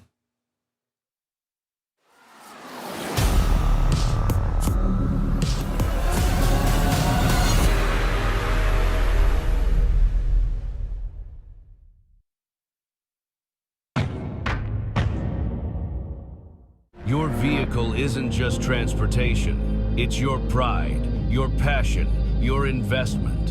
When the unexpected happens, you need more than a tow. You need trust.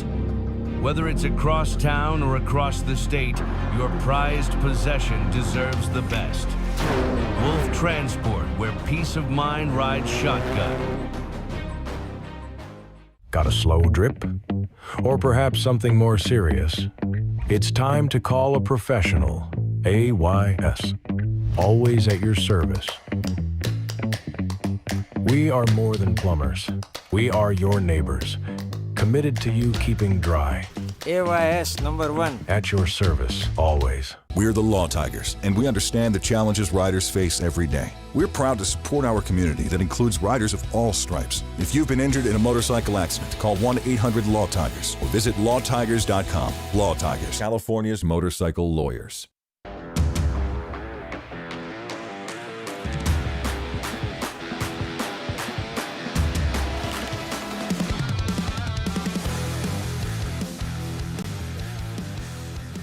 And we're back with you guys from our commercial break. Last race of the evening, race number 15 out here at Chuckwalla Raceway. We're going to have Formula 2 for the first wave, and we'll have CVMA Hooligans for second wave for race 15 as they come out for their sight lap.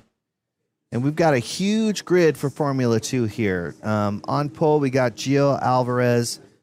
Second, Justin Bordenaro. Third on the grid, Alexander Enriquez. Alfonso Califano is fourth. Matt Hornshoe is fifth. Nicholas Capeluzzo is sixth on the grid. Geyser Hernandez is seventh. Lining up eighth, Andrew Krall. Ninth, Gene Frykes. 10th, Mark Berkheimer. 11th, Harry Brem. 12th, Stephen Ludwig. 13th, Jared Kapur. 14th, Nathan Aldridge. 15th, Randall Workman. 16th, Michael McIntosh. 17th, my boy Jimmy Avila. 18th, Seth Krauthammer. 19th, Y Wei Pan. 20th, Kevin O'Neill. 21, Charles Silver. 22, Wayne Dixon. 23, Tyler Preston. 24, Brady Pogue. 25th, Ryan Krolinger. 26th, Scott Christensen. 27th, Jim Dobson. 28th, Tony Morrison. 29th, Edwin Clement. 30th, Fatih Boy Kusanamez. 31. Oh, that's it. That's what we got on the grid. 30 racers. In race 15B, which is the Hooligans race. On pole, Rafael Chavez. Gridded second, Bill Coulihan. Third on the grid, Rusty Grill. John Gaffke is gridded fourth. Alex Calloway is gridded fifth. Gridded sixth, Aiden Mendoza. Seventh, Douglas Dara. Eighth, David Lancaster. 8 on the grid. Have I told you how much I appreciate that you do the name calling versus me?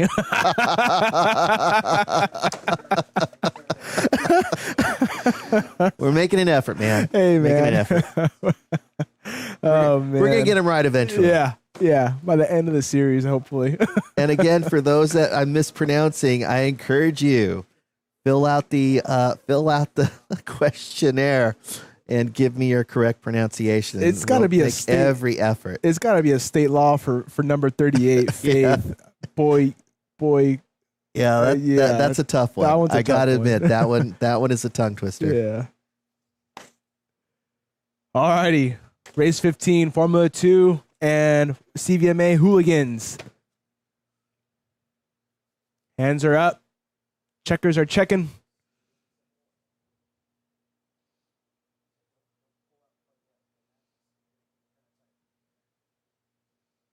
Wave 1 is And here off. we go. Cleared for takeoff. Formula 2 on the track live.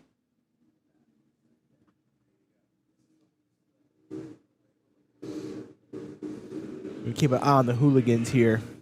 Oh, looks like someone off track. All right. Aggressive start from the Hooligans as they come around into corner 1, diving in. Little hooligan love here. Love it. Here we go.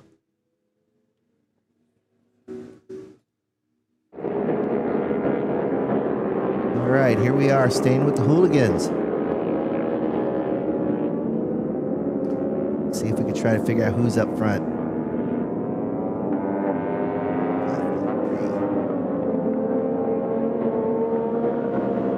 So that's Aiden Mendoza up front. He's about to get past right here. Aiden Mendoza falling back into second place as he was leading lap 1 for Hooligans, CVMA.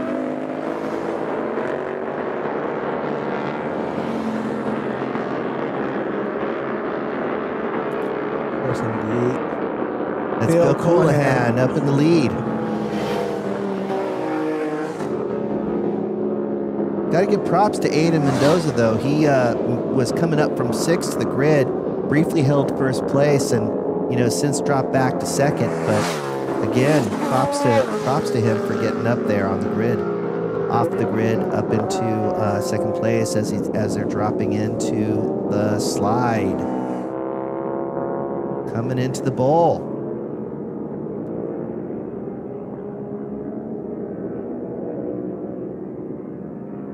Making quick work of this first lap, trying to build a lead here and get away from the rest of the competition. Bill Colohan, number 478 on the KTM 890 Duke.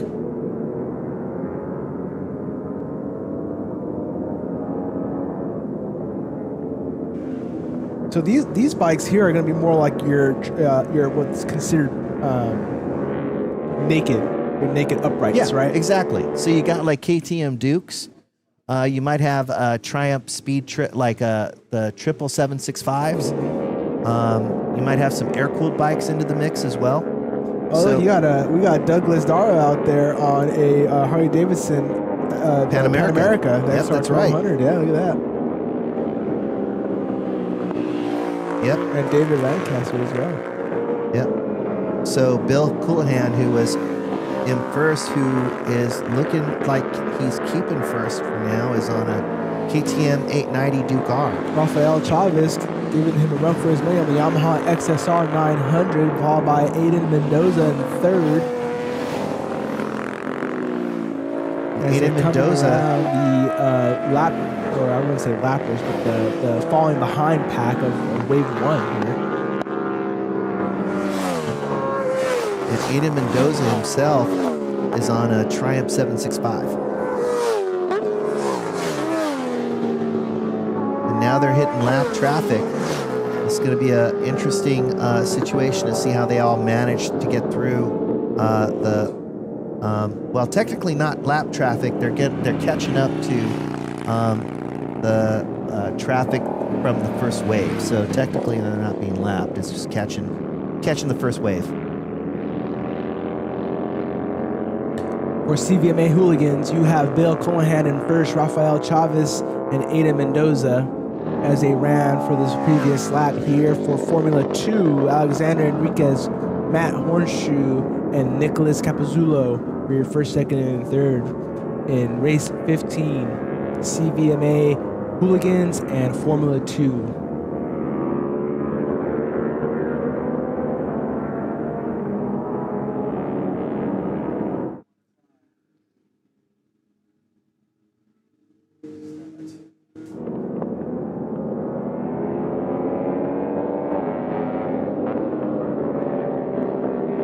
Alexander Enriquez. Looking like he's cutting through the field right here. Getting around a lot of these middleweights. Rafael Chavez able to pass Bill Callahan for first place in CVMA Hooligans, with Alexander Calloway in third.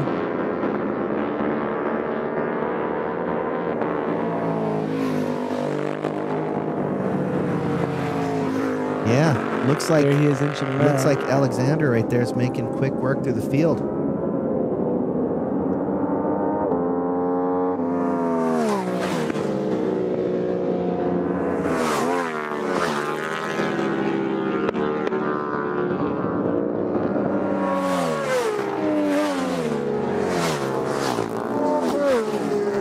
We got Rafael Chavez up there, right?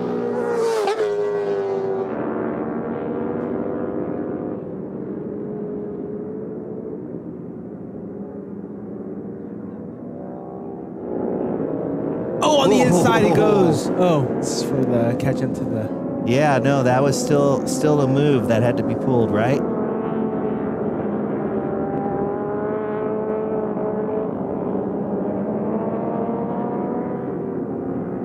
As they're coming around corner 16. Down the front straightaway they come. And here we go, our hooligan in the lead right here. Alexander Enriquez, Matt Hornshoe, and Geyser Hernandez for Formula 2. And for CVMA Hooligans, Rafael Chavez, Bill Callahan, Alexander Calloway for first, second, and third. Rusty Gill for fourth. Adun Mendoza for fifth. John Lifke for sixth. As Douglas Dara and David Lancaster fall behind. Interestingly enough, that those are both those Harley Davidson's Pan Americas. Yeah. Well, One is the XR one is the 1200. XR 1200, yeah. And one is a Pan America. Those Harleys not being able to keep up with these foreigners, huh? Nice, split through them. Cut right through them. Got some shuffling around with Alexander and Bill here for second place position. As Rafael leads them with a 2.5 second gap. A little bit of head shaking Little bit there of head from shake having to get- Alexander. Yep. Maybe the frustration from having to get around him like that. Yep.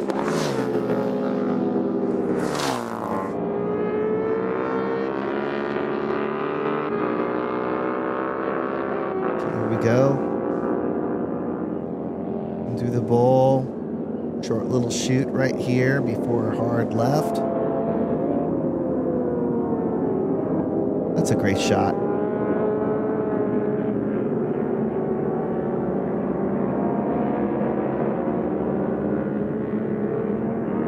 I have to imagine these hooligans are a fun ride, aren't they? Yeah, I mean, watching these guys go around the track on those bikes really wants me to get out there and try one of those bad boys. I feel like that's going to be your closest bridge between like a dirt bike and a sport bike. Yeah, you know? right? Having just a straight handlebar and. Yep. But then again, probably not, right, with the turning tendencies. Rafael Chavez leading Oh, we got a CVMA rider Hooligans. down. Rider down. Seems to be okay, thank goodness. I can't help to just comment that the frustration there, one, from going down, but I'm looking at my bike upset, man. If that's me, I'm just frustrated because I know. Yeah, You maybe know? the first time after you're dumping that bike for the 15th, 20th time. Well, just more so of like what can happen with the bike, where it's gonna keep you out for the weekend. Yeah, You no, know. that's true. You know.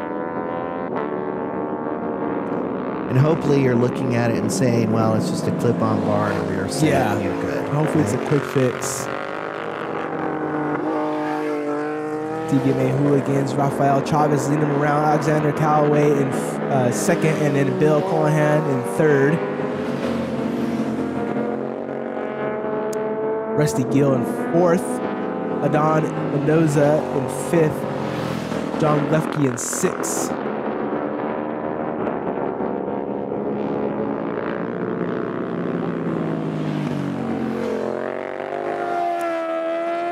one more time here through the bowl. Formula 2. We got a yellow flag right there. Another rider down. Uh-oh, that's not good. That sun might be, that sun's definitely going to be a factor at this point in time, too, because it's right there in these riders' horizon line. So they could definitely cause an issue with coming into some of these corners aggressively. We got a hand up, Okay, got a red flag out. And that's So the end of the gonna call race. the race here because we're past the halfway point. Hands So are in this up. case, in terms of the Hooligans, Uh-oh. that was 101. That was Nicholas Capelluzzo from the Formula 2 race, unfortunately. No good. Looks to be okay. Looks a little bruised, little wobbly here. But looks like he's going to be okay. Thank goodness. Rafael Chavez in first, Alexander Callaway in second, and Bill Colohan in third. Your unofficial CVMA results, red flag results. Formula 2, Alexander Callaway, Geyser Hernandez, and Matt Horseshoe, your unofficial red flag results.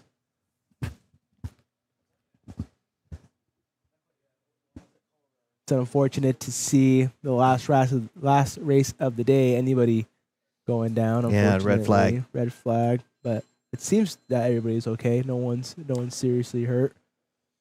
We're gonna go to a quick commercial break, and we'll be right back.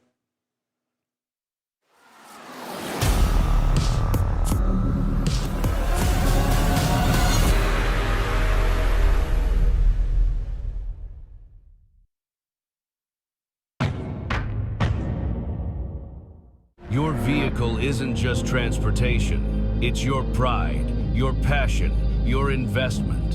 When the unexpected happens, you need more than a tow. You need trust. Whether it's across town or across the state, your prized possession deserves the best. Wolf Transport, where peace of mind rides shotgun. Got a slow drip? Or perhaps something more serious? It's time to call a professional. AYS. Always at your service. We are more than plumbers. We are your neighbors, committed to you keeping dry.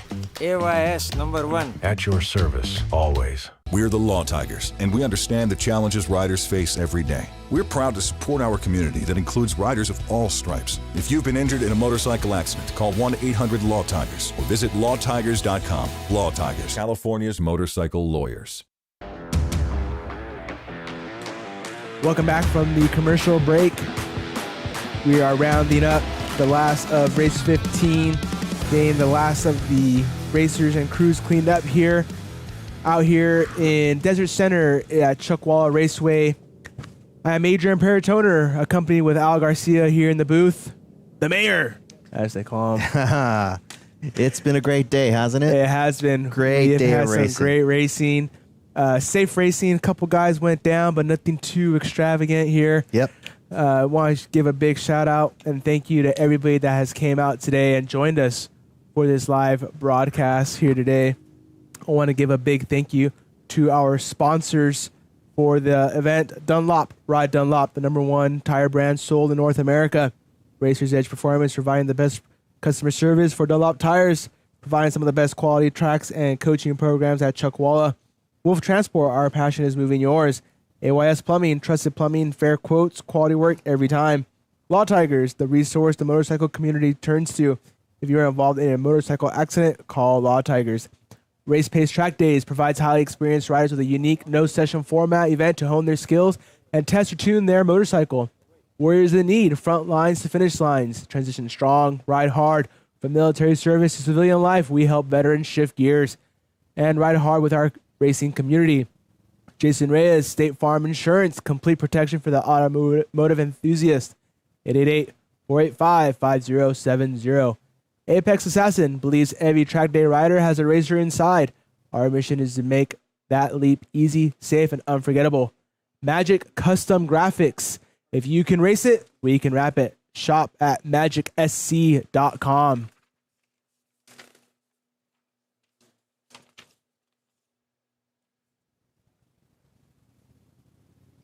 Rider gear performance you can feel, protection you can trust. Milwaukee, nothing but heavy duty. Special thanks to CVMA and their entire team for all their hard work and putting these amazing events together, not only for racers out there today, but for viewers at home as well. And a big thank you to 951 Live for being able to put this broadcast together and bring it to the racers in the paddock and the racers at home watching, supporting friends and family. Alrighty, Al, we've come to the end of our session here. We certainly have. It's been a great day of racing out here at CVMA Round 3. CVMA Round 4 coming up January 17th and 18th. Yep. 2026, just after the new year. And we'll be here tomorrow as well. Yep. Make sure you guys tune in tomorrow, bright and early, for the Sunday races. Starting around 9 o'clock is when the broadcast will be on standby. Make sure you tune in to check out all the exciting racing then tomorrow. Come and join us. Make sure you follow us at 951 Live at Instagram, Facebook, and check us out at 951.live. Also, make sure you check out CVMARacing.com to take a look at all the latest information, track days, and races put on by CVMA. We are out here at beautiful Desert Center, Chuckwalla Raceway. I am Adrian Peritoner, accompanied by Al Garcia. Al, thank you so much for joining us in the booth today. Lovely day. Appreciate it. Until tomorrow, we'll see you guys then. Take Cheers, care. everyone. And Canadians, keep on coming.